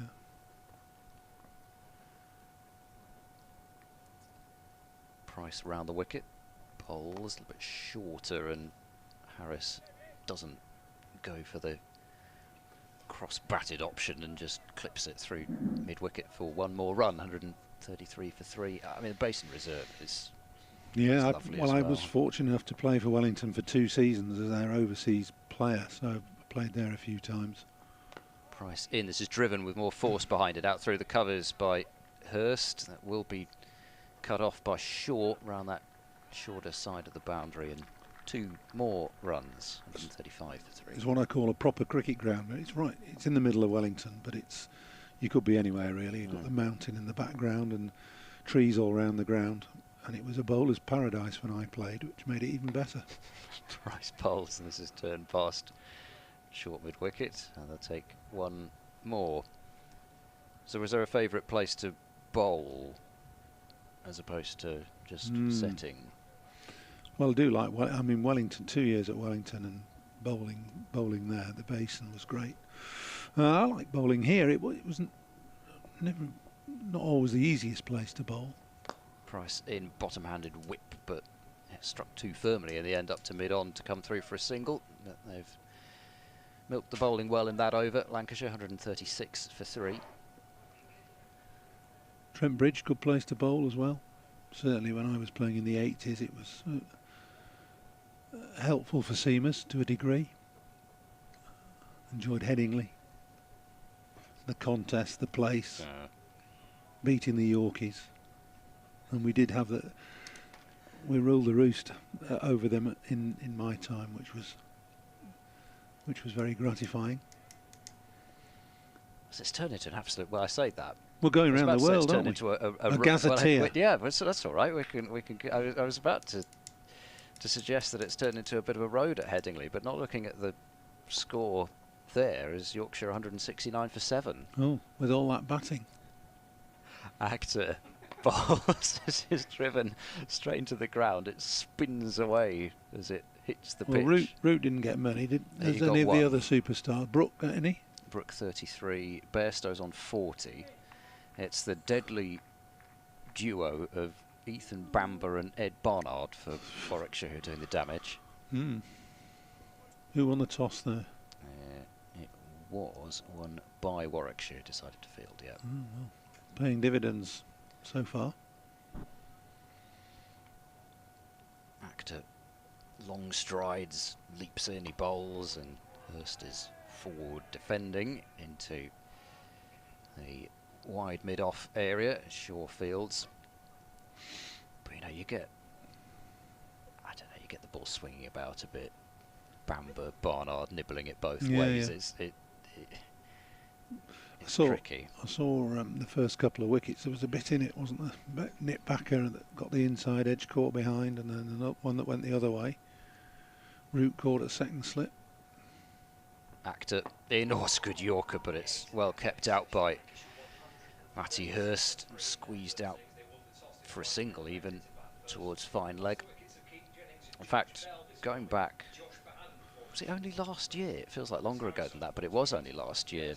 Zaman Akhtar was responsible for removing Joe Root twice in a match at Bristol, and not only that, but Brook in the first innings as well, bounced Brook out, going for a pull shot, and top-edged it, caught it mid-on, and Root just going for one of those trademark clips into the onside off straight, and for once missed one. Actor bowls, and this is flashed out through a vacant cover region by Harris. He'll move within one of a half century, 138 for 3.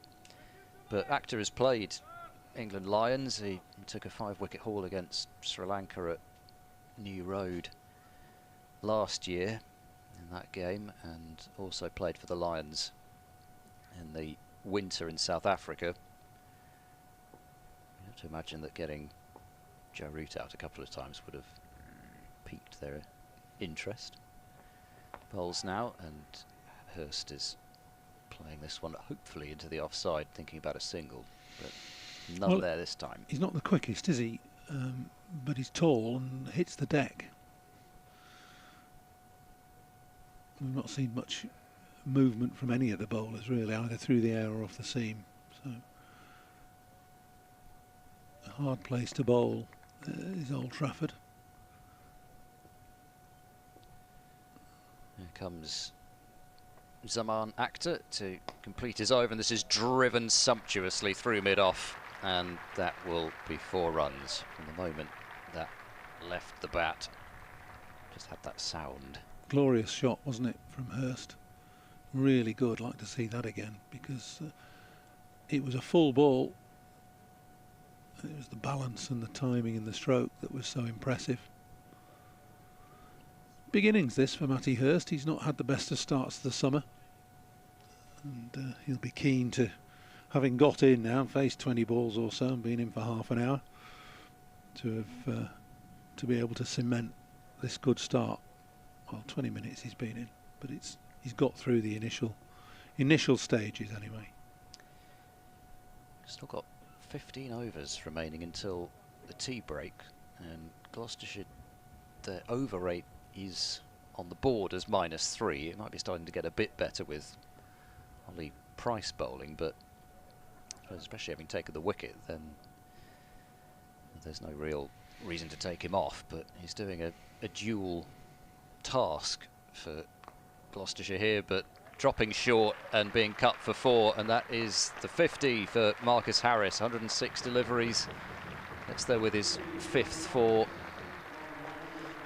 Waves that bat around the ground, and he's really looked pretty well set from the start. A few times being beaten by Singh Dale, but for the most part just looked assured, and well, Gloucestershire will know as well as anybody where it could go. Well, it'll please him, this 50, won't it, that he scored it against one of his former teams. Price bowls, takes a bit of pace off that, and Harris just has to watch it carefully and play it back. Yeah, very, very popular figure, Marcus Harris. He is certainly, well, I mean, nowadays cricketers I think know how to get on with each other mostly. As he's played up the onside of the pitch for no run. Get too many rocking the boat. Not really. But especially as an overseas player, I mean, these days you set yourself up as a... Price bowls cut away, and that's found the gap between cover and backward point, and it's 2 boundaries in the over, and that's the 150 that's coming up with this one. Nicely played on the back foot, giving himself a little bit of room and not trying to hit the ball too hard, which has been the essence of the way he's played so far. I was saying about overseas players these days, the days of the overseas player playing for years and years and all summer for the same county have gone, so you probably set yourself up as being a bit transient and ready to move at the drop of a hat, really, to whichever county wants you. Price bowls always an edge there. He tried to whip that one through the onside, and it flashes wide of slip, and it will be 4 runs to add salt to the wound for Ollie Price. Valiant effort from Actor down at the boundary, but unable to bring it in. Yeah, just got turned round, and the edge too thick for Hammond to do anything about it at slip. Good piece of bowling after he'd been cut for 2 fours. Tossed that ball up a little bit, held it back a little. Last ball of this over, it's Fuller and driven firmly. Singdale's almost had that one sneak through him, but I think he might have stopped that with his boot rather than his hand, but he's kept something behind it. It's actually more of an old-fashioned long barrier. It was. You don't see the long barrier very often these days. It's a good job that he did it, because he might have had that one squeak through. End of the over, and well, there were 3 boundaries in it, 2 with great authority and 1 off the edge. But 154 for 3. Lancashire, and we've got another change. It's Josh Shaw, who's back into the attack. This will be his first spell of the afternoon. Not using Cameron Green much, are they? No, I think he is still unavailable to bowl. I think they've got a back problem, is it?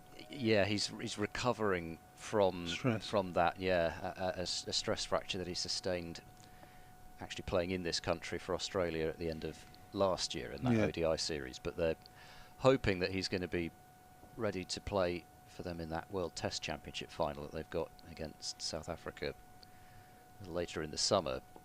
But the hope is, because of that Green will be able to bowl towards the end of his stint here as Shaw to Hurst, and that's clipped for 1 down to Singdale at fine leg. And I suppose it will depend how he's feeling, but you'd guess, given that there's quite a gap for Green after that World Test Championship, that if there's any chance that he would want to get some overs in.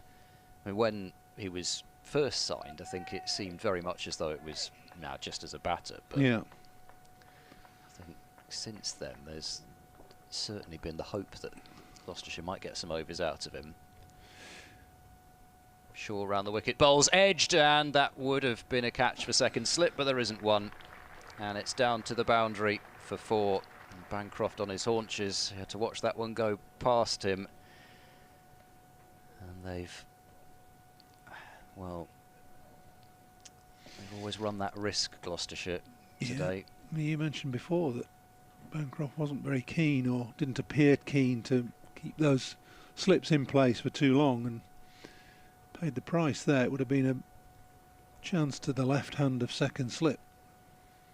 Bancroft's moved wider at slip, but it's still just the 1. Shaw bowls, and Harris has come forward and across to that one and not met it with a bat. So it goes to Bracey. Well, he just brought a bowler on for another spell, and he's gone past the outside edge. There's a chance. Gone to what would have been second slip. And he's got a man out at deep square and a man out at deep fine leg. I mean, the signs are there. Come on, attack by reinforcing the slips. Shaw bowls to Harris, who drives this one, doesn't time it to perfection, and will get a single to the right-hand side of mid-off. Harris to 66. There's been a couple of edges now off Harris's bat in the last couple of overs, but I mean, particularly when you'd think the pressure is on Harris as well, with, well, I mean, relatively so, with an end having been opened up with the slightly fortuitous dismissal of Josh Bohannon. And they're going to have 2 slips for Hurst, but not so for Harris. Shaw bowls, has width on offer. It's been driven off the back foot, but out to backward point where Hammond fields. There's no run. Luke Wells, George Balderson, Tom Hartley, Tom Bailey, and then Sakib Mahmood, John Turner. Batting to come for Lancashire. It's a pretty formidable proposition to have Luke Wells walking out at number 6 just when you think you've got into the he's moved down the order lower of middle late. order. Yeah. Shaw completes the over. That one's gone pretty horribly wrong. It's not for the first time. We've seen quite a high full toss today, and Hurst tried to swing it away. David Milne says it's okay as far as height, so it's a dot ball to end the over. I think it's going to be all change. We've reached not the destination, but we've reached the point at Scott's rotor where we've got a double change going on. So Bumble will take over and then Scott will jump in. Run rate 3.14, so it's increasing all the time. 160 for 3. Harris is 66. Hurst, a nice start for him. 14 from 24 deliveries. Ollie Price is the off-spin. He's got a nice loop. He's got cut away a couple of times. Here's Price with his off-spin from around the wicket bowling. That's driven down the ground by Harris. Picked up at mid-on, and there's no run.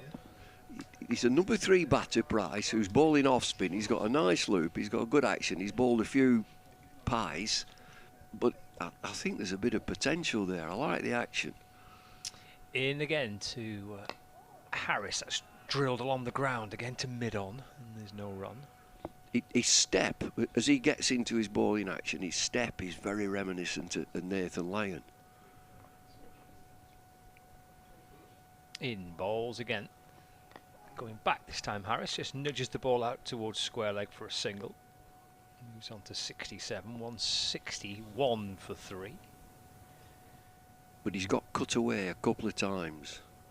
Harris will wait for him, left-hander. He'll just wait for that ball that's a little bit short. Knock him away through the offside. Balls his off-spin over the wicket to the right-hander Hurst, who plays forward and defends, and there's no run. You're always looking for a finger spinner. How much spin does he get on it? I think this lad gets a bit on it. He's quite tall too, isn't he? He is. Strides in, bowls again to Hurst. A little flatter and quicker this time. That's just turned out towards the leg side. There's no run. No, he's got to bowl that line to Hurst, just outside off stump. Get it outside off stump so you can beat the outside edge.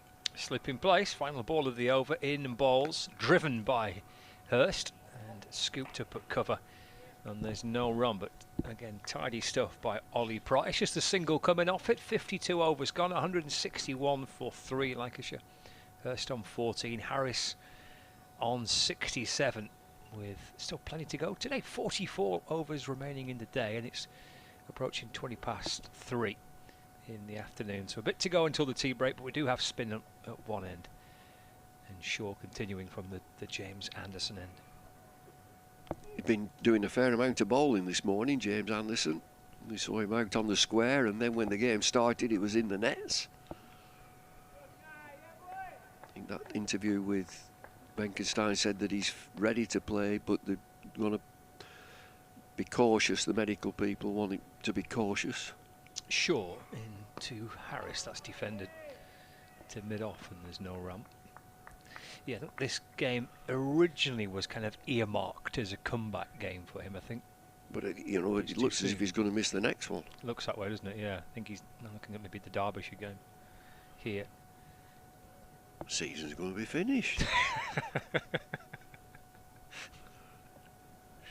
161 for 3. Harris on 67. Here's Shaw muscling his way in from the Anderson end. Balls. Harris on the front foot, just leaning forward and steering it past the bowler. Round comes mid-on to complete the fielding. No run.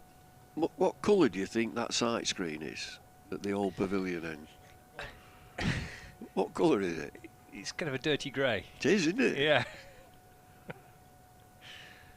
I'm not sure there's much white in it. Like a bed sheet gone wrong. In and balls, and flashed away again by Hurst, down towards the third man boundary. He's stopped actually right down on the rope by Van Buren, and whether he's stopped it cleanly, I'm not sure. Well, the signal's not yet come from the umpire. They're just the one. It is yet. So he's done some good work there, Van Buren. Single to Harris, moves to 68, 162 for 3.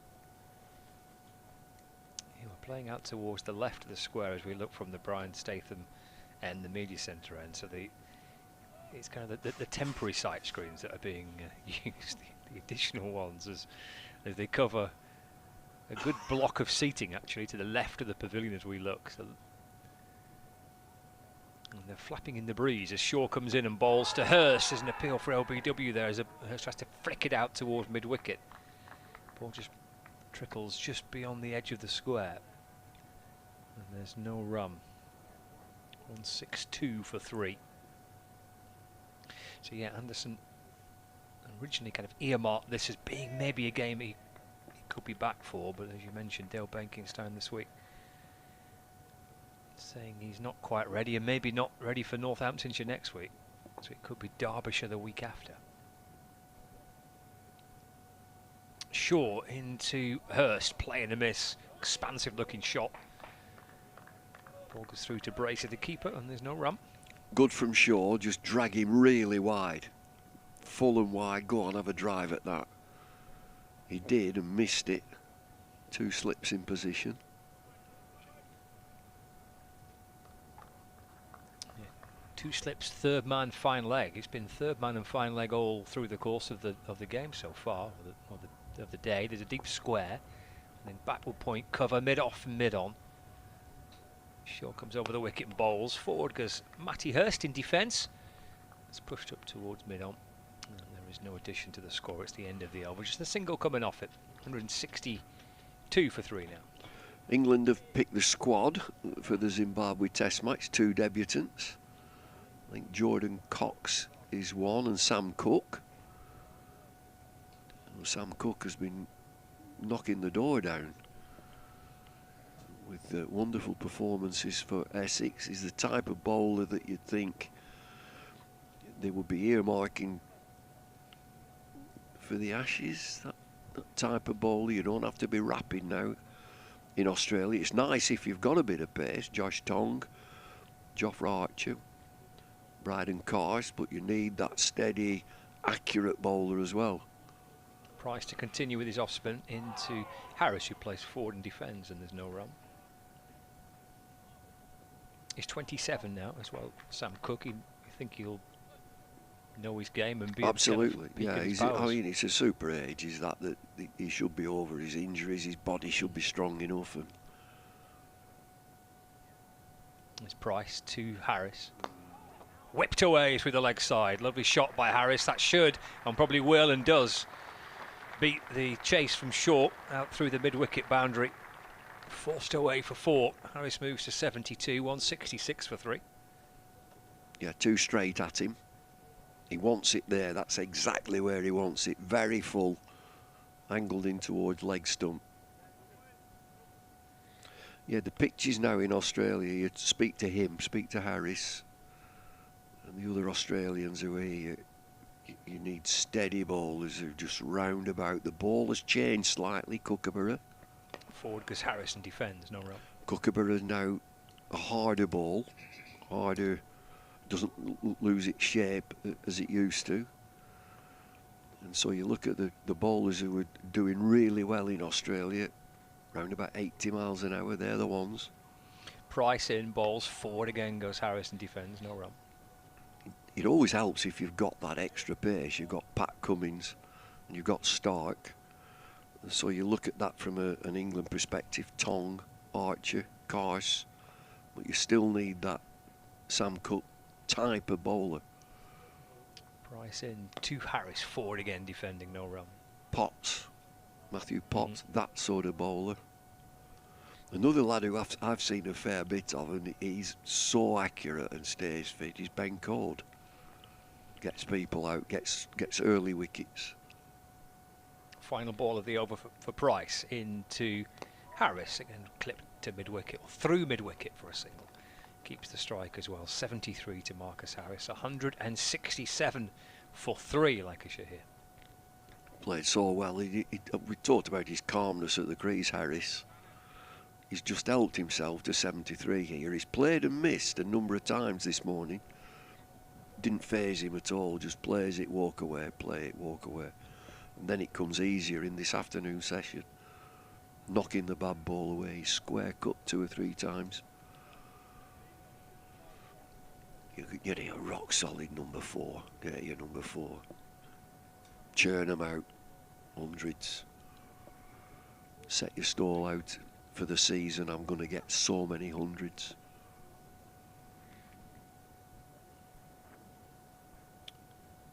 Well, so far he's got 1 century to his name, but again has gone past 50. Shaw comes in and bowls a short ball to Harris, who just sways back and drops the hands and through to the keeper, and there's no run. And he's become the first Lancashire player actually to score 5 50-plus scores in his first 7 innings for the club. Ever? Yep. The previous was 5 in 9 innings by Shivnarine Chanderpaul. It's the first Lancashire player to ever score 5 50 scores or more in his first 7 innings for the club. Off the back foot and cut away, but picked up at backward point, and there's no run.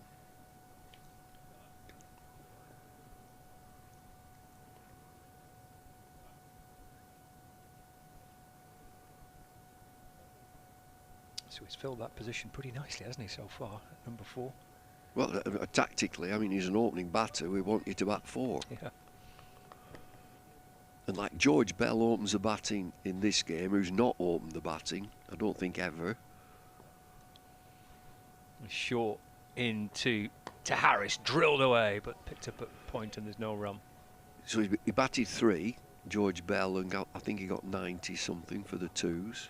Harry Singh, the opening batter, got 150 not out, batted all day. So Jones doesn't play and they put Bell in. So, you know, it's good decision making, how they've arrived at that decision. Got Harris, who's an opener, you've got Luke Wells, who's an opener. Yeah. 167 for 3. It's short to Harris. His runs here off the front foot, guides the ball away through cover, and comes back for 2. Harris moves on to 75. Not out, 169 for 3 now.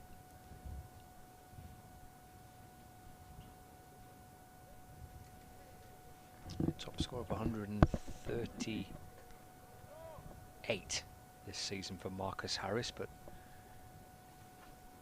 again he's gone past 50. In this position at number 4 for Lancashire. Short in, bowls off the back foot this time, punched away towards wide mid-off and scrambling through for a quick single, but good running by Harris. It's a stop by Singdale from mid-off away to his right, just tumbling down towards his right, but prevents the ball going past him and heading towards the boundary, but doesn't prevent the run. Moves to 76 now, Marcus Harris, 170 for 3. These are, both teams are 5th and 6th in Division 2.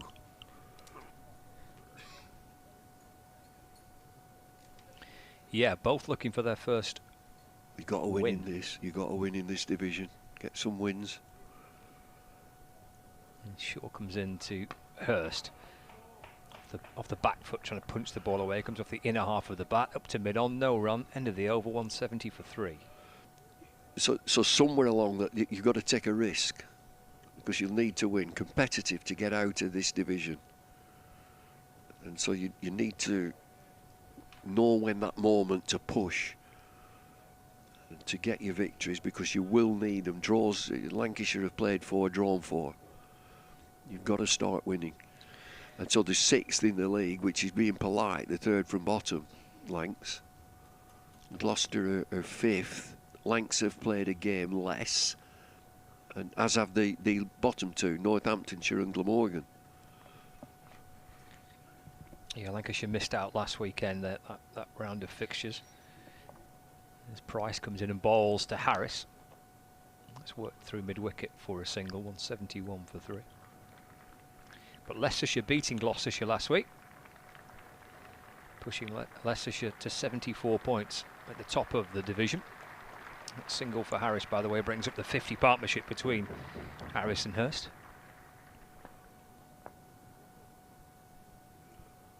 There's Price in and bowls, but back towards him by Hurst off the back foot, and there's no run.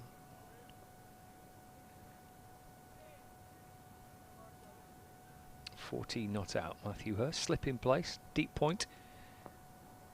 There's a cover, mid-wicket, mid-off. That's worked down towards long on. It's Charlesworth who comes up from the boundary to field. Hurst gets 1, he moves to 15, 172 for 3. I think he can bowl wider of off stump over the wicket to a right-handed batter, don't get too straight. Gonna have potential to beat him on the outside edge to bring slip into play. If you get too straight, he'll just knock you away. Forward again goes Harris, just dropped into the offside, and there's no run. 77 not out. Marcus Harris, standout performer with the bat so far this season for Lancashire. A little flatter and touch quicker by Price. Forward goes Harrison, drives to mid-off. There's no run. Charlesworth is there to field. Just a couple off the over so far. Final ball for Price, with a strong breeze towards his left-hand side as he bowls to Harris, and that's driven along the ground through cover. Hurst fancied 2. Harris decides he'll quite like the strike. It's the end of the over. He's on to 78. And Lancashire now 173 for 3. Well, that's good counting there from Marcus Harris, and it looked as if there was a 2 on. No, I'll just have a single and I'll keep the bowling. Oh, there's plenty have done that. Plenty have been great counters. Yeah, 1, ball 5, ball 6, 1, I've still got the strike. Who would have been the best that you played with that did that? Well, I didn't play with him, I played against him. Okay. With Jeffrey Boycott was good. Oh, yeah. David Steele. Remember David Steele? Well, I do know that. I don't remember him playing, no, but... Wonderful nickname of Crime. Crime does not pay, neither does stealing.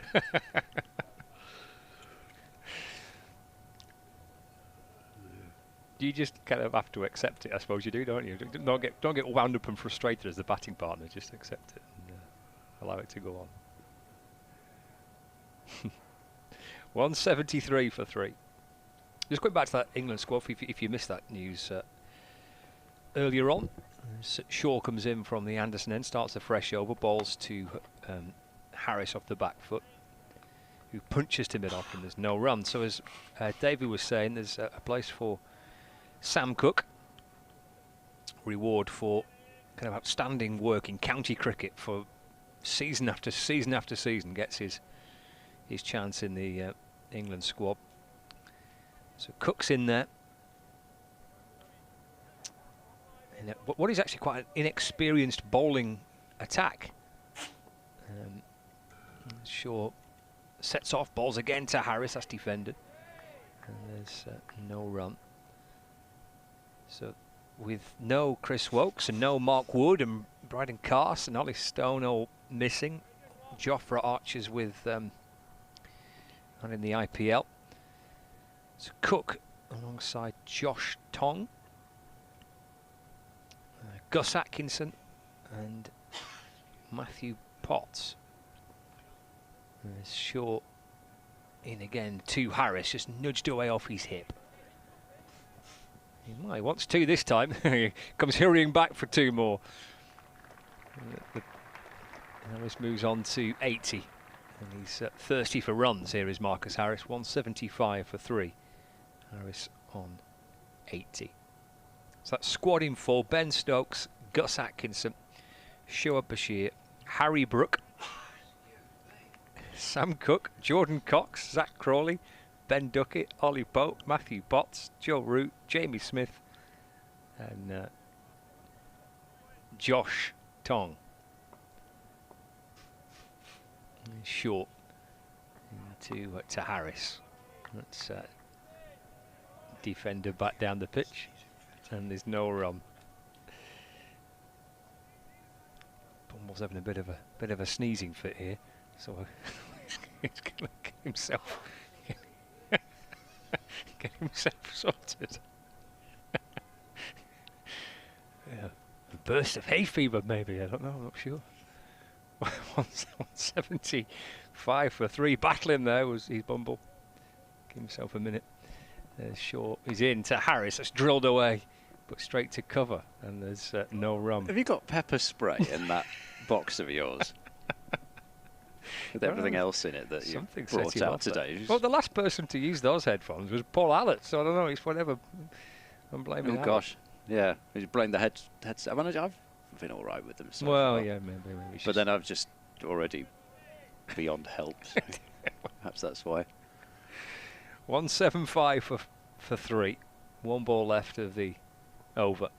It's short into Harris. It's short and pulled, and that's 4 through mid-wicket for Harris, who moves to 84. It's a full-blooded back foot pull shot from Harris. And that, as soon as it got through the infield, raced away for 4 runs. 179 for 3. It's just so still and balanced. It just seems like very little when he's in full flight. Very little can trouble him, and there's not much. I mean, he does go back, but there's not much difference between when he goes forward and when he goes back. It's just very subtle movements, and he's got such a short, punchy stroke. Whatever he's doing. Bumble walks back in with a tissue which is drenched.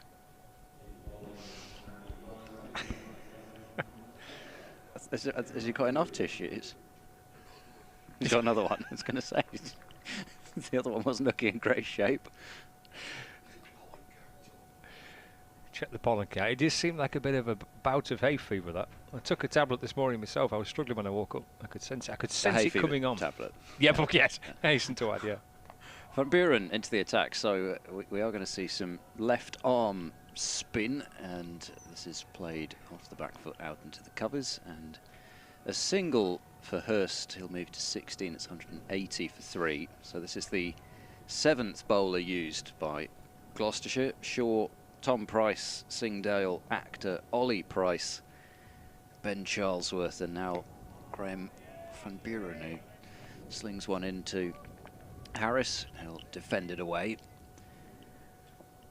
So this will certainly, if nothing else, speed the game closer to tea with Van Buren bowling as Harris forward defends. Certainly doesn't hang about, but actually I think he's bowled really quite nicely this season when he's had the chance, or perhaps to some extent wanted the chance. This is played back to him for no run because he has had some shoulder trouble over the years and back as well, and now that he's no longer captain, as he bowls, and that slides past the edge of Harris, and that's the sort of thing that we have been seeing him do. And he's only picked up a couple of wickets, but it's actually gone at less than 2.5 and over when he's bowled, so he's provided some control as well.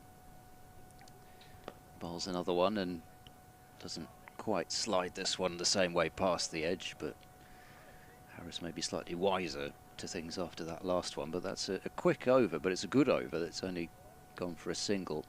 Last over he pushed back, 180 for 3. Another thing worth mentioning whilst we were on news, this was some more newsy a few days ago, but it's old news. It is old news, but I think it's news that still news wasn't able to be mentioned on air in between rounds. Right. The selection of the venues for the Women's T20 World Cup next year, and certainly those at Bristol are very pleased. That might be an understatement, actually. They're absolutely delighted that they've been named as one of the venues. Excellent. Of course, as Old Trafford has. Old Trafford, Headingley, Edgbaston, Lords, the Oval, Hampshire Bowl, they've gone with, you see. Just call it Bowl. And Bristol. Nice. So Bristol is well, I don't put it that way, but Bristol is one of the venues, and for example, Durham isn't, and neither is Cardiff. So understandably, they're really delighted with that, and also I think it helps that England's women have really enjoyed playing there over the years. So I talked to a lot of them, say it's one of their favourite places to play. Not that England might be playing there. Change of bowling from the Anderson end. Tom Price returns into to Hurst. That deflects away off his pad out towards backward square leg. So leg by the call by the umpire. 181 for 3. Hurst remains on 16. We don't know where the fixtures are, but in any case there will be fixtures at both the home venues of Lancashire and Gloucestershire, and yeah, I think for Gloucestershire, they will rightly see that as a real feather in their cap that they've attracted the T20 World Cup there next year. Yeah, to be on the list, kind of host venues for that competition. You say, look at some of the grounds that are not on it. As Price comes into Harris, that's defended. There's no run. That is definitely a feather in the cap, isn't it? Certainly, yeah. And is it reward probably for the work that they've done previously in staging, especially women's international cricket? Exactly. And when you think back to the last major women's World Cup that was held in this country, England lifted in 2017. Awful lot of matches played at Bristol, some absolutely fantastic encounters. It's Price to Harris, bit of width there for Harris. That's driven towards deep point for a single. Harris moves on to 85, 182 for 3 now. Slightly bizarre bit of fielding from Beer and everything. Picked it up, and it was just all of a sudden there was a bit of circus activity going on out there. But yeah, there were some amazing games in England. Thrilling win over Australia, and semi-final win to get into that Lords final. The final will also be at Lords for that competition. That's already been announced as well. Price over the wicket to Hurst. That beats him through to James Bracey, and then he stands at the bottom of his follow-through and scratches his head, and then looks slightly bamboozled as he wanders back to his bowling marker. Matty Hurst, in contrast, stands there with a cheeky little smile on his face. He just reached down and took that one-handed as well, I think, to Bracey. Just reached down, left hand, and just, that's all right, I'll just nab that. Very casual. 182 for 3. Price for Gloucestershire from the Anderson end in, and balls to Hurst. It's turned out towards mid-wicket. It's fielded. And there's no run. So it's England, Australia, India, New Zealand, Pakistan, South Africa, Sri Lanka and West Indies are confirmed for that competition, and then there'll be 4 more spots. It's an expanded format for next year, so 4 more teams will join those in that 2026 Women's T20 World Cup. There's Tom Price to Matt Hurst, gets forward to it and pushes out towards Hammond at cover, and there's no run. End of the over. 182 for 3, with Hurst on 16 and Harris on 85. So it'd be 2 groups of 6, and group stage followed by knockouts, and the final will be on the 5th of July next year at Lords. So much to look forward to. It'll be another busy summer, as indeed this one is. Well, every summer's busy now. There's so much going on. And actually, another thing has Van Buren is in. This is driven out through the offside for another run by Harris. He's on to 86. Another thing that's worth mentioning when it comes to the women's game starting soon is this new knockout County Cup T20 competition. Yeah, T20, which is starting, I think, in a few days over the bank holiday.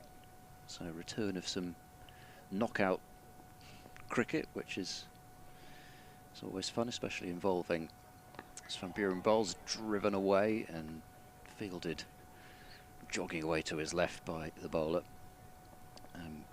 Especially involving all three tiers, so we could see some big upsets. So again, Hurst drives straight and too straight because the bowler fields. So it'll be quite interesting to see what happens when you get to the stage where you could have Tier 1 versus Tier 2, or League 1 versus League 2, whichever you want, since this is pushed into the offside by Hurst.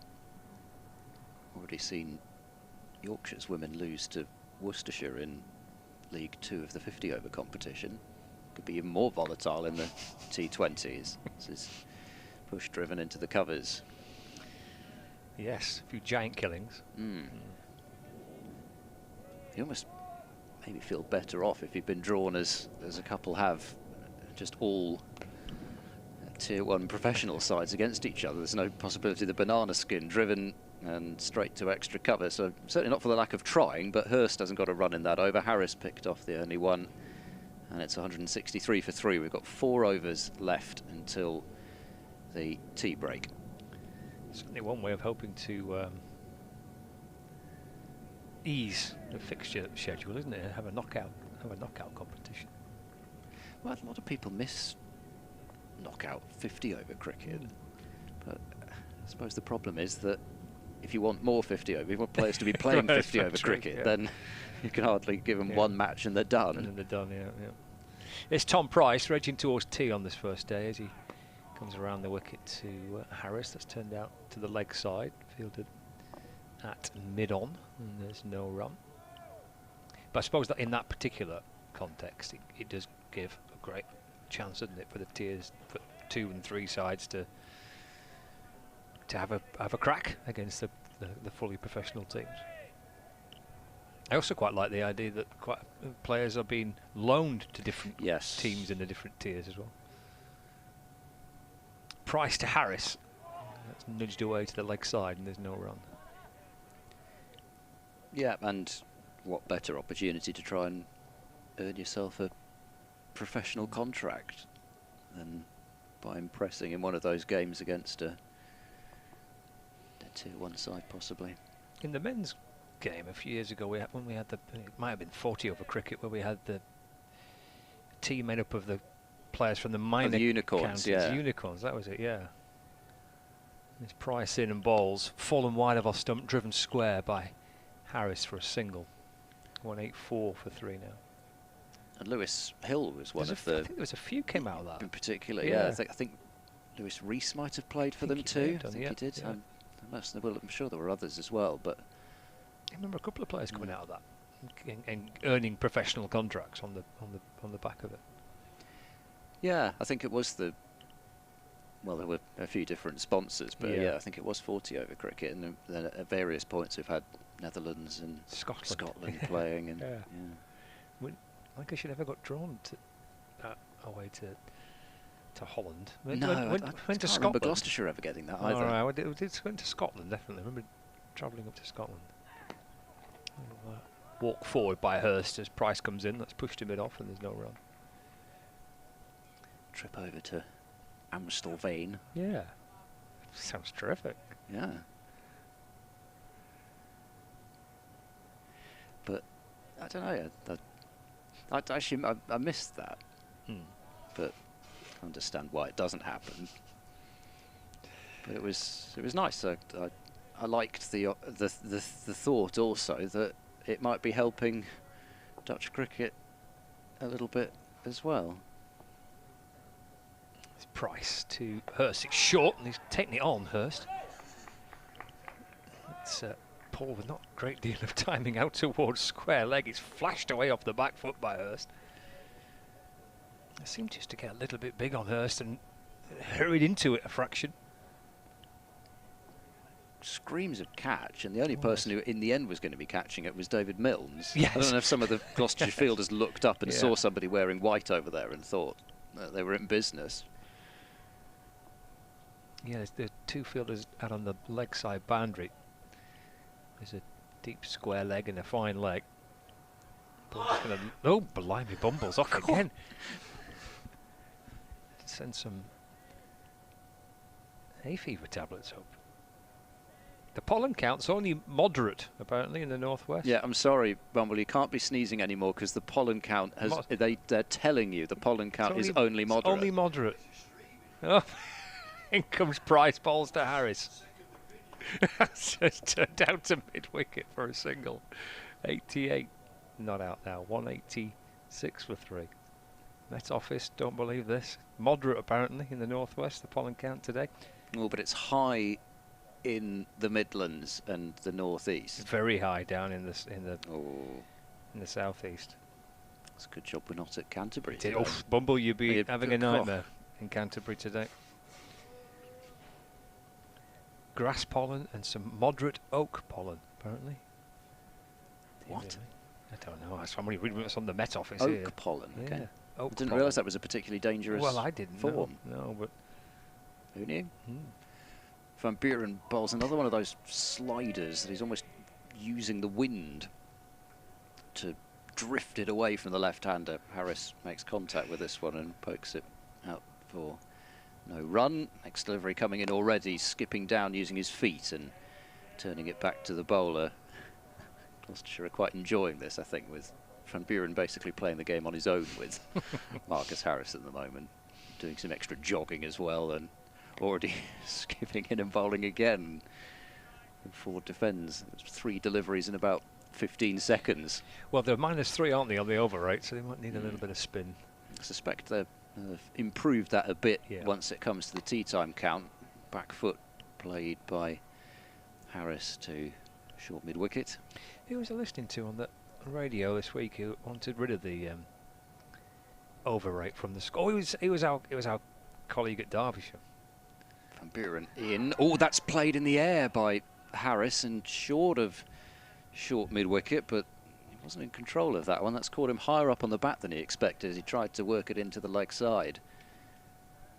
Price O would have needed to have been in very close to taking a catch.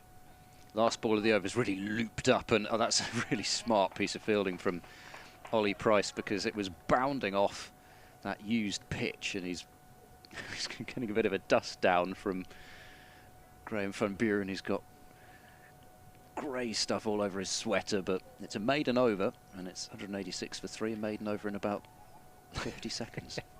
Dave Fletcher at Derby said should get rid of it. Don't have the over rate on the score. The captain shouldn't know what their over rate. Shouldn't know what it is. That's the problem. Shouldn't know what it is until after the day or after the innings. And don't have it up on the board through the course of the match. I think meant get rid of it completely. No. He just said remove from the scoreboard. I thought that didn't seem like Dave Fletcher to me. that's not him. He's not going to be one for allowing them just to crawl through the overs until 7:30. No, his view was it shouldn't be on the scoreboard for the captains to see. Let's see Ollie Price returning now, aren't we? So we're going to see some spin from both ends as we edge towards tea. Probably have got this back to about level with 2 quick ones from the 2 spinners. And we've got 2 overs to go before the tea break. Here is Ollie Price into Hurst. It's nudged away to the leg side. Lancashire also seem quite happy. You'd think they'd be quite happy to just come back after tea at this point. Harris will have probably made peace with the fact he's not going to get to 3 figures before then. Price in to Hurst, clipped away to square leg for a single. Takes him on to 18. It's been a very watchful start, hasn't it, by Hurst? I mean, Harris is playing beautifully. He's in terrific form. We mentioned before he's become the first Lancashire player to score 5 50s in his first 7 innings for the club. He's in brilliant form, and I suppose Hurst can just slowly go about building his innings. As that's dabbed away by Harris, and there's no run. 187 for 3. 3 balls left of the over. Slip in place. Deep point. Price around the wicket, in balls. Harris drives. Just manages to find the gap. Kind of half driven. He's not fully going for a full blooded cover drive. Just able to work it to the right of cover. In towards that little gap for a single. Takes him on to 89 not out. 188 for 3. Price balls again to Hurst, who's forward this time in defence. And the ball deflects off the face of the bat. Scooped up by Ollie Price off his own bowling. He's back to his mark again, and he's got 1 ball left of this over. Just 2 runs have come off it so far as he's in to complete it, and Hurst gets forward again. And that is over. We've got 1 to go till the tea break. 188 for 3, Lancashire. I think I've found the culprit for Bumble sneezing. Could be that, yeah. Deadly oak pollen, which we've heard about. And this dandelion down, whatever you call it. That's the culprit, is it? That's what set I think Bumble it could off. be. Yeah. You can imagine how irritating that could be in the nostrils. Absolutely, yeah. Maybe that's what's caused it. Could be. Might have got to the bottom of it. Well done. Last over of the second session of play today, and this is squeezed away into the offside off a very full delivery, almost a wide Yorker from Buren. And Bancroft does well after Harris shovelled it away to prevent runs. Slow left arm in again. Harris driving and picking up a run towards deep cover. You mentioned counting. Well, I suppose he's thinking about getting off strike early this over now because he wants to be up the other end. He's on 90. And a worrying thing is that certainly in his Gloucestershire career with Harris is that when he gets to 3 figures he doesn't often tend to stop. Van Buren bowls, Hurst rather defends the front foot. And he's certainly had a habit of, even if it's not double hundreds, just not just getting to the 100 and getting out soon after. Van Buren a little shorter, and Hurst drives off the back foot straight to mid-on. 2 balls remaining. It's been a really tidy spell from Buren. He has beaten the edge once as well, but only 3 runs now in his 4th over conceded, and there won't be any run there either as Hurst plays it cautiously to short extra cover. Just the 1 wicket for Gloucestershire this session, unless this changes off the last ball of it. And here it comes. Van Buren is in, and Hurst head over the ball and defending and keeping it out comfortably. So 189 for 3 are Lancashire, as they've added 110 runs in this afternoon session for the loss of just Josh Bohannon, and even there Bohannon will still be kicking himself because it was a short ball, first ball that was bowled by spin in the session. Ollie Price just sending one in that was almost seemed like a bit of a loosener, and Bohannon going back and trying to pull it, but just didn't bounce quite as much as he thought, I think, and was trapped LBW for 56. But since then, whilst the partnership is now worth 68, yes? Yes. Thank you. Great, we got the camera on me trying to do mental arithmetic there. 68, and actually Hurst only produced 18 of them, but still they've done a good job. They've picked up where Bohannon and Harris left off, and the Australian is marshalling Lancashire through to a decent position here, having elected to bat as well after those 2 relatively quick early strikes from Singh Dale. Just that 1 other wicket for Gloucestershire, and he could be making this a long evening for Gloucestershire if they're not careful, if they can't remove Harris, who's the linchpin. 189 for 3. Yeah, Harris 10 away from his 2nd century of the season. Hurst on 18. So tea on the first day. 189 for 3. We'll catch you in about 20 minutes.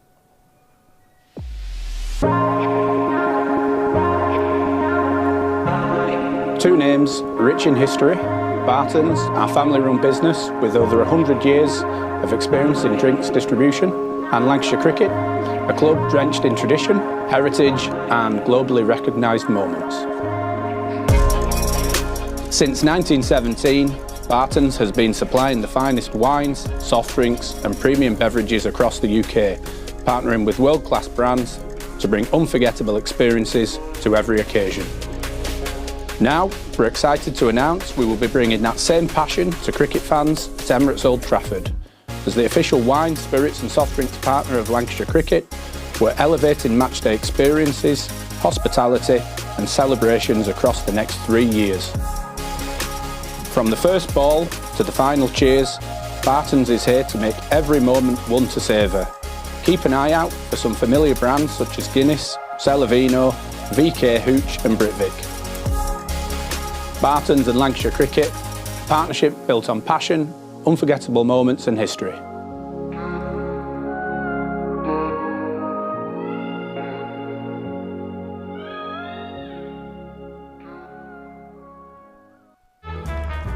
L is for the way you look at me. O is for the only one I see. V is very, very extraordinary. Welcome to the opening day. Oh, that is a wonderful shot.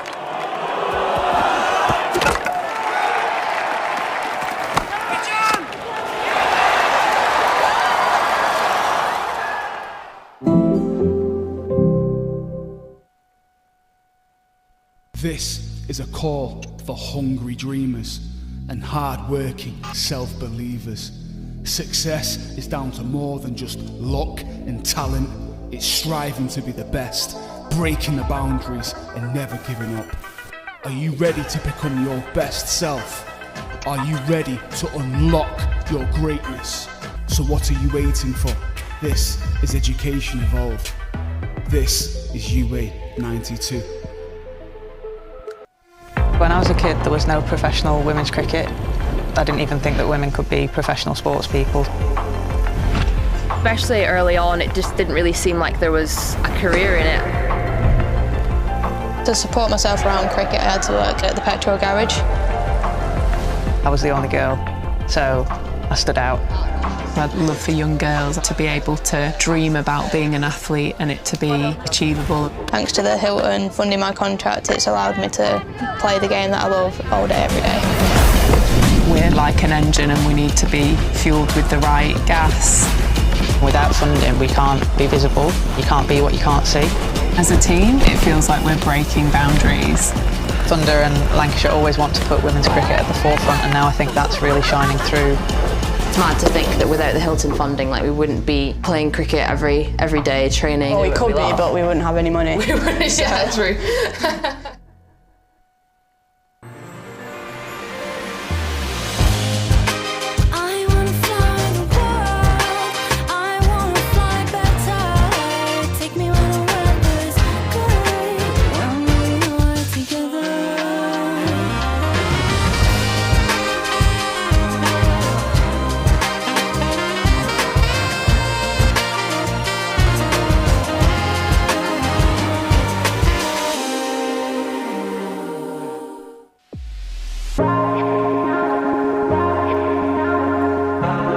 Two names rich in history, Barton's, our family-run business with over 100 years of experience in drinks distribution, and Lancashire Cricket, a club drenched in tradition, heritage and globally recognised moments.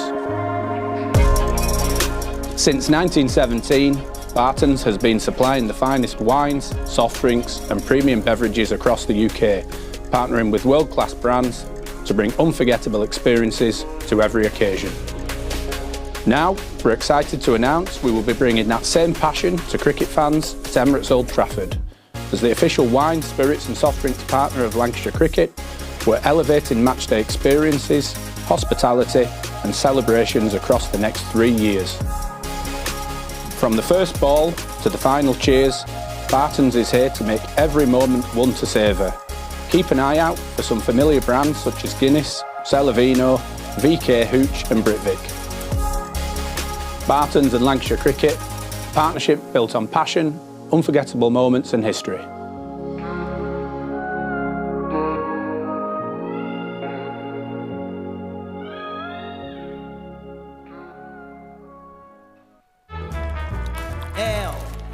is for the way you look at me. O is for the only one I see. V is very, very extraordinary. Welcome to the opening day. Oh, that is a wonderful shot.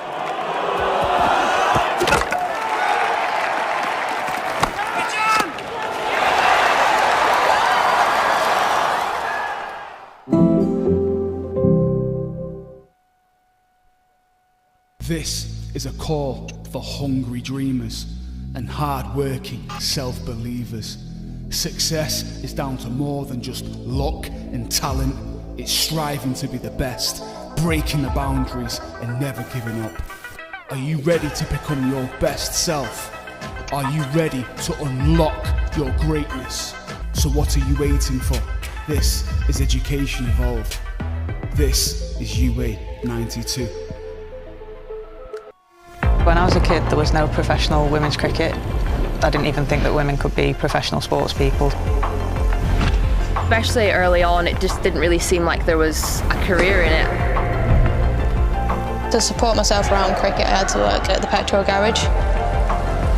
I was the only girl, so I stood out. I'd love for young girls to be able to dream about being an athlete and it to be achievable. Thanks to the Hilton funding my contract, it's allowed me to play the game that I love all day, every day. We're like an engine and we need to be fuelled with the right gas. Without funding, we can't be visible. You can't be what you can't see. As a team, it feels like we're breaking boundaries. Thunder and Lancashire always want to put women's cricket at the forefront, and now I think that's really shining through. It's mad to think that without the Hilton funding, like, we wouldn't be playing cricket every day, training. Well, we could be, but we wouldn't have any money. We wouldn't, So. yeah, true.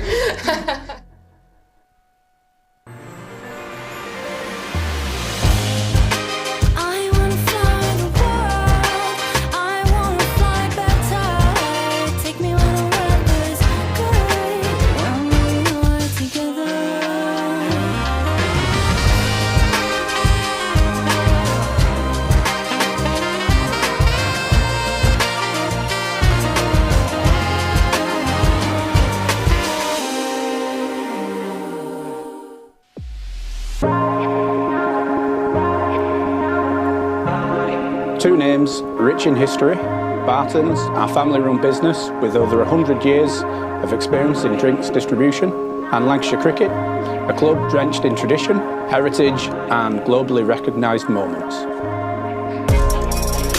Since 1917, Barton's has been supplying the finest wines, soft drinks and premium beverages across the UK, partnering with world-class brands to bring unforgettable experiences to every occasion. Now, we're excited to announce we will be bringing that same passion to cricket fans at Emirates Old Trafford. As the official wine, spirits and soft drinks partner of Lancashire Cricket, we're elevating matchday experiences, hospitality and celebrations across the next 3 years. From the first ball to the final cheers, Barton's is here to make every moment one to savour. Keep an eye out for some familiar brands such as Guinness, Celavino, VK Hooch and Britvic. Barton's and Lancashire Cricket, a partnership built on passion, unforgettable moments and history.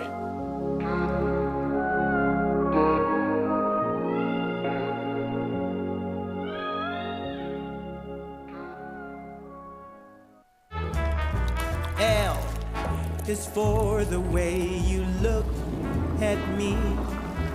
O is for the only one I see. V is very, very extraordinary. Welcome to the opening day. Oh, that is a wonderful shot.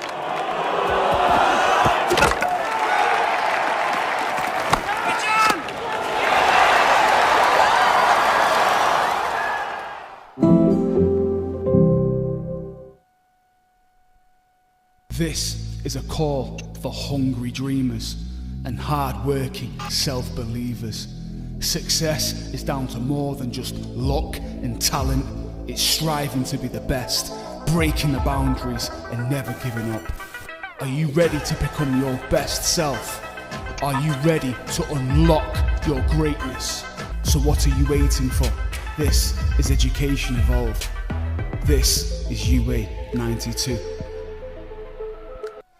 When I was a kid, there was no professional women's cricket. I didn't even think that women could be professional sports people. Especially early on, it just didn't really seem like there was a career in it. To support myself around cricket, I had to work at the petrol garage. I was the only girl, so I stood out. I'd love for young girls to be able to dream about being an athlete and it to be achievable. Thanks to the Hilton funding my contract, it's allowed me to play the game that I love all day, every day. We're like an engine and we need to be fuelled with the right gas. Without funding, we can't be visible. You can't be what you can't see. As a team, it feels like we're breaking boundaries. Thunder and Lancashire always want to put women's cricket at the forefront, and now I think that's really shining through. It's mad to think that without the Hilton funding, like, we wouldn't be playing cricket every day, training. Well, we could be, but we wouldn't have any money. We wouldn't, yeah, true.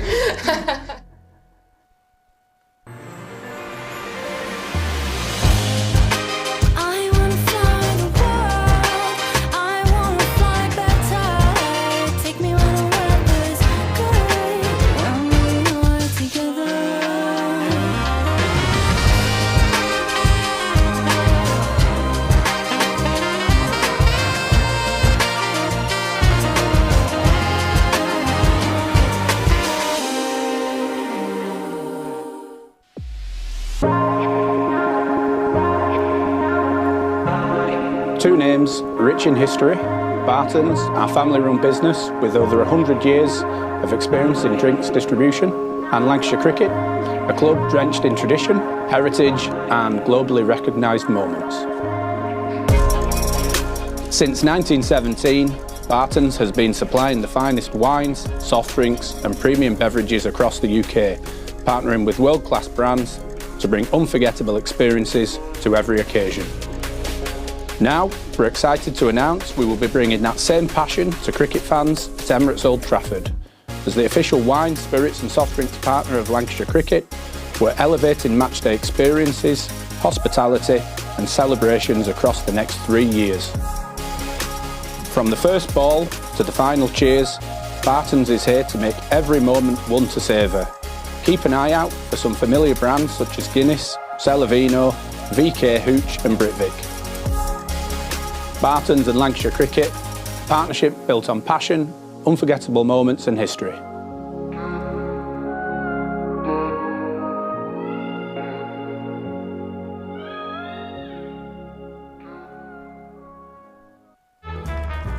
L is for the way you look at me. O is for the only one I see. V is very, very extraordinary. Welcome to the opening day. Oh, that is a wonderful shot.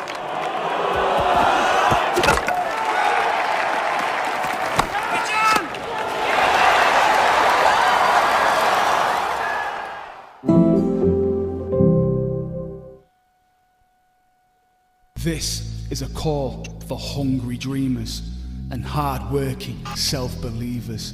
Success is down to more than just luck and talent.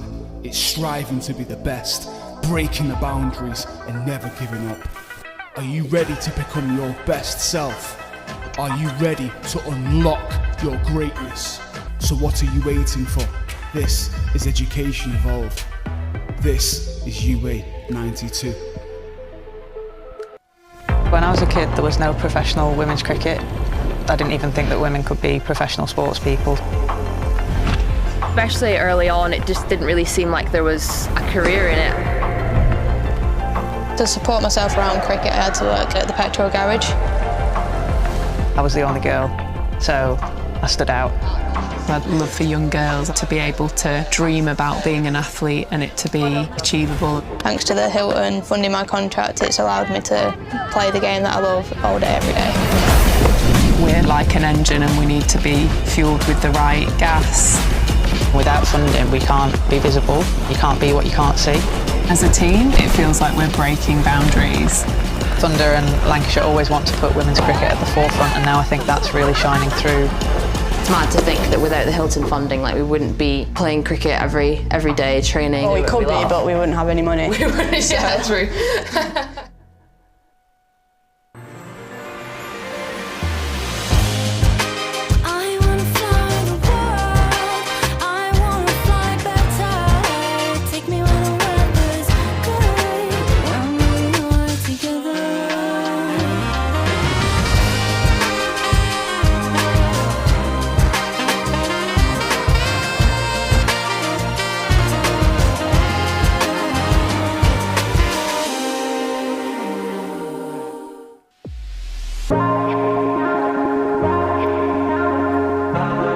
Two names rich in history, Barton's, our family-run business with over 100 years of experience in drinks distribution, and Lancashire Cricket, a club drenched in tradition, heritage and globally recognised moments.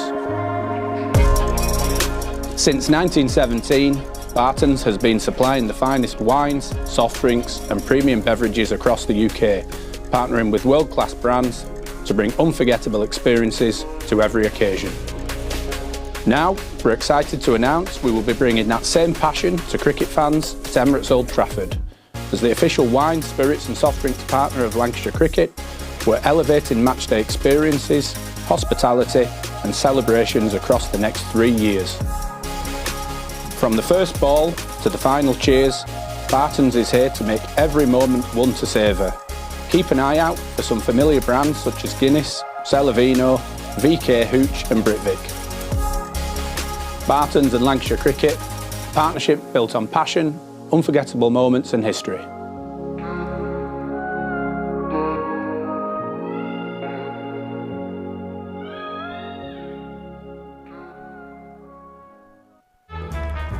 L is for the way you look at me.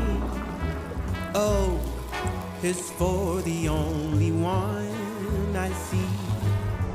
V is very, very extraordinary. Welcome to the opening day. Oh, that is a wonderful shot.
Welcome back, everybody, to Emirates Old Trafford for the evening session on the first day with Lancashire 189 for 3. It's a beautiful day. Look at that, another cloud in the sky again. Gorgeous blue sky and some sunshine. And with 32 overs of cricket to go on this first day, and Marcus Harris is 10 away from his second century of the season.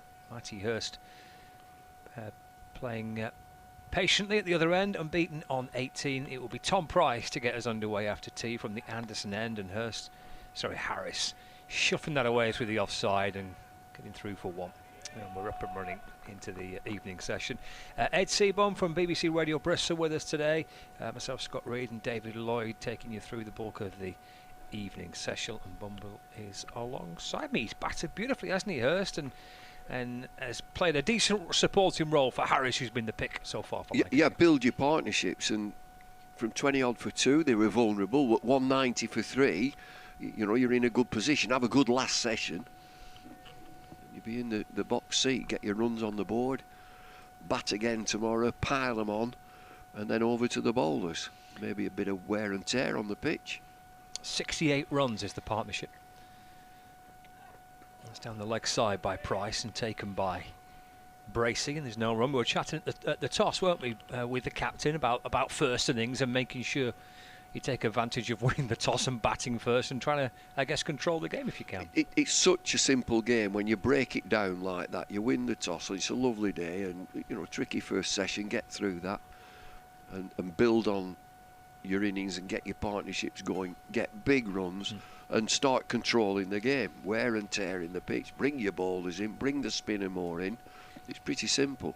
Here's Price over the wicket in the balls to Hurst. He plays forward and defends up towards mid-off, and there's no run. And T was just delayed because of the poor over rate, and I eagerly went down there, eagerly to the tea station. I thought, yeah, great. Just fancy a sandwich, nothing. Oh. No, there were a few grapes. Grapes? An orange and an apple. Oh. Just fancied a sarnie. What would have been your sarnie of choice? Ham and mustard. Oh, nice. Price to Hurst. That's forward in defence, and there's no run. Yeah, I mean, it's a good topic of conversation. Is what's your favourite sandwich? Tuna and sweet corn. I think that's always up there. And for the vegetarians, wafer thin ham. Cheese and tomato. Yeah. But no, just a few grapes. There's a kiwi, but no knife. How do you get into a kiwi? Tricky, isn't it? Yeah. Price to Hurst. That's niched away to square leg. And there's no addition to the score. When I say how do you get into a kiwi, I was talking about the fruit. Great.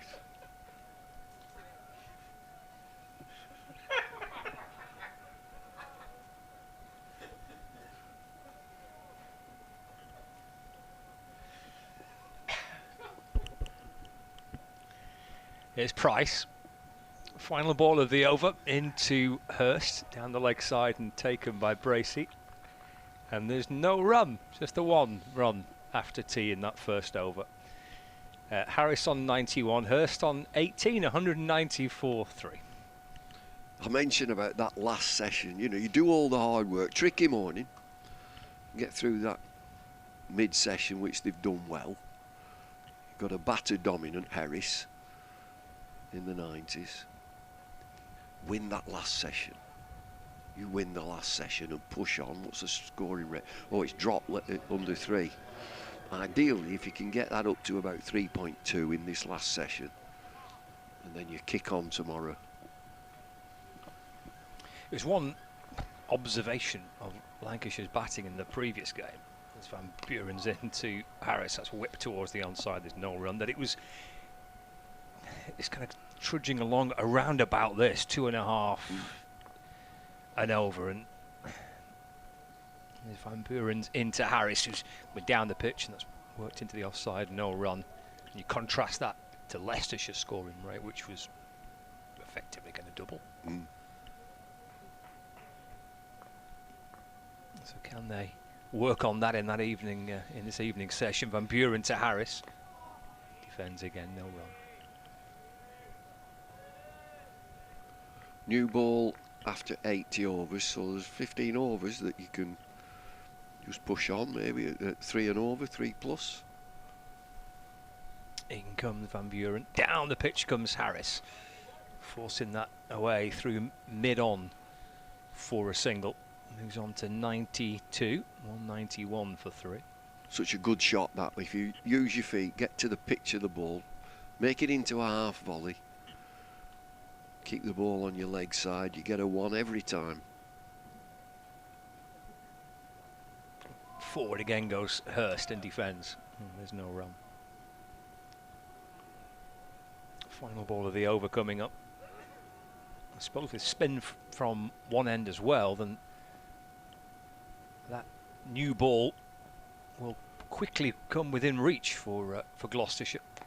Pushed away by Hurst out towards cover. End of the over. 190 1 for 3, Hurst 18 and Harris on 92. Does that make then this little session kind of leading up to the 80th over even more important to try and dominate with the bat? Yeah, so it seems like 2 hours, doesn't it, round about 15 overs. 14 overs probably is what they'll work at. And so you can just push on and be busy at the crease. And then always, when that new ball comes around, do they take it? Probably will. You have an opportunity to score. Bowlers who might just be flagging a bit. There's not a lot in this pitch. You get a brand new ball, it comes on harder. You have an opportunity to score. 2 short covers in play here. 1 slip, 3rd man, deep point. Fine leg, mid off, mid on, mid wicket. So 2 catches on the drive, on the offside. As Harris punches through point for a single. Moves on to 93 not out. 192 for 3 now, Lancashire.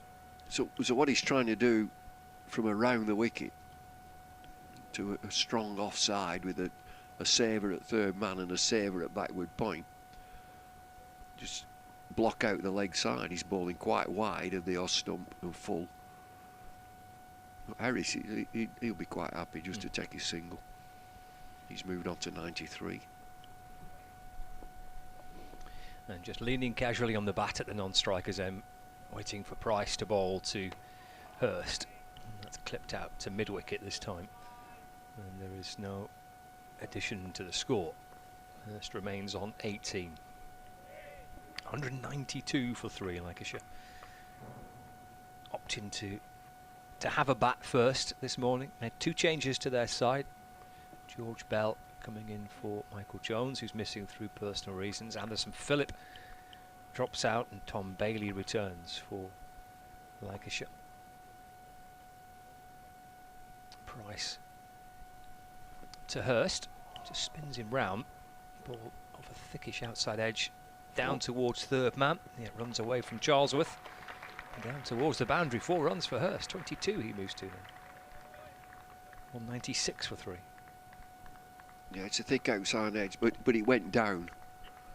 So he must have played it quite softly.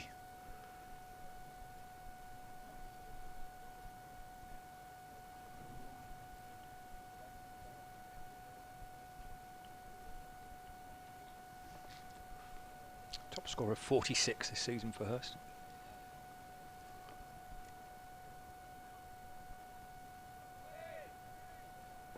And there's Price.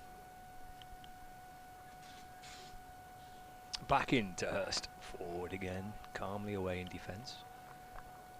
Just rocking onto the front foot and showing the full face of the bat. Gathered by Tom Price off his own bowling. And there's no run. Around the county championship. Oh yeah, go on. Division 2 scores for you.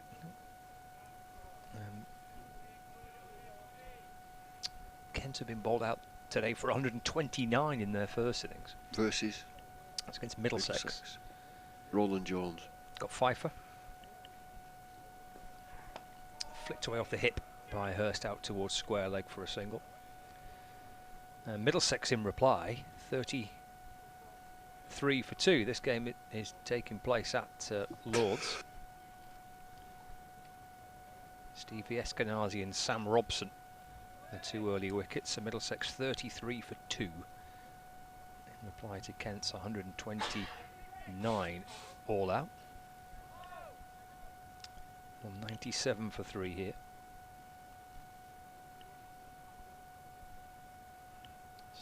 Slight change to the field.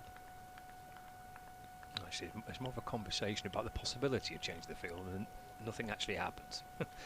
They stick with what they've got. Price in bowls. It's off the back foot by Harris. It's pushed away out towards deep backward point for a single. Takes him to 94, 198 for 3 now. You're struggling there, Bumble, aren't you? I just... my eyes are streaming, and I had me COVID booster. I reckon it's something to do with that a couple of days ago. Right. But he's happy with that single through the 90s. Easy single. just wander through the 90s. They're giving him one on that offside and he's taking it. 7 coming off that last over, actually. Not too much effort. It's driven, it's in the air. Out through cover. It's gone for 4. Green can't get round to cut it off. Takes Harris to within 2 of 3 figures. Driven away firmly. Past the dive of short cover. Brings up 200 as well, that for Lancashire. 202 for 3. In the 68th over, and takes Harris within 2 of his first century here at Old Trafford for Lancashire. Comes down the pitch. Juices a slightly false shot there. It is. Just squirts out towards Bancroft at cover. And there's no run. 202 for 3. Van Buren over the wicket balls. And that'll be a single.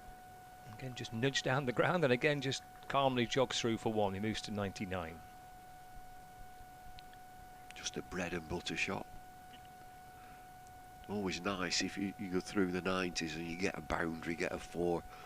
Move on to 99, stood at the non-striking end. Where's me single? Hurst is back on strike, 23 not out. Round the wicket this time to Hurst. It's carved away out towards deep point for 1.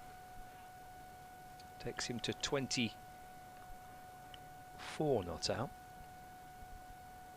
And this brings Harris back on strike.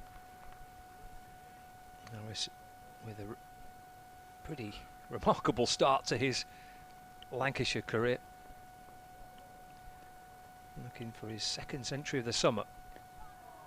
Tries to find it here, trying to nurdle it away down through backward point. Akhtar with a good tumbling stop away low to his right. Thought for a second there, Harris, they just got enough to get it past Akhtar and down towards the boundary. 1 ball remaining. In and balls, pushed away by Harris. He won't be rushed on this occasion. Just drops it towards cover, and there is no run. So 99 to Harris, 24 to Hurst, 204 for 3 Lancashire. At Emirates Old Trafford via Lancs TV and on the BBC Sport website and app as well. The partnership worth 83 now between these two. Yeah, and it's been steady. Harris on 99, he's just meandered through the 90s. Very calm, as you'd expect. And at tea time, the spectators were allowed onto the turf. They had a stroll round, a walk round. Plenty of them, plenty. Somebody had dropped something, and there was an announcement to, could Mr. whoever it was find the steward in the orange jacket. He'd obviously dropped something, and we saw him, didn't we, from our position. He trotted across. He got whatever it was, his car keys or his wallet or something. It's Tom Price into Hurst. That's defended to mid-wicket. There's no run. And he gleefully ran off, didn't he? A chap in sort of a Trilby sort of hat, grey hat. Got what it was from the steward in the orange top. Off he trotted. Remember a game years ago at Egbert where Matt Proctor, former public address announcer, Price comes in and balls to Hurst. It's short, it's pulled, it's in the air, and it's over the rope actually. Shaw down on the fine leg boundary for a second, looked like he was in position, just trying to get underneath it. Cleared Shaw over the boundary. And 6 for Hurst, but maybe that little shake of the head tells a story that he was a little concerned there with the fielder at fine leg. It's a top edge. He took one on previously which dropped just by the square leg umpire. That's more of a swivel shot. It's not a real pull shot, but he gets a top edge. Yeah, Shaw down by the rope. Looked like he got himself, I think I'm in position here, and then quickly realised that had too much on it. He's back in the game. He's sure down at fine leg as that's just flicked away off its pads. So Hurst moves to 31, 211 for 3. And that brings Harris back on strike, 99 not out. Run rate increasing, over 3.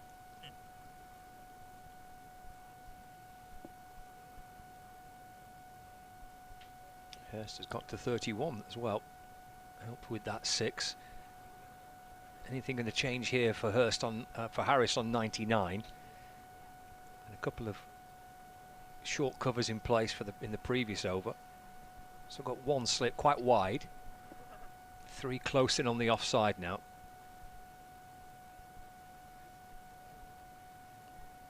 There's a mid-off and a mid-on, mid-wicket, fine leg, 3rd man. Slip, gully, point, cover. Blocking a route to that shorter boundary. 99 to Harris. Price in, balls. Pushed away, wants a single. Will run towards the bowler's end. Oh! He missed. Harris makes it and gets to 3 figures. And his outstanding start to the summer continues. 2nd century of the season. He's first here at Emirates Old Trafford. He's 100 not out. Well, he took it on the single. There was slight hesitancy as he pushed into the offside and said, yeah, off we go. And it's tight. It would have been really tight with a direct hit. But he's in fine form. 212 for 3. 3 figures on the board, Harris. His 31st first-class century of his career. He's gone past 12,000 first-class runs. He's 100 not out. Here's Price over the wicket, balls to Hurst. Pushed away into the offside, underarm throw towards the stumps, this time at the striker's end. Second chance that they've had of trying to run Harris out. I'm not sure on this occasion the direct hit would have been successful, possibly on the other or the previous attempt. Either way, on both occasions, Gloucestershire haven't hit the stumps. And they've gone through for a quick single, but it does feel like a noticeable kind of increase in tempo from Lancashire. It should be this last session. Once you've got wickets and you're building partnerships and you push the field back, make it more defensive, runs are easier. It's a good over this for Lancashire. 1 ball up, remaining of it as Hurst looks to drive. It's a play and a miss. And Bracey takes it and looks skywards. He wasn't too far away from just kissing the outside edge of the bat from Marcus Harris. But fine work by the Australian. He's 100 not out, 213 for 3, Bumble, and a pretty impressive not this by Harris. Well, calmness at the crease. He has a little trigger movement that he just moves back.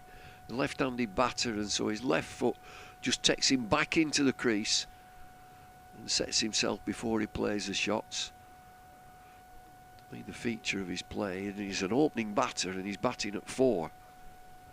And so that has worked for Lancashire. I think it's Dale Benkenstein that said, look, we want you to come here and we want you to bat 4. He's played very, very well. It's a feature, I mean, he's just calm. This is Hurst off the back foot, playing up towards mid-off, and there's no run. So, I mean, he's such an experienced player, so he'll know his own game and he'll assess the situation, play it accordingly. Van Buren, left arm spin. Oh, clubbed down the ground by Hurst. That's 4. It's a brutal shot by Hurst. 217 for 3, he moves to 36. So again, you know, I mentioned Benkenstein there, the coaching staff. They'll have said, look, we've got into a great position here at T, and we've worked hard in 2 sessions. If we get the opportunity now, let's just push them back, increase this run rate, get in a great position for when that new ball comes around. Here's Van Buren to Hurst. It's off the back foot and pushed away into the offside for a single this time. 37 to 18 for 3 now. There'll be 10 overs to go before a second new ball becomes available. Yeah. Can Hurst and Harris be there for Lancashire too to try and get through it and potentially even capitalise on it? Harris taking a single to mid-wicket, 101 not out, 219 for 3 now. This is the beauty of county cricket over 4 days. You get into these situations where you work really hard, 2 sessions, build your partnerships. Now it becomes easier, and the pair of them, you can tell they're looking to score. From Buren to Hurst, because Packard slaps it uppishly towards mid-on. It bounces well in front of mid-on. Sometimes you've got to suck it in when things are against you. You've got to just dig in. It's a real cricket term, dig in. Van Buren to Hurst, forward and defends this time, just smothers the ball away to the offside. End of the over, 219 for 3. And if you dig in and you come through it, it then becomes much easier. You can see a real shift in this session, that the pair of them are actually looking to score. If it's a 1 here, I can get a boundary there, I've hit a 6, followed it up with a 4, suddenly the run rate 3.13, whereas it's not long ago it was 2.8, so they've pushed up a bit. Forced a bowling change. Tom Price's spell from the Anderson end, 3 overs for 17, is being replaced, and his brother, Ollie Price, he's going to come on and replace him. It's a spin from both ends. The over 8, which was -3 at the back end of the afternoon session, having rattled through a couple of quick overs before tea, is now +1. But with the new ball 10 overs away, double spin here as Gloucestershire try and search for a breakthrough. The partnership is worth 98 between Hurst and Harris, and that'll please Lancashire's coaching staff as well. 98 between Bohannon and Harris, and these two have matched it, potentially with more to come. Slip in place, short third, deep cover, deep square, cover mid-wicket, mid-on and mid-off. As Hurst tries to force it up towards the offside, he picks out Price at mid-off, and there's no run. Harris on 101 not out.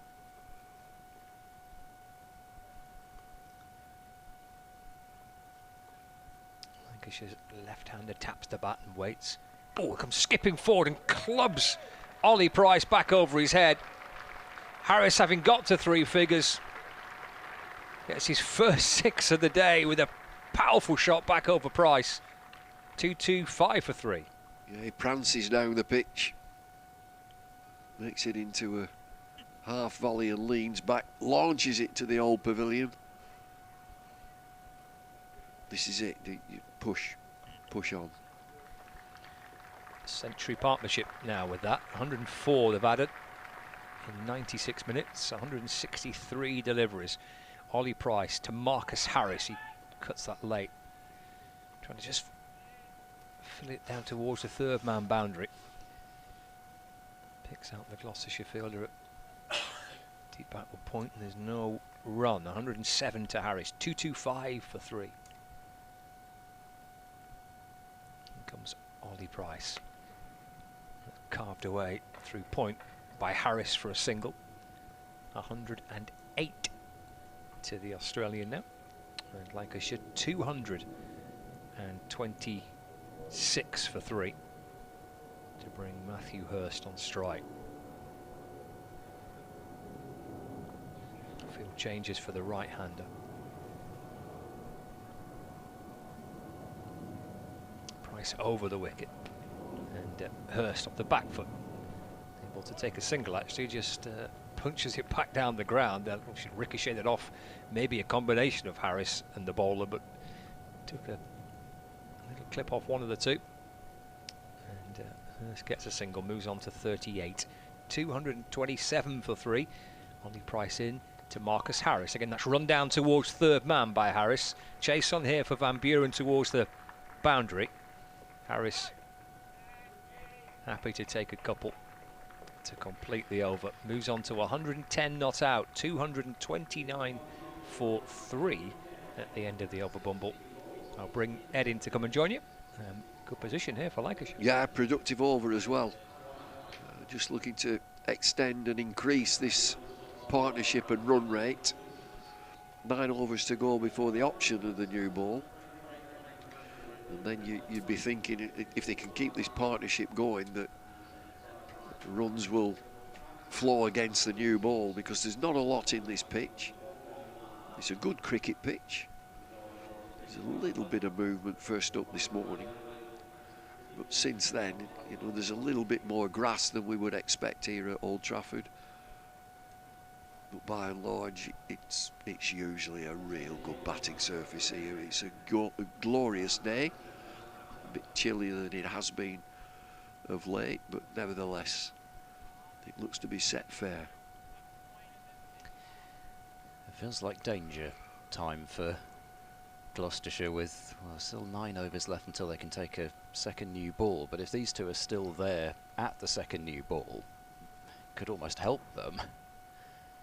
And there's no guarantee that would provide any respite. Zaman Akhtar is back into the attack and bowling, and this is helped down to fine leg by Hurst, and he'll take 230 for 3. But really, since the first new ball, there haven't really been too many opportunities. I think Harris edged one where a second slip would be. There's been no drops, been a couple of run-out chances, but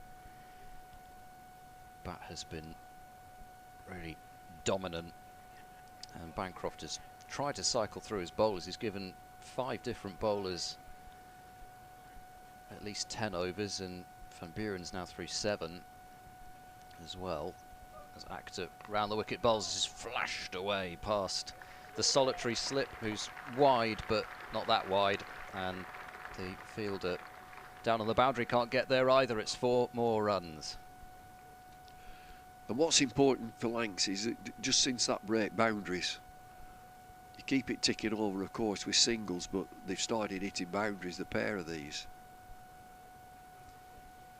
Yeah, it's just the ferocity of the stroke plays being dialed up. Harris to 114. Akhtar goes in, round the wicket bowls. Harris well down the pitch to play defensively up to mid-on. I suppose if you're Gloucestershire, what are you thinking? I'll try and take 1 before the second new ball, and maybe the new ball brings a couple. 300 odd for 6. Well, that's what you've got to be thinking, to break this partnership and get a new batter in before that new ball. Akhtar to Harris, short ball that has been absolutely walloped through mid-wicket for 4 by Harris. And again, it's not just the fact that they're hitting boundaries now. This is pretty dismissive stuff from both players. Seaman spin, swiveled on it, smashed it away. 238 for 3, 4 more. Well, he's up the ante, and we talked about Gloucestershire to take a wicket, and for Lancashire just keep this partnership going to that new ball. And then, you know, there's a headache for Gloucestershire. Do we take it? I think they would. Akhtar bowls, Harris drives and times it really well, but there's protection out on the offside boundary. Cameron Green, just another single. Who do you see, Ed, as the big teams in Division 2? Because I think it's quite a competitive division and clamouring to get out. There's only 2 teams go out. It's so important that you start winning, you get wins on the board.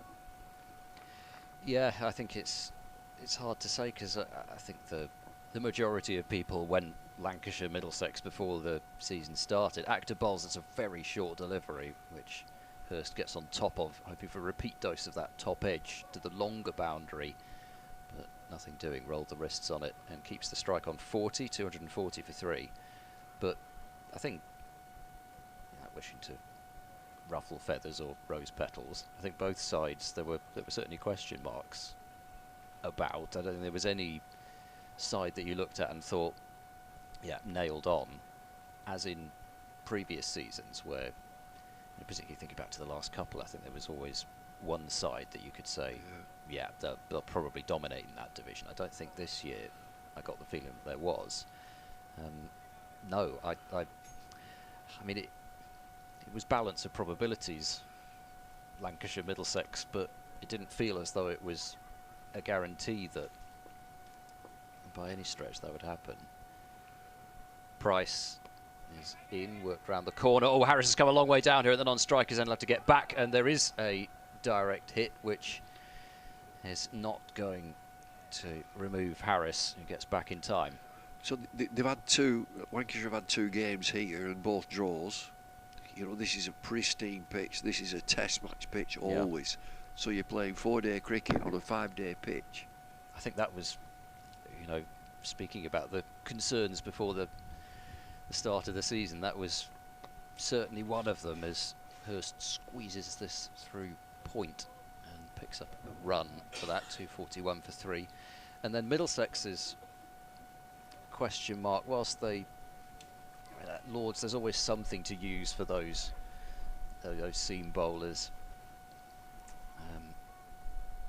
But there's always the feeling with Middlesex that just sometimes that diet of right arm seam can get a little much, and who's going to take the wickets if Roland Jones doesn't sometimes? Harris gives himself some room and drives firmly down to long off for 1 more. So yeah, really open. Leicestershire off to a great start with the bat, especially, but they've taken the wickets, as well as 14 batting points in their first 4 matches. And as Price bowls, cut away just for 1 more, and that's 14 batting points, and they only got 1 in the last match against Gloucestershire on a bowler-friendly pitch. See, captaincy comes into it about seizing that moment to get the win. It's pretty obvious that you need wins. Price bowls, that's a fully, and worked down to long on for a single. I keep going back to it, but when Worcestershire got promoted to the top flight 2 years ago, they're the fewest batting points in the division. It is about wins. And you do see an awful lot of conservatism. And I know I can imagine it's hard. You work so hard for 4 days, and on one decision you could just lose a game that you felt you were controlling. Price round the wicket to the right-hander, and this is shoveled away back past the bowler, but mid-off will cut it off. There's no run, 4 singles from the over, 244 for 3, 7 left until the new ball is available. With the teams that are involved, I just think captaincy will really come into it. The imaginative, who will take a risk. You know, you've got to take a risk and reward. You need an attack. You need to take 20 wickets to win the game. You need to score your runs as quickly as possible. Then you get into the, I'm not saying a grey area, but what pitch do you can't have the pitch inspector. Yes. But you know, I like home advantage. This is what we want. This is what we want to play on. As long as it's an even bounce. Actor round the wicket in, and Harris is giving himself some room there, even against the seamer, and there's a misfield out at point from Hammond that will allow them to come through for 1.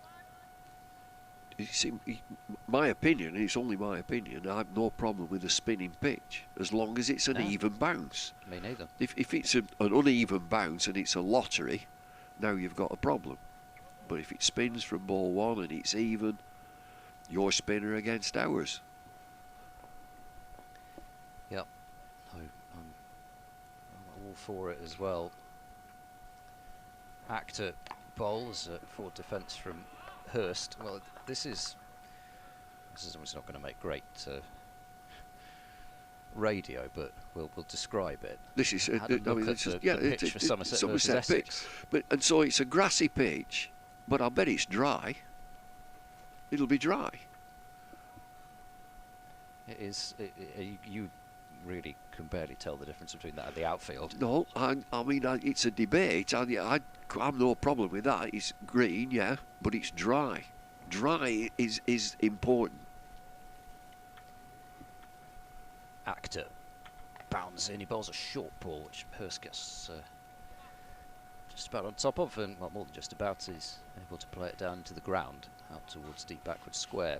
1 more run. Lancashire closing in on their first batting point at 246 for 3. The score, by the way, at Taunton is Essex 178 for 7, with Jack Leach having bowled 30 overs, 12 maidens, 3 for 35.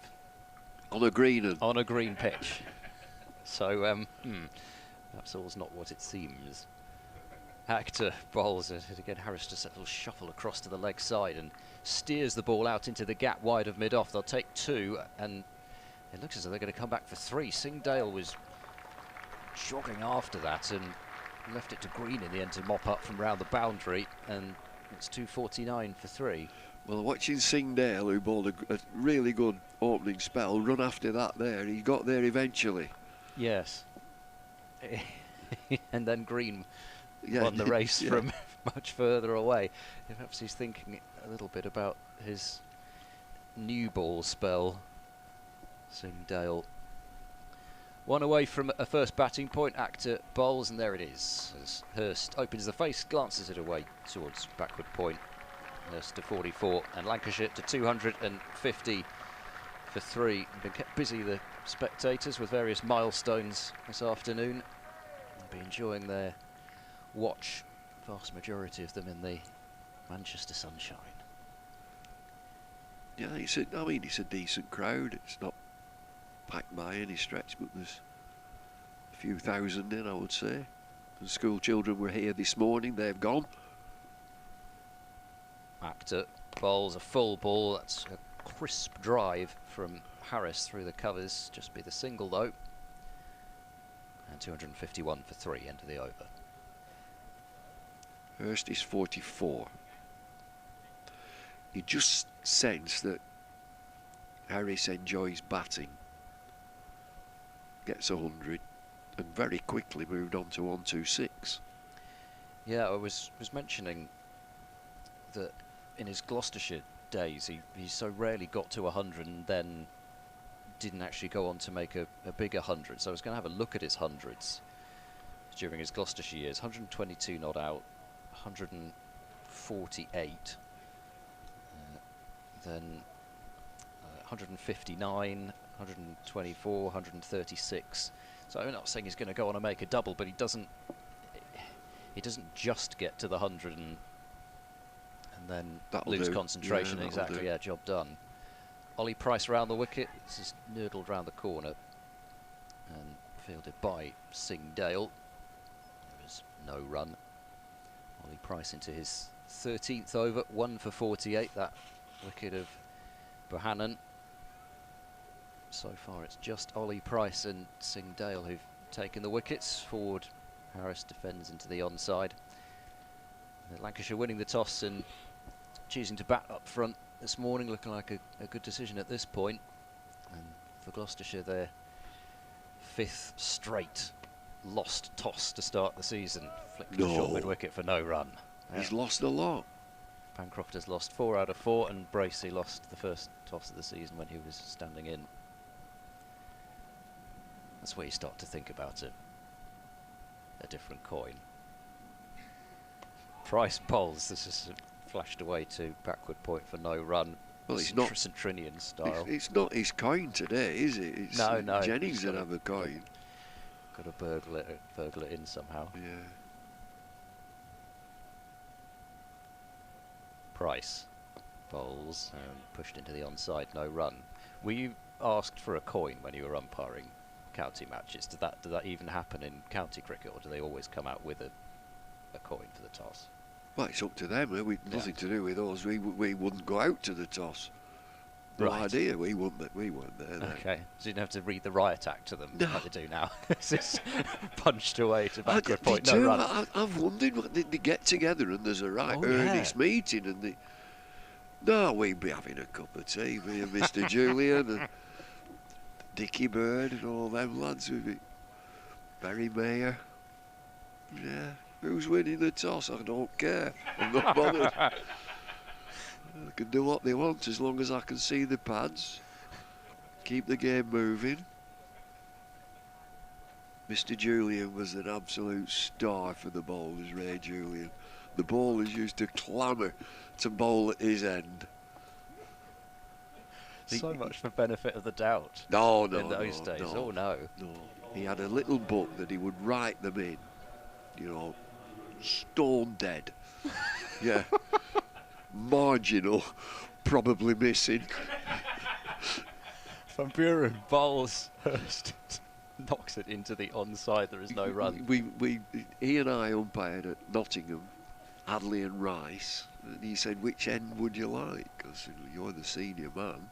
Van Buren bowls cut away, and good sprawling stop from Tom Price at backward point. There is no run. I said, "You're the senior man." He said, "Would you mind if I stand at Mr. Hadley's end? I can feel 5 LBWs coming on today."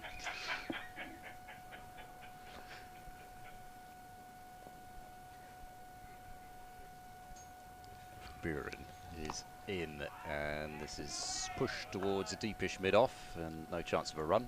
St Helens, Swansea, down the 80 steps. I think they're 80. Incoming to bat. Have you seen who's coming into bat, Mr. Lloyd? Buren in, and they'll take a single to mid-on. I said, "I do believe it's Alan Lamb, Mr. Julian." He said, "It sure is. I'll bet I get him before you do." And he did. Oh dear. 252 for 3. Van Buren bowls, reverse sweep attempted by Harris. He's expanding the repertoire here. He doesn't get a run for it. He doesn't get very much bat on it. It's just shattered illusions, because I've always been told about, oh no, they're giving so many LBWs these days. DRS has changed the game as they're giving so many more. Van Buren very quick through the air and I mean, there were plenty of not outers. I mean, Dickey was a not outer, he didn't give them out, but Mr. Julian liked to keep the game moving, move the game forward. It was the latter day Ian Blackwell. He's got that reputation around. Has he? He has got that reputation okay. of And so when I was doing it, and when I was playing, the umpires who would turn up in camper vans, excuse me, I'm sneezing again, they'd stay on the ground in a camper van. Lots of them. Right. Lots of them. Yeah, regular. Can I park up on, and they would stay in there. So it's sort of like having 2 hotels on site then. Yeah. And could they use the facilities? 252 for 3. Price round the wicket, bowls driven through the hands of Ollie Price, the bowler. Be a slide and a stop.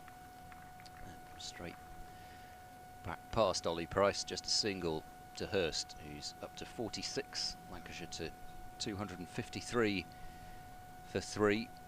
Harris's his previous over faced his 200th delivery, and it's Price to bowl to him. Back foot forcing shot will bring him one more. 127 he's got, and it's 254 for 3. The weather's just, I mean, certainly in terms of the clouds just parted throughout the day, it's just got better and better. As Price is in, and Hurst flicks a single through deep square, and certainly shone on Lancashire so far. As Gloucestershire beginning to toil with this older ball, so they can't wait to be able to take the new one. 255 for 3. Price in, and rare almost for recent times defensive shot from Harris as it goes straight back to the bowler. 127 to the Australian, 47 to Matty Hurst. Price bowls, and again there's just that little shimmy to the leg side, able to create enough room to free the arms and drive. Pick up 1, down to long off, 256 for 3. And 3 overs until that new ball. Gloucestershire get a late old ball wicket to take with them and get some spring back in their steps. Ollie Price to Hurst, drives, slices it rather, goes straight out to backward point. There's no run, 256 for 3. So I actually did at level 1 umpiring, umpired a bit of club cricket, and I was always told that the most important bit of it is that pre-match chat where you've got to brief everybody. They have to know that you're the authority figure. So you can see where I failed immediately. No, so is that right? You have to. Oh yes, they make a huge thing about this pre-match So chat, what, I mean, and so they don't what, like it if you don't go the- out for the toss as well. What is there to say? These are the rules, and Well, you know the rules. The laws are cricket. Well, they don't. Wide actually. balls. Not doing leg side wides today. Van Buren to Harris, who cuts and picks up one more through deep point. I thought it's pretty simple. That I'll tell you when it's the end of the over, and I'll tell you whether you're in or out. You'd be surprised how complicated this can get. Van Buren bowls, and this is pleasantly pushed, but bowler intercept. Surely you don't have to say, look, you've got to respect each other and respect the game. That's a given. You'd like to hope so. No, it's a given. It's an absolute given. Sometimes it can be forgotten as first goes back and plays up to mid-off. But yes. Anyway, that was my experience. Buren floats that one up. It's driven to mid-off. Quick single. One-handed pick up and throw. Going to miss the stumps anyway. Hurst is home. On to 48. 258 for 3. But no, I thought I was just turning up to decide whether some LBWs were out or not. Turns out it's all about game management now. Buren over the wicket, bowls another slow delivery, trying to tempt Harris down the pitch. He does come down, but then doesn't really whack it. Just turns a single down to long on. He's on to 130. Sorry, I missed the start of that. What's about game management? Oh, we talk about umpires. Oh yeah, I heard Bumbles. Yeah, Bumbles. Going out for the toss or not, as the case may be. Yes, I see. Yeah. Last ball of the 78th over will be a single again as Hurst rolls the wrists and plays the ball to deep mid-on, and Hurst will keep the strike and have a chance to move to a half-century at 260 for 3. Yes, he's quietly gone about his business nicely, hasn't he, Matthew Hurst? He's going to. It's a very good supporting role, but it's developing into much more than that, isn't it? Now, this partnership continues to build for Lancashire. 136 they've added between them. Yeah, it's been pretty impressive work by Hurst and by Harris, and I guess the next stage is that they're here for the new ball. They're here to kind of negotiate that second new ball. I don't see any reason why Gloucestershire wouldn't take it. Actually, I think you can see Singdale just doing a few loosening exercises, so maybe he's not too far away from coming on with 2 overs left with this older ball. So Ollie Price continues from the Sir James Anderson end, bowls to Hurst, who's off the front foot and defends, and there's no run. Has his ball been changed at all? Have we gone through the entire? I don't think so, no. There's novelty. There's not much to scuff it up. I don't think that is there, matters, does it, sometimes? No, it's true. It's from Price is in and balls to Hurst. That's worked to the leg side, or at least doesn't attempt to stop them trying to have a little go at changing it. But I don't even think we've had that, have we, really?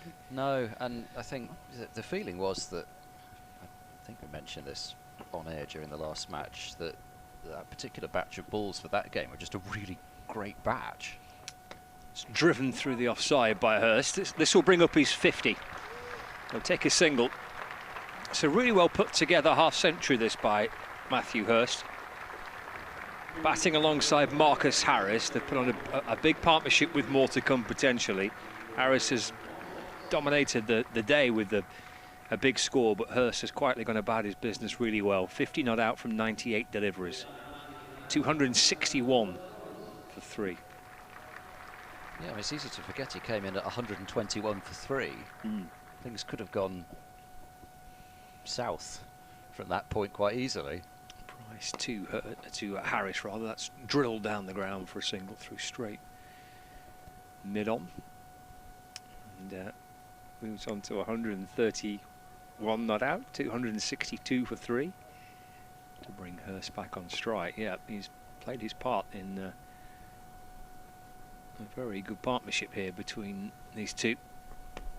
It's clipped out towards the leg side, and there's no run. Certainly Harris has been the more dominant of the partners, but not by a huge amount. He's faced more deliveries. 89 runs to Harris, 50 to Hurst in this partnership. Just tapped away by Harris out towards the leg side. No run, end of the over, 79 gone, 262 for 3 Lancashire.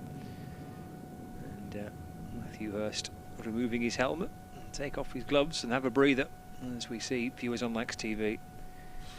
Some of the highlights of the Hurst half century. A little bit of good fortune there, the top edge. It brought him 6 runs in the end. But in and around that, a very calm and well put together half century. Yeah, it's not really a half century that's lended itself to highlights, and that's not to decry it at all. He's hit 3 4s and a 6. It's not been an innings of boundaries, and the 6 was a top edge, and we saw one of the 4s off the outside edge as well. But it's the way that he's rotated the strike in such assured fashion and has allowed Harris at times to be the aggressor in the partnership. Van Buren bowls the 80th over, he's trying to bowl it slower and slower seemingly, just to... I suppose he reckons in this over, as that was flicked to backward square leg, I suppose he's thinking Harris is unlikely to really be trying to slam him out the ground last over before the new ball is available. A very short ball, and Harris cuts it off his shins really out to deep cover for 1 run, 263 for 3. This game has certainly bucked the trend around the country. Yes, We've seen yeah, some wickets cascading here, there and everywhere. Try and run you through some scores. As this is driven wide of the short extra fielder, picked up by Shaw mid-off, who hurls the ball, which is shortly to be sent to the ball graveyard, into the ground a couple of times, and it's a single, 264 for 3. So Glamorgan actually pretty much the only other game that's in a similar sort of feel to here, you'd imagine, as Harris's forward and defence. Glamorgan at 270 for 4 at Cardiff against Derbyshire. There's been 3 half centurions, and Colin Ingram is up and running again. 58 not out. Sort of second wind, third wind and fourth wind now for Colin Ingram, as Harris goes back and just blocks that one away.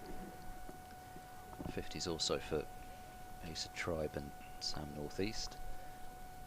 Leicestershire 258 for 7 against Northamptonshire, a century for Rishi Patel, as the last ball of the 80 is kept out by Harris, and James Bracey's already waving to a substitute to come on and take his helmet away. So I think if there were any doubt, which I don't think there was, I see this new ball taken immediately. 264 for 3 here, but 264 for 7 at Grace Road. I mentioned the 100 for Rishi Patel. 3 wickets for Harry Conway, who's an overseas signing for Northamptonshire, strong Australian seam bowler, plays for the Strikers in the Big Bash. There have been 13 wickets so far at Lords, where Kent were bowled out for 129 and Middlesex 78 for 3 in reply. Luke Holman's come in at 4 and has 34 from 37 balls. Interesting strategy possibly going on there. So that is Division 2. In Division 1, Durham 288 for 5 against Hampshire. Graham Clark not out 87. Essex 183 for 9 against Somerset, still trying to battle on ridiculous figures for Jack Leach, going on at 1 and over for 30 overs with 12 maidens. And 14 wickets at Headingley, where Warwickshire are 57 for 4, replying to Yorkshire's 205 all out. New ball taken, and Singdale has it from the Anderson end. And that's a bottom edge of Hurst bat as he Plays a kind of a bit of a half-hearted cut shot. And the ball bouncing down towards the keeper. There's no run. Yeah, that was about the only thing that was missing there was Bracey fumbling it in terms of just wasn't one of those deliveries that you wouldn't want clipped up and made No. into a highlights package at the end of the season. Yeah, kind of short and wide and not very good. Little bottom edge from Hurst, and it bobbled down to the keeper, and we'll forget about that and move on. That's better, but it's also driven away by Hurst towards cover, and there's no run. 264 for 3. I think it's the right decision to give the new ball to Bowled well this Singdale. morning, yeah. 2 for 20 in his 12th over. Tom Price has got through 16 as well, and bowled more recently, so he might be on first change. I suppose at 264 for 3, sort of understand the deep square. In comes Singdale, balls to Hurst, that's defended. There's no run. Well, we have been at times a little critical of the lack of men in the cordon, but I know it's the second new ball, but at 264 for 3, I suppose you can understand a bit more now why they've just got the 2. The third man in place for pretty much all the innings so far, haven't they? Third man, deep square, 2 slips, mid on, mid off, cover, and backward point, Singdale. And then bowling and driven away. It's going to be 4 actually. It's a good effort at mid on to try and stop it. But Hurst able to force it through mid on for 4 runs. And the score moves on to 268 for 3. We haven't seen too many on drives today. It was a really top shot from Hurst, and again it just made that crack off the bat. He knew he timed it.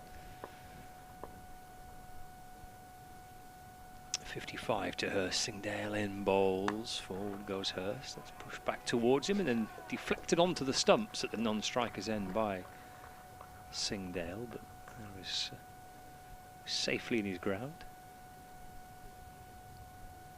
Remains on 55. Can Gloucestershire try and get something working with this second new ball, but against 2 batters who are well in, and against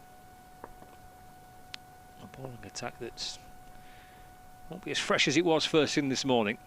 There's Singdale to Hurst, driven straight again. Again, he's done well, low down to his right, off his own bowling to get a hand on that and to stop it, because that was a nice straight drive by Matty Hurst that probably would have brought him 4.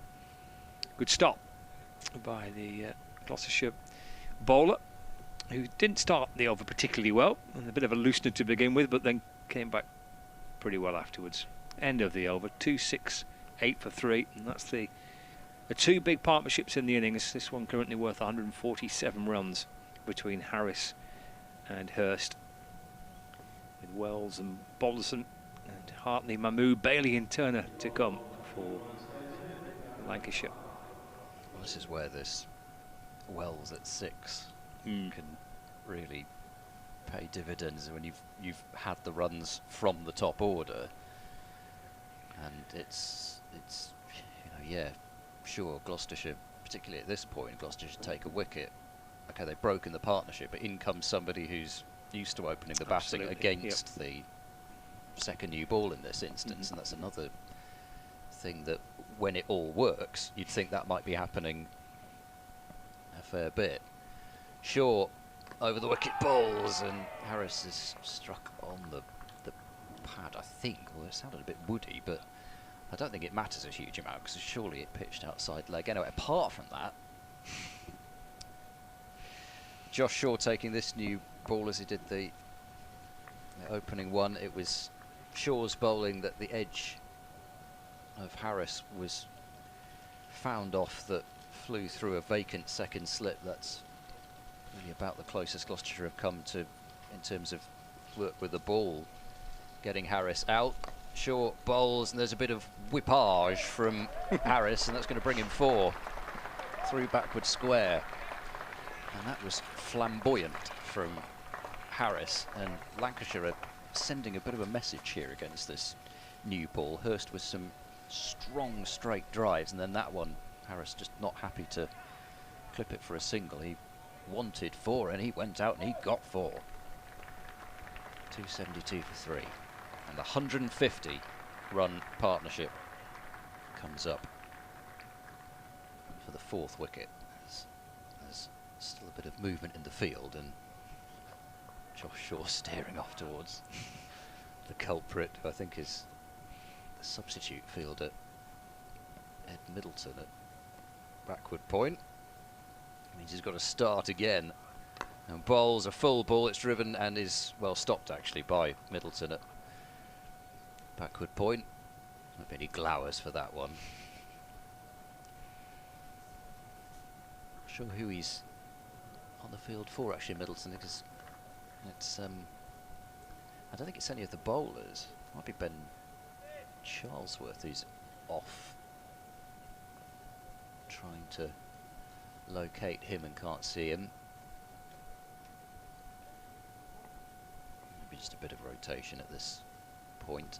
Shaw in, and that's flicked through mid-wicket this time. There's a chase round the boundary, and it's just pulled in by Graham van Buren. He's put in a few extra yards today off his own bowling at times. He's probably regretting those as he's chasing it round the boundary, but 2 more.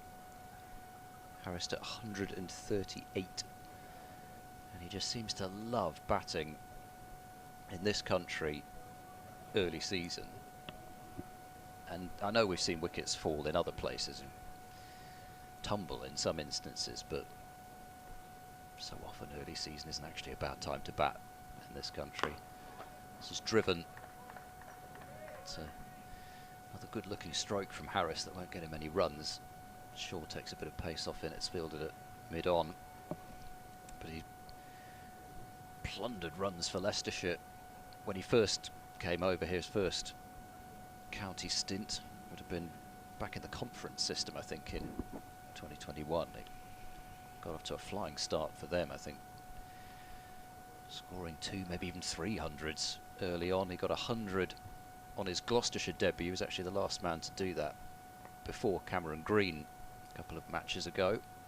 Shaw bowls, is just driven out through the covers, one-handed pick-up attempted by Green, knowing that that was the only chance he would have of affecting a run out. Not that there was, I think, much of a chance anyway, and Middleton tidies up just with a single taken. It's 275 for 3. And then here he is off to this sort of start, whether it's new counties or early season. I think it's probably early season, but he does seem to very much enjoy it, whether it be as it was last year, Kookaburra at the start, but mostly Dukes.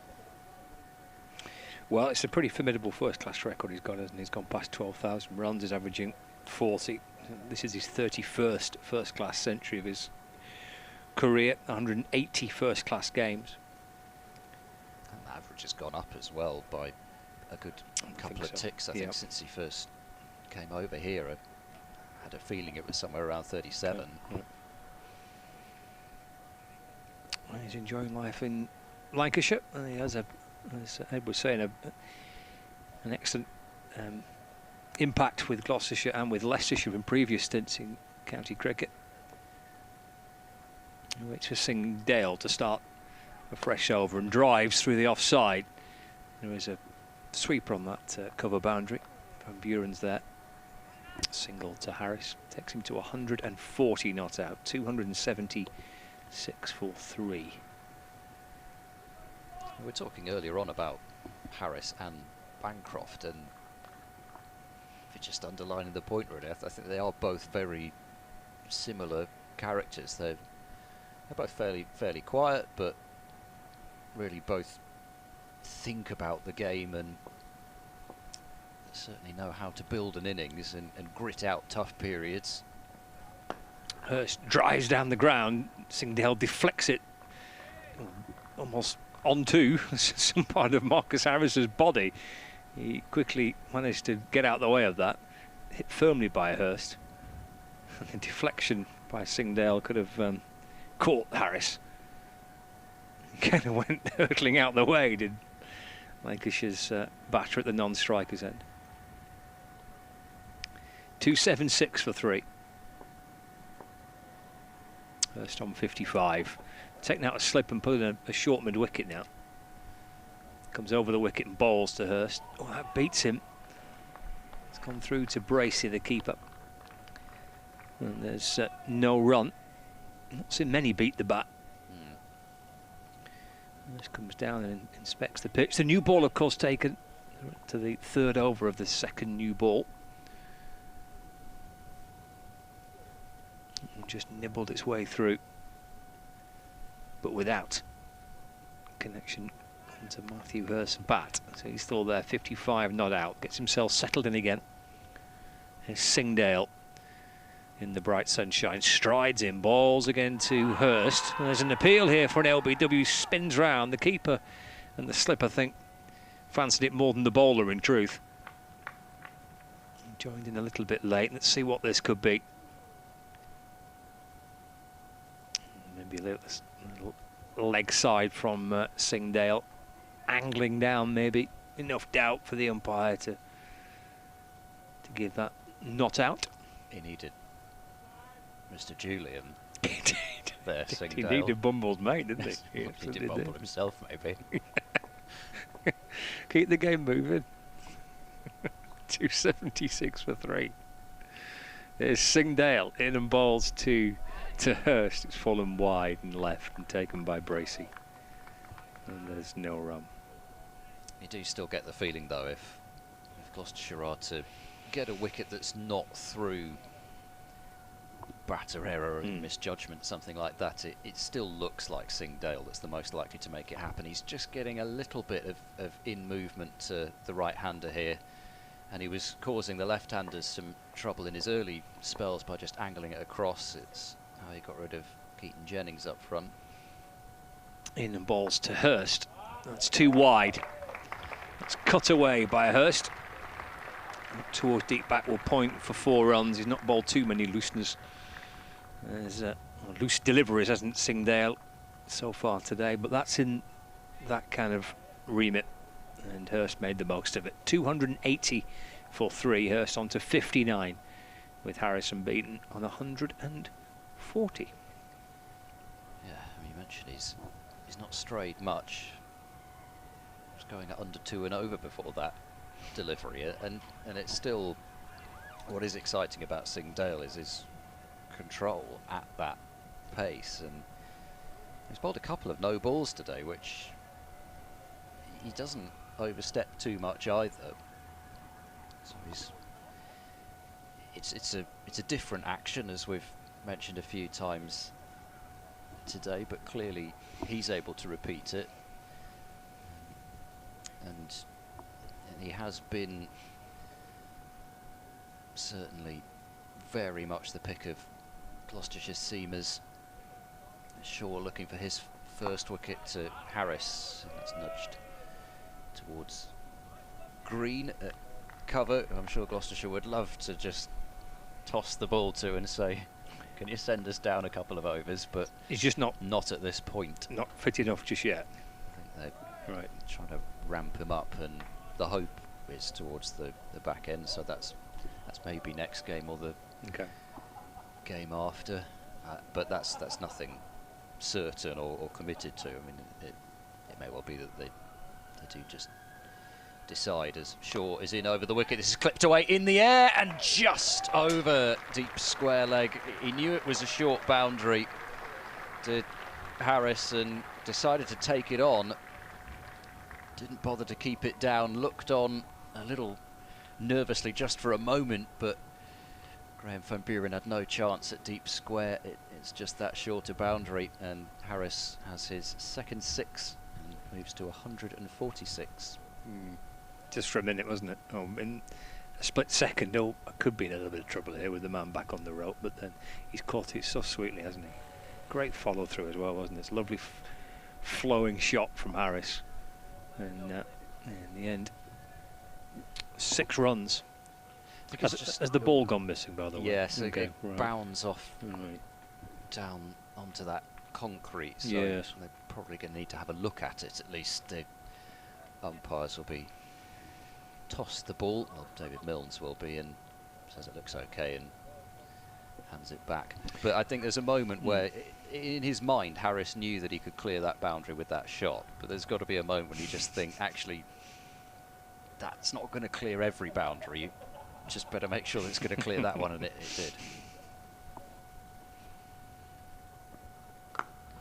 Short to Harris, driven out through deep cover points, and Ben Charlesworth, who is back on the field, takes a chunk out of the Old Trafford turf, and they'll pick up 2 more. Harris to 148, and he pretty much seems to be able to play just about every shot he wants at the moment. He's in a mood to try and cash in late in the day. It must be a bit of a thought of batting points as well for Lancashire. Shaw in, punched out through the covers, attempted one-hand pick up with his left hand from Green, but he's done enough to stop them from taking a single. But they must be thinking towards that 450. I mean, they'd need, what, 162 in 27 overs. Bit of push, but I think it's probably so often sides get into this position where actually they'll just go for the 400 and then would rather just make sure they could really build that total deep into the 500s, or who knows, even further. Crashed away through the covers. It's going to be stopped by Charlesworth out in the deep, but it'll be 2 runs, and that's 150 for Marcus Harris. He was looking ominous up front, and he's really offered very little in terms of crumbs for Gloucestershire to feed off, in terms of thinking they're getting on top of him. They've seen him do it for them, and now they're seeing him do it against them. 14 fours and 2 sixes, 223 deliveries for the 150. Still not showing signs of slowing down. Speeding up, if anything. Gets a full wide ball, again crashed on the front foot out through the covers, and they're in protect mode. Gloucestershire, 4 fielders back on the boundary to this second new ball, which is only now 4 overs old, as Harris takes the single to move to 151. It's 291 for 3, and again, you know, you see this play out quite a bit when a side's on top with the bat, and that second new ball comes around, and you think, well, that could just provide something, and what happens? They go on the attack against it. They see, especially in these first few overs, it took a little bit of time for some of the movement to come in the first session. There's not the moisture around to use as well, but just before that lacquer's come off, it could be a time to cash in. Yeah, I remember speaking to Dane Vellas when he was here for many years, and I think 4 or 5 as caps it. Singdale starts a fresh over into to Harris. Harris gets out the way of that at the non-striker's end, just about. It's fielded at mid-on, there's no run, and Dane had this quite nice habit, if you're a batter, of when he got to 100, he more often than not got to 150, and his record from 100 to 200 was absolutely outstanding. How do you kind of kick on having got to this milestone of 3 figures? Singdale's into Hurst, that's pushed him off, and there's no run. How do you kind of, what do you do? Your record's so good at going from 100 to 150 to 200. And he's very, in kind of the classic Dane Vellas way, just like he said, it's the easiest time to bat. I'm 100 not out. It's the best time to bat. If you can't then cash in when you're 100 not out, when you're in and you're seeing it well, even if there's a new ball, this is the time to bat. It's not when you're starting your innings and scratching around trying to get into some form. And he was able to be able to do that quite regularly for Lancashire. Short by Singdale. Now then, Harris has gone back. Oh, he's come off nothing. He's been given his byes, 4 byes. There was a reaction a little bit from the bowler to that made me think maybe it's just got a little bit of something on that. Bracey went leaping after it, the keeper. He couldn't get a hold of it. He's been given his buys. He's not come off anything. I think Singdale maybe just for half a second thought maybe there was a bit of glove on that or something, but just kissed the bat. It was the way it just took off and went sideways, and would almost have had to have been off. Maybe it was the back of it or the toe end or something to have ended up in that direction. It's the first buys against Bracey today. No chance of stopping it.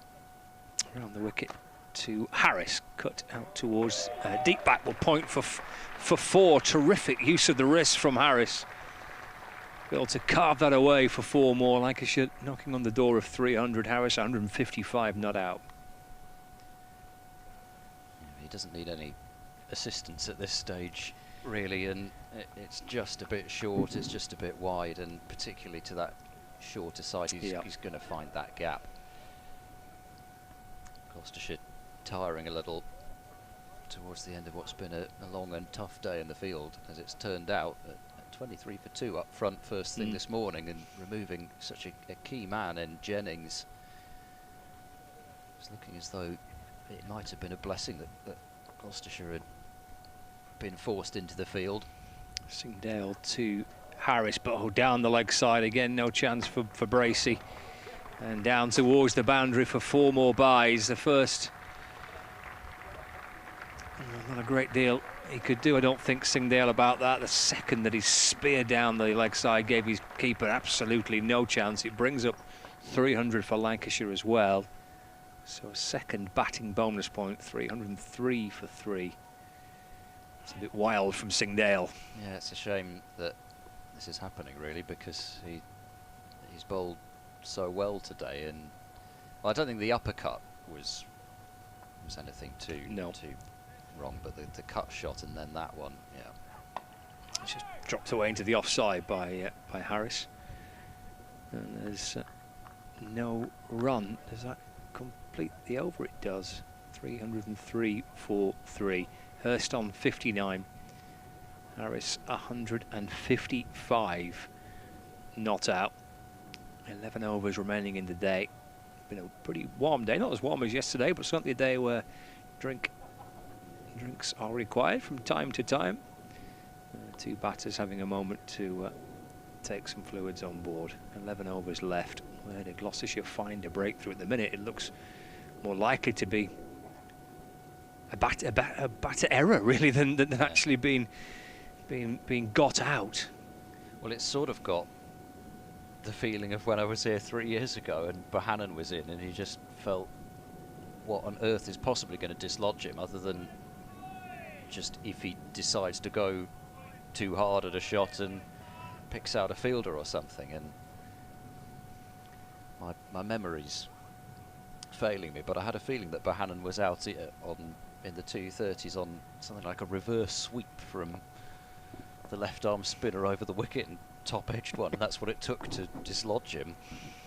Shaw bowling a very full delivery, which is jammed down upon by Hurst and played out into the offside for no run.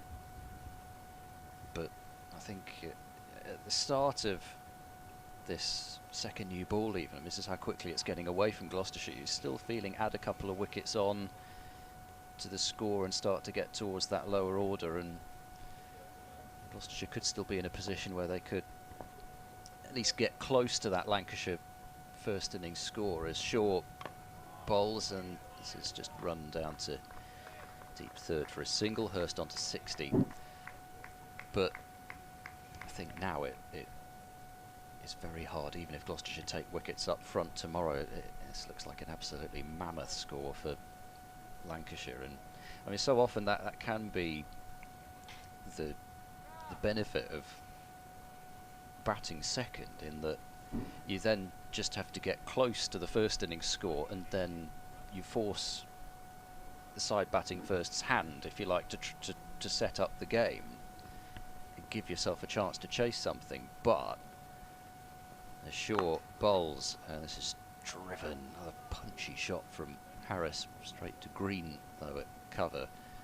If you go really big in the first innings, then that really does get removed from the equation, that idea. And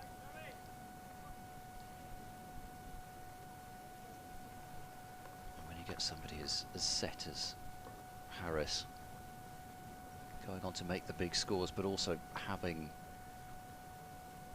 more than adequate support around him.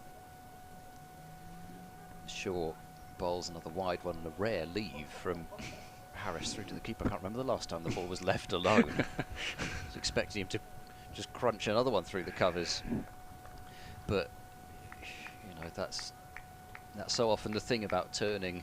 I mean, almost in the past we've talked about turning 300s into 400s, but now it's almost as a lot of scores get inflated, although you wouldn't think that from some of the scores that we've been seeing, but turning 400s into 500s, really try and dictate the game. There is a drive, and it's been missed by Green at cover, who bent down and got fingertips on it, but bursts underneath his hands, and they'll take a single. It's 305 for 3.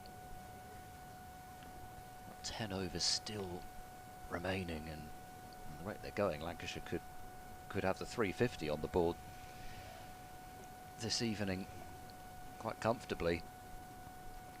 The way that they've gone on the attack, but controlled attack. Shaw to Hurst, who drives, won't find the gap on the offside. Ollie Price is fielding at point, and you would know if you're a Gloucestershire supporter just from that things aren't going too well, just from hearing the fact that Ollie Price is fielding at point, because he is one of the prime slip fielders for Gloucestershire. 305 for 3. Still the figures of Singdale standing out, despite the last over that he bowled 2 for 33. 14 overs, and I mean, nobody's bowled terribly today. No. It's just that Lancashire have been so dominant. There's just it clearly is at the moment a good pitch to bat on, but yeah, Gloucestershire just haven't been able to create those wicket-taking opportunities very often. It's Singdale into Marcus Harris. That's flashed out towards square leg for a single. 157. Not out. 306 for 3. No, I don't think you could really criticise too much the bowling from Gloucester today, and the fielding has been okay, hasn't it? They're kind of plugged away as best as well as they can, but it's a good toss to win. Bat first, they batted well, recovered well. 2 good partnerships. This one in particular. Single here for Hurst. Towards the point boundary, moves on to 61, 307 for 3.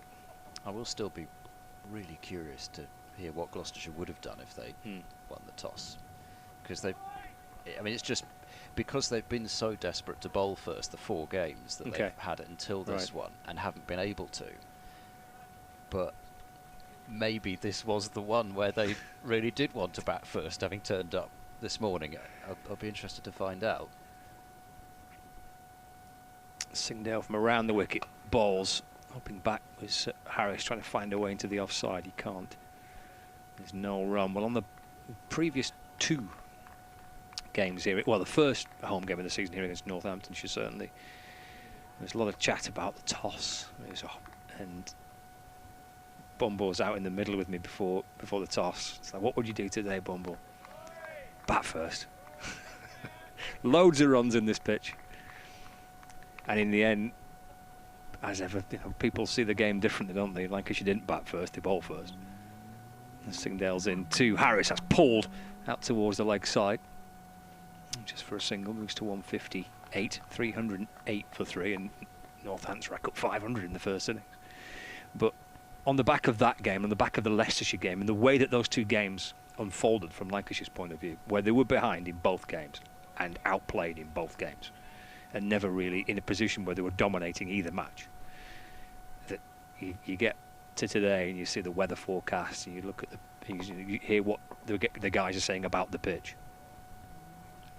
As Hurst waits and Singdale comes in and balls, that's defended, and there's no run. And as soon as the Jennings wins the toss and has the option of whether to bat or bowl first, I don't think would have been a single hesitation to try and bat first, because it does give you this chance to try and dominate the game, which is what Lancashire have not been able to do in the first 2 home fixtures. And also you've got a test spinner in Hartley. You've got a chance to try and take wickets that way on a final day. It's Singdale into Hurst, that's defended. And there's no run. End of the over. Added 3 there, Lancashire in that over. 308 for 3. Hurst 61. And Harris on 158. And I think just the general feeling about Lancashire here in the first 2 games, not really being in positions to control matches. Yeah. It was. I'm sure Keaton was thinking it's a bat first day if we can, and you try and get runs and you try and control the game and put yourself into the driving seat, which they've not been able to do in the 2 previous games here. And this obviously is a great start for them. And not only have you got the spin potentially duo of Hartley and Wells, but there's also that extra pace element with Saqib Mahmood, John Turner. They've got the ways to take second innings wickets as well as first innings wickets. This is flogged by Harris through the covers. I'm not sure where the line between drive and cut is, but that was flog is a good one. He went at that with the intent that he just wanted to destroy the ball's integrity, but he ends up hitting it straight to cover. It's as though he's trying to see just how hard he can hit a drive at the moment, Marcus Harris. Sure, ball's cut away, is in the air, but it's safe, and there'll be a tumble and a good piece of fielding from Ben Charlesworth out at deep backward point.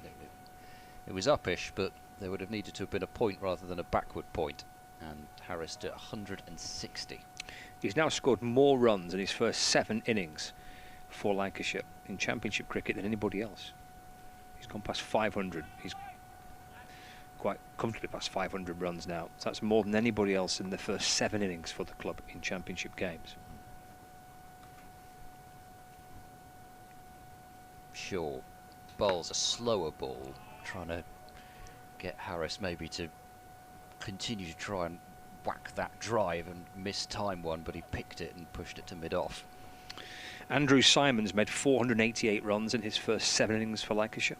Ashwell Prince made 443 runs. Dinesh Mungia made 429, and Malloy made 422 runs. No Stuart Law. I was expecting to hear that name as part of, maybe he's probably 6th, isn't he? In comes Shaw, bowls striking Harris on the pad, and that will be a leg by as it cannons out into the onside. 311 for 3.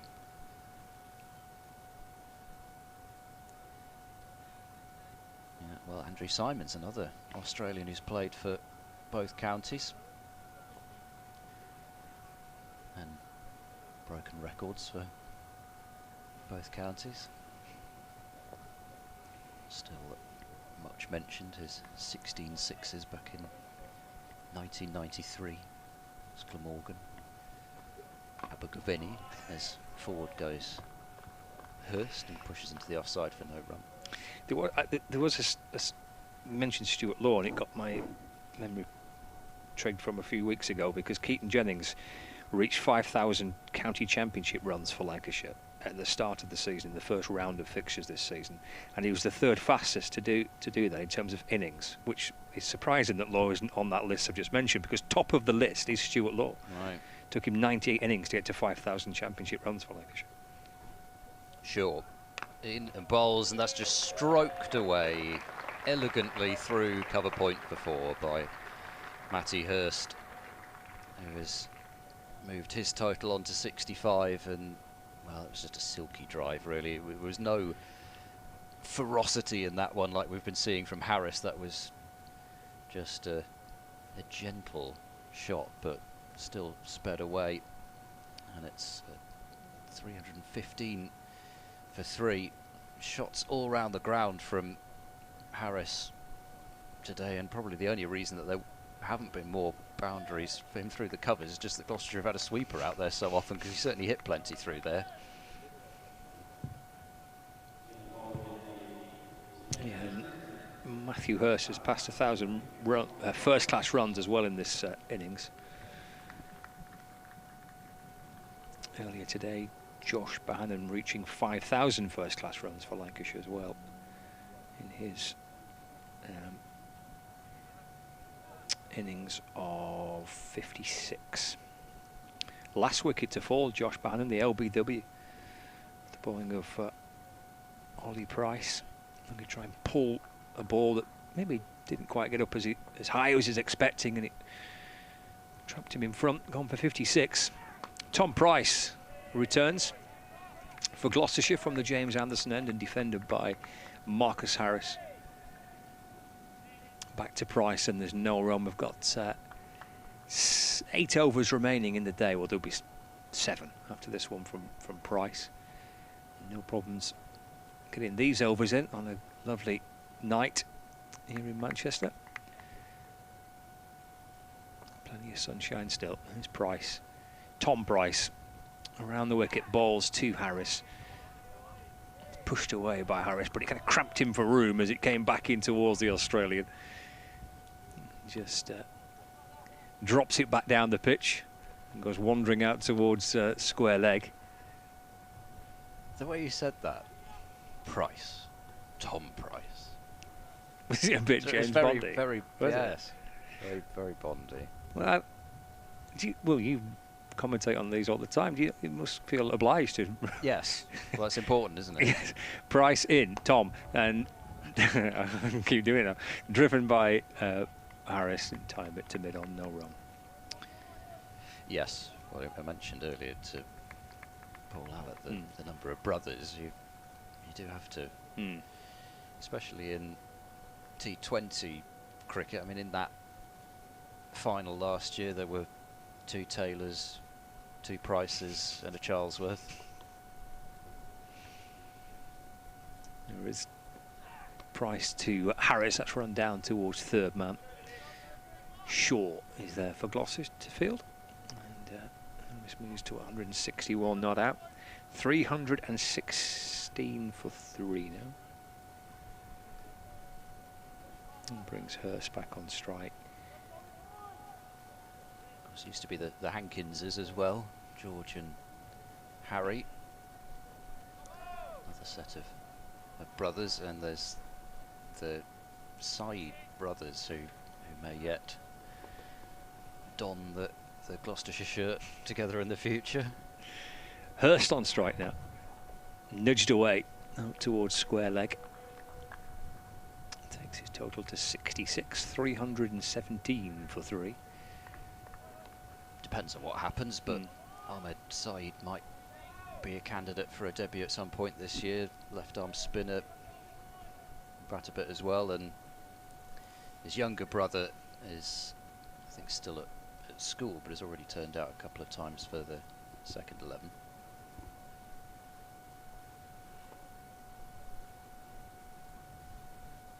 Price to Harris. Just dropped out to mid-wicket, and there's no run. We're green fields. End of the over 6 remaining today. 317 for 3. With the partnership now worth 195 runs. It's a bird's eye view from the roof of the Player and Media Centre. I'm noticing a few, well, maybe it's just the same one that keeps coming back. There's a wagtail that keeps visiting just above us. Come and say hello. Pied wagtail. It's very knowledgeable of you to identify that particular bird. No, can't really go wrong with a pied wagtail. Can you? All right, okay. No, I can't say I'll be able to point one out to you. No, I'll point it out Please to you do. when it makes its way over the next time. Well, what was that on the screen there? Just a pigeon. It's just a pigeon. Just a pigeon. Right, yeah, just a pigeon. Rock dove.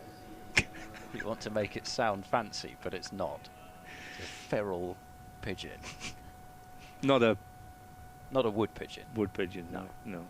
Racing pigeon. I don't think that would be doing any racing, but here comes Zamanak to change of bowling. And Hurst plays defensively for no run.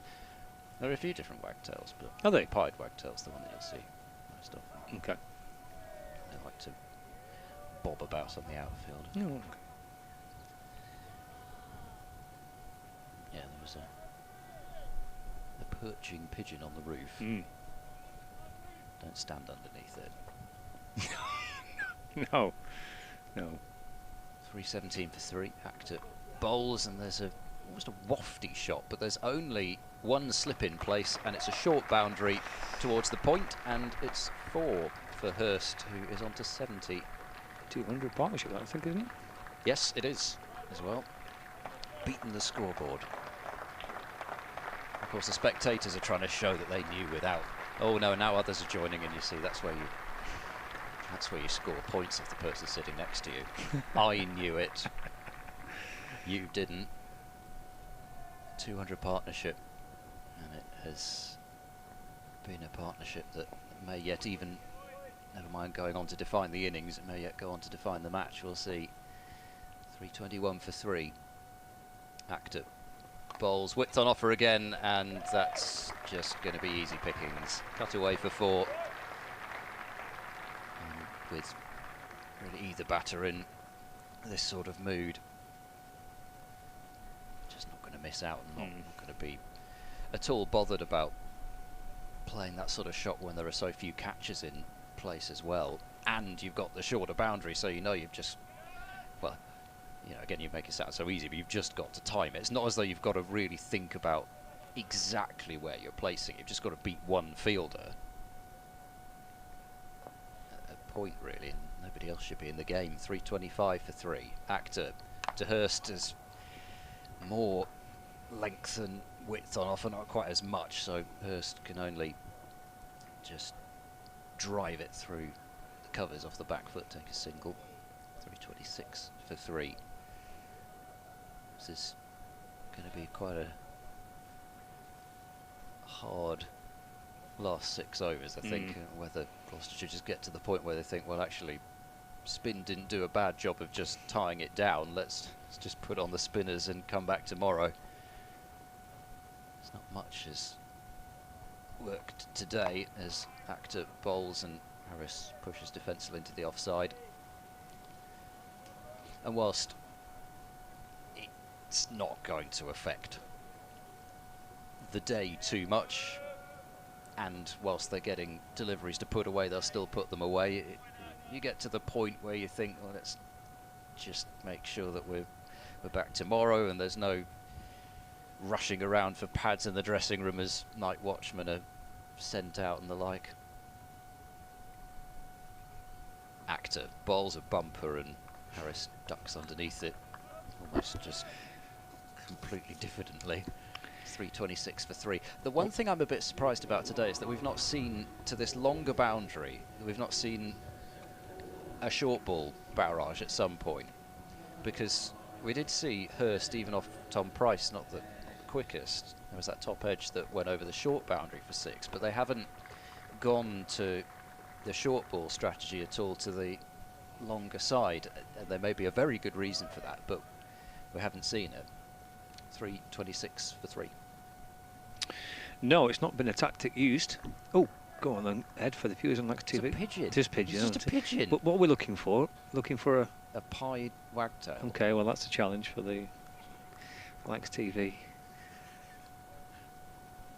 Pied wagtail is what's required. It's Price, Tom, into Hurst. That's just dropped into the offside, and there is no run. 326 for 3.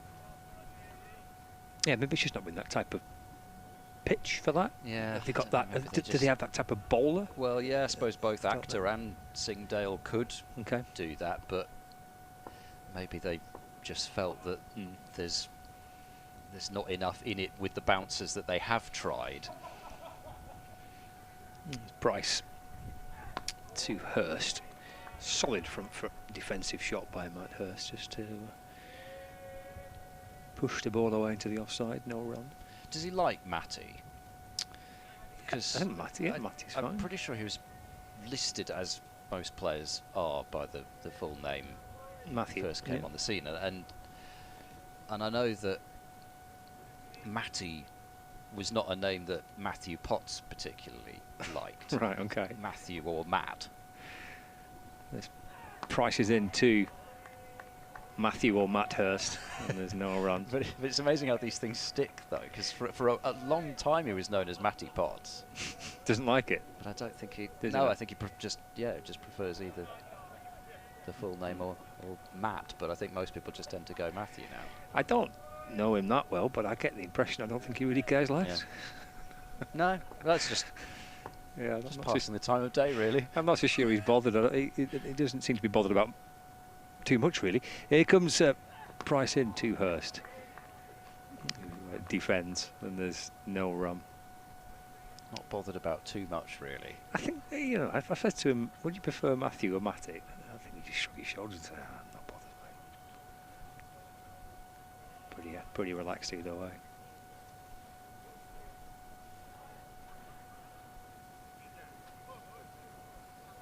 We were talking earlier about the lack of troublemakers these days in cricket teams. There's Price in to Hurst, forward again in defence, and there's been no run. I always get tired of hearing people say, "Oh, these Gloucestershire players are just such a nice bunch of lads," but I mean they are. It's hard to get past that, really, and I think that's not a bad thing. No, it's not, and I think it should be a good thing. It should be celebrated. Yeah, absolutely, and I think it last year in the Blast rather put to bed this idea that was going around for a while that Gloucestershire were actually just too nice. Final ball of the over. Price to Hurst. The back foot this time just dropped into the offside. No run. Good stuff by Tom Price. Maiden over. He's doing his best to try and see if he can try and sneak a breakthrough. In truth, Hurst was pretty comfortable in defending most of that. Maiden though for Tom Price. 326 for 3. Hurst on 75 and Harris on 161. And you know that should be something that could be a strength as well, as some people might look at it and say. And that was the thing. Until you do win something, people will say, you know, build up a certain narrative, and you have to change that by winning something. But during previous seasons when Gloucestershire would make quarter-finals and they lost a few quarter-finals that they'd feel they should have won, particularly during this latter part of the 2010s. This Actor bowls, this is just deflected by Harris down to deep third for a single, 327 for 3. But actually, you know, sometimes you just lose cricket games. And really, you know, of course it's not just a jolly, it's professional cricket, but hearing a lot of the players talk about how much it meant to win with that group of players who've been together for a while, and a lot of them really did put it as they won a trophy with their mates. Gloucestershire, Actor bowling for Gloucestershire as this is driven out through the covers by Hurst for a single. It's 328 for 3. Certainly happy times in September, but it's not been the happiest day for Gloucestershire this season. There have been too many days yet this year where Gloucestershire have been really ground down like this, even in the first game where Derbyshire did very much outplay them at Derby. It wasn't quite like this as Actor bowls. It's a full toss and he's not able to get out of the way of that one as Hurst at the non-striker's end is helped Miles Hammond out at mid-off by slowing the ball down for him. And there is no run. But whilst Derbyshire built a good first innings total, was partly that also because Gloucestershire had already been bowled out for 222 and had many days where I can't think of a day where they've toiled in the same way as this is just roll of the wrists, gently played to mid-wicket by Harris for no run. I mean, they toiled for wickets in the Glamorgan game, but that was very different because they just forced Glamorgan to follow on to give themselves a slight chance of victory on the final day. And when you're bowling for wickets rather than bowling to try and contain, it must feel so different out there. Actor over the wicket into Harris, who again just gently turns it out to mid-wicket, and there's no run, and just get the sense that the throttle's just been eased back by Lancashire here as they get close towards the end of the day. They really should reach that 400 mark. Really no need particularly to try and go for the 450. As Actor bowls and is dug out back to the bowler as Actor wearily turns and tosses the ball off to Miles Hammond, cutting a frustrated figure as Gloucestershire have been today, as 5 of the 7 bowlers that they've used have wheeled away and haven't picked up a wicket. And Lancashire 328 for 3, still 4 overs left. Gloucestershire searching for at least something, at least just to know that they don't have to bowl at these 2 again tomorrow. Yes, that would be just a huge boost, wouldn't it, at the close of play if they can try and prize one of these 2 out, but they've offered absolutely nout, really. And the second new ball hasn't looked as yet too threatening as Hurst off the back foot defends as Tom Price continues from the Sir James Anderson end. Just taptoeing towards the offside, and there is no run.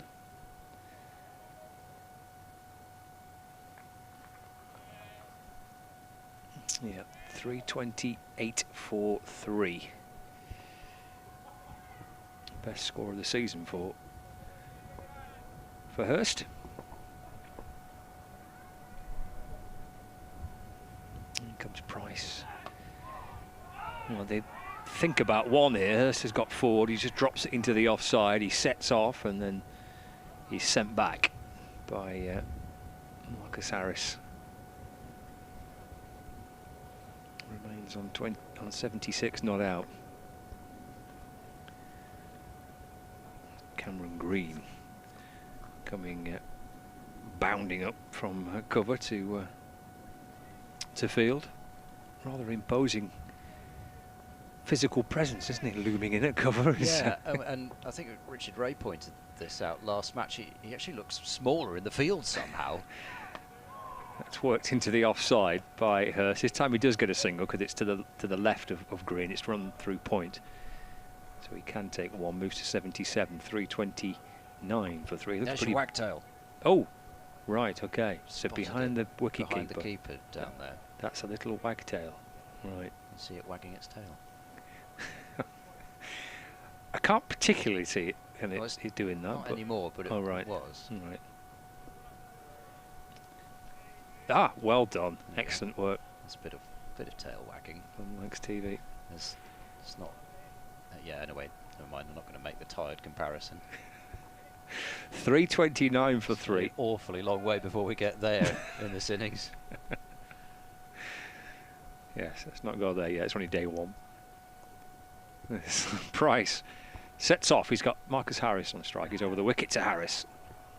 Nips through. Oh, it's a no ball. He's just overstepped there as Tom Price. There's a little bit of life there as well, though. Just suddenly. And again, it was like that earlier on. We just haven't seen many recently where just the occasional one. I mean, that one didn't really take off pace-wise, but it did just deviate, and Lancashire must be pretty happy to see that at this stage. Yeah, got Harris having a little wander down the pitch, didn't it, just to take a closer look, but It nibble through quite nicely for Tom Price. But from a no ball, it would have been, goodness me, hugely frustrated had that just snicked the edge of the bat. And they've capped off a frustrating day. Just a bit. Into Harris, who's shuffling back into his crease and working it into the vacant mid-wicket region. For a single, 163 not out, 332 for 3.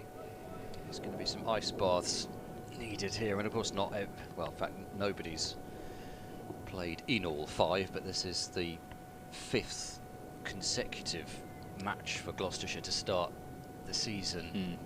They have their bye week next week, so certainly in terms of those batters who've played every game, it must feel a particularly tiring day.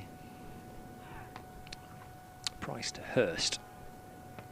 He thumps his bat onto his pad off the as he feels maybe there he's just lost out, trying to jab it away into the offside. There's plenty of room through point and behind square on the offside. Didn't quite make the contact he was hoping for. Even at this point, looks a rather frustrated figure there, doesn't he, Matt Hurst? Again, nobody's going to have a great deal of sympathy with you for that, but it is hard work out there, has been. Runs here this time. Through square leg. He's worked across his front pad. Front of square in the end, out towards the... It's Van Buren who's out on that boundary on the leg side. Collects his cap as Tom Price. Got 3 overs remaining in the day. Matthew Hurst is on 78. Marcus Harris is on 163. And all the 3s are on the scoreboard there for Lancashire. 333 for 3. And 3 to go. First of which will be Zaman Akhtar. As Gloucestershire have ended up making good time. That's about the one thing that they have done last couple of sessions. They've got that over rate from -3 to +2, so at least that's not in any danger. Akhtar to Hurst, who's forward to defend. That caught me by surprise. Well, you know, you get used to it by now with the commentator cams, but I wasn't quite ready for that one. He got me. I'm sure they'll get me again before the end of definitely the game. Keep you on the toes. And Middlesex have almost gone into the lead now against Kent, as they're now just 10 runs behind Kent's fairly paltry 129 in the first innings. Akhtar bowls. That's a very short delivery. Oh, he's got something on it. How has he managed that? Well, last year that wouldn't have been out because that would have been a no ball. But they've changed the regulation this year, and that has done for Matty Hurst. It was an incredibly short ball from Akhtar, and Hurst has had a little flirt with it and has somehow got a tickle through to the wicketkeeper. And Gloucestershire do have their wicket late on in the day. I'm sure that would have been over his head. It's just got the toe end of the bat on it. That is extraordinary. I don't think I've ever seen a wicket quite like that before. I mean, and it's the faintest, isn't it? It's just brushed the toe end of the bat. Well, we mentioned about trying to find a way to end the day with something to go into tomorrow from Gloucestershire's point of view. Well, that will help for Hurst as he looks to the skies in frustration and carrying his bat in the fashion that tells us that he's pretty disappointed with that end to what was a very good innings, mind you, very good innings from Hurst, and a wonderful partnership between Hurst and Harris. 212 runs, but he's gone, and yeah, a bit of a bonus right at the end of the day for Gloucestershire. Saqib Mahmood has walked out to the middle. So a night watchman has been employed at 333 for 4. There's 2.4 overs remaining in the day. If anything, it continues a lovely trend by Lancashire, is that I think at the end of the day, in both games against Leicestershire and Northamptonshire, in both innings, a night watchman came out. It was Anderson Phillip that had that task. But that duty's been moved to Saqib Mahmood. Yep, I dare almost not bring up the time that Gloucestershire sent 3 night watchmen out to Canterbury a couple of years ago. We had 2 at Lords this season. Yeah, wonderful. Never had a third. And in all seriousness, here's a chance for Gloucestershire to take a 5th wicket. There are 2 slips in place, and Akhtar to Mahmood, and that is left first ball. All of a sudden, Salman Akhtar's having looked wearily, sort of tossing the ball away and in tired fashion, walking back to fine leg. All of a sudden, you just feel there's a chance for you to pick up a nice little twofer at the end of the day. And again, just a couple of fairly bizarre dismissals. I mean, Bohannon, how often do you see a batter going as well as he was miss a pull shot off a spinner like that? But Hurst's dismissal trumping that. Akhtar bowls and Mahmood cuts it away for 4. Nobody mention Nighthawk, please. But it was short and wide, and Mahmood, well, why not? Flays it away for 4 through backward point. 337 for 4. Well, he might actually think about coming back tomorrow and doing some of that if he's still in as well. Akhtar trying to prize him out. Bowls now, tries the Yorker, just about gets the bat down on it. It was a good try from Akhtar, but Mahmood just about getting down from his considerable height and blocking that one out into the onside. He has taken a highlight reel Yorker wicket this year. Actually, I think it was Ben Kellaway in the Glamorgan game, just pinpoint accurate Yorker and off stump flying out the ground. He had similar visions when he let go of that one, but Saqib Mahmood had other ideas. Last ball of the over, and oh, he's got him with that one! He tried the Yorker again, and he's got a couple of wickets in that over, Zaman Akhtar, as Saqib Mahmood has lasted 4 deliveries. And what happens now? Are we going to have another night watchman, or is Luke Wells going to come out? It's 337 for 5, and that was too quick and too accurate from Akhtar. Oh, I mean, that's it's probably not going to get Marcus Harris out, but it's got as good a chance as any delivery that's been sent down, because he's bowled him the previous delivery. He's bowled in the leg stump Yorker, but then because Mahmood stays leg side of it, the off stump Yorker was the perfect ball to bowl, and credit to Akhtar because he's hit his Yorker twice and he's hit the stumps with a second. So it's 337 for 5, and here comes Luke Wells. Yeah, Middlesex sent out 2 night watchmen in that first game of the season at Lords. But, yeah, Wells, and I was kind of hoping for a third, but Wells heading out to join Harris. Well, that'll just give Gloucestershire a little bit of something on it at the back end of the day to have dislodged Hurst, to got rid of the night watchman. Can you go with night watchman when he's not seen it out? Yeah, I suppose it still was what it was attempting to be.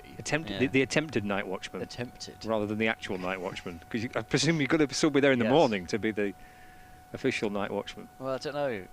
It's one of those terms. Otherwise, you've not watched the night, work, does it? No, yeah. no. The late evening watchman. Exactly. Yes. And you shift a bit early. Had a couple of marauding Visigoths through the gate or something. I don't know. But Lancashire here will be determined not to lose another one, because that will take the edge off what has been a very good day for the home side. Price to send down the final over from the Anderson end, and with Harris on strike, he just nudges that out towards the 2 short mid-wickets that are in position.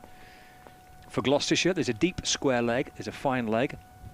The third man's been there all day, And there's a deep point cover mid-off and mid-on, and Marcus Harris is 163 not out.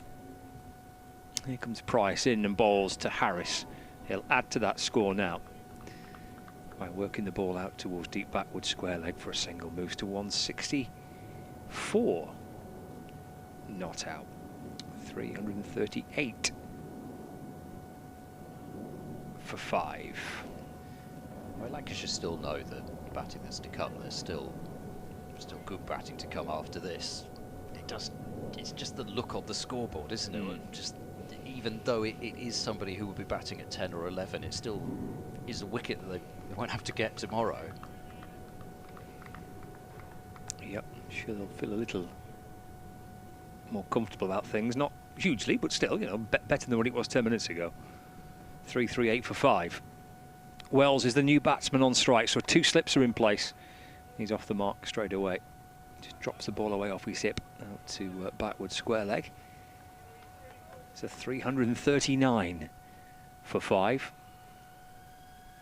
Brings Marcus Harris back on strike. Luke Wells is flexing his knees at the non-striker's end. I love watching Luke Wells. I think he gets under the skin of the opposition a bit, some of the stuff that he does, all that back twirling. Harris dabs the ball pretty calmly away into the offside. No, yeah, he's a big twirler, isn't he? Yes. Yeah. Oh yeah. Most prolific twirlers I've ever seen. Absolutely, he is a big twirler. And just bobbing about, making his presence known. I think it was just the way that he is, isn't it? But yeah, he doesn't really. He's such a big guy. He doesn't really go into the ring. No, the radar, and I've seen him talk about it over the years. He just actually quite enjoys it. Yeah, well, how else can you be? But just it's great to watch. Price for Gloucestershire, and Harris forced to defend again. He's really honing in on those pads. Is Tom Price? Ball from around the wicket to the left-hander, speared in straight, and Harris just hopping back and defending. Wells taking the opportunity just to stand there at the non-striker's end, whack his bat into the ground so that everybody can hear what he's doing. Well, he's used to opening the batting, isn't he, Luke Wells? He's kicking his heels around in the dressing rooms. He's not used to this. Eager to get out there. Final ball of the penultimate over. Harris leaves. That one just shaping away from him and through to Bracey. Tom Price is done for the day. What's he sent down? 20 overs today, Tom Price. I'm not too sure if those figures really do him justice. I thought he bowled pretty nicely, certainly this morning, I thought. But 20 overs, 5 maidens for 65. Yeah, the edges just haven't really come for him, and couldn't really fault the bowling from Price today. It hasn't been his day as far as the wickets coming, but there's a certain sense of irony to the fact that 6 balls aside, tomorrow the batting will be opened by Marcus Harris and Luke Wells, and neither of them are openers in this match. But still, well, whoever's got their pads on down below us, whether Balderson had negotiated a night watchman as Luke Wells had, that it was Balderson or another, they safe because there is only 1 over left, but it is Actor who's got a chance at a 3rd wicket here, 2 for 65. Picking up 2 wickets in his last over, and he's got the new man Wells on strike round the wicket, in and bowls, and Wells turns this down to fine leg and takes a single and gets off strike. 2 from 2, that's the way to do it. Over to Marcus Harris. I'm no night watchman. It's my job to be there tomorrow. You've got 160-40 and HBC. You deal with it at this point. Yeah. Goes back to your point about best time to bat. You're in the best position to see us out to tomorrow, Marcus. 340 for 5. Actor switches back to over the wicket to bowl to Harris. He's there now, and Harris has turned it back over again. To me, to you. Just a gentle tap out leg side for a single towards square leg, 165. It was a good start to the day for Gloucestershire. They picked up 2 wickets in 2 overs in the 9th and 11th. Singdale removing Bell for 10 and then Jennings for 4. Bell bowled in. Well, we've seen a couple of ridiculous dismissals today. I mean, think about Hurst's, but Bell's as well, where he played the ball down onto sort of pad and then glove and then kicked it onto his own stumps. Actor bowls, there's a thick outer part of the bat from Wells, but he knows exactly what he's doing there because he's found another single. Passes the strike back to Harris, but 342 for 5. Wells 3 from 3 for the man wearing 3. And there's 3 balls to go. And then, well, Bohannon and Harris were the ones who really, it looked as though they might be starting to take the afternoon away from Gloucestershire, and Bohannon LBW to a short delivery from Ollie Price. It was the first ball he bowled in the afternoon. He went for 56. But Harris and Hurst, that's the partnership that's defined this day, as Actor bowls to Harris, who pleasantly strokes a drive straight to mid-off. 212 that partnership was worth, coming together at 121 for 3. Very much the sort of position where the innings can go one of several ways, but it's gone Lancashire's way at 333 for 4 before they were separated, with that ballooning bumper from Actor that somehow, and only Matty Hurst knows how, he's got a toe end on through to the keeper, and then the night watchman Saki Mahmood bowled for 4. Actor bowls to Harris, who drives, and it's fielded out of the covers by Hammond, who parries the ball in front of him, and there's no run, and we are through to the last ball of the opening day. It's been squarely Lancashire's day. It's been an enjoyable one in the Manchester sunshine. Been lovely. Very much enjoyed again the company of yourself, Scotland. Have you? Yeah, and Bumble and Paul Allett in no particular order, but it's been lovely to be with you. There's the last ball coming down now. Actor in and bowls, and Harris nudges it away into the offside and completes a fantastic day for him against his former county. 165 not out, and a chance to come back tomorrow and add on more runs, as he has seen Lancashire to a position where they can really kick on, and the phrase has been used a bit, dictate the game. Gloucestershire's bowlers, Singdale and Actor, 2 wickets each, 1 for Ollie Price, but it's been tough work for them, and they know that the work is not yet done. They'll have to come back tomorrow, hope for early wickets in the first half hour or so, and try and keep this to some sort of a manageable first innings score for them. But Harris will take the plaudits as he walks off, raising his bat to the crowd. It has been a fantastic knock. It has that. And he'll continue tomorrow morning, 165 not out, alongside Luke Wells. Gets a terrific reception as he heads back towards the Lancashire dressing room. Gloucestershire have plugged away a couple of wickets for Singdale, 1 for Actor, 2 for Actor, 1 for Ollie Price as well.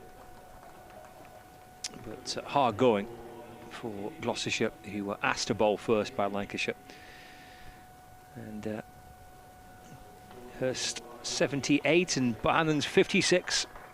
Also important contributions in what has been a good first day for the Red Rose. 342 for 5 at the close of play. At the back end of this late Friday afternoon, you could probably play for another 2 or 3 hours here. This blue sky and sunshine. Gloucestershire would much rather they didn't. Well, I think we'd all agree that maybe it's time for a break. And we'll come back again tomorrow morning. That's it from us. We'll catch you in the morning. Thank you for your company.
Two names rich in history. Barton's, our family-run business with over 100 years of experience in drinks distribution, and Lancashire Cricket, a club drenched in tradition, heritage and globally recognised moments.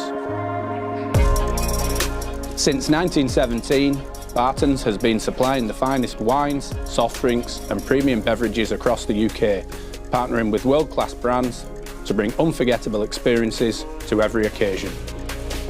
Now, we're excited to announce we will be bringing that same passion to cricket fans at Emirates Old Trafford. As the official wine, spirits and soft drinks partner of Lancashire Cricket, we're elevating matchday experiences, hospitality and celebrations across the next 3 years. From the first ball to the final cheers, Barton's is here to make every moment one to savour. Keep an eye out for some familiar brands such as Guinness, Celavino, VK Hooch and Britvic. Barton's and Lancashire Cricket, a partnership built on passion, unforgettable moments and history.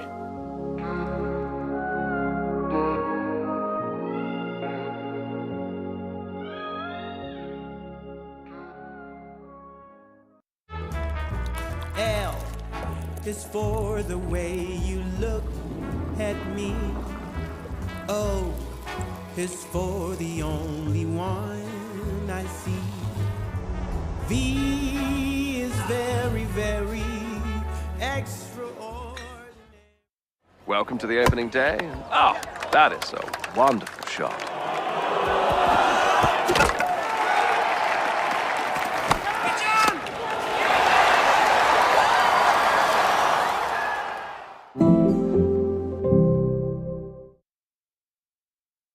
This is a call for hungry dreamers and hard-working self-believers. Success is down to more than just luck and talent. It's striving to be the best, breaking the boundaries and never giving up. Are you ready to become your best self? Are you ready to unlock your greatness? So what are you waiting for? This is Education Evolved. This is UA 92. When I was a kid, there was no professional women's cricket. I didn't even think that women could be professional sports people. Especially early on, it just didn't really seem like there was a career in it. To support myself around cricket, I had to work at the petrol garage. I was the only girl, so I stood out. I'd love for young girls to be able to dream about being an athlete and it to be achievable. Thanks to the Hilton funding my contract, it's allowed me to play the game that I love all day, every day. We're like an engine and we need to be fuelled with the right gas. Without funding, we can't be visible. You can't be what you can't see. As a team, it feels like we're breaking boundaries. Thunder and Lancashire always want to put women's cricket at the forefront, and now I think that's really shining through. It's mad to think that without the Hilton funding, like, we wouldn't be playing cricket every day, training. Well, we could be, but we wouldn't have any money. Yeah, true.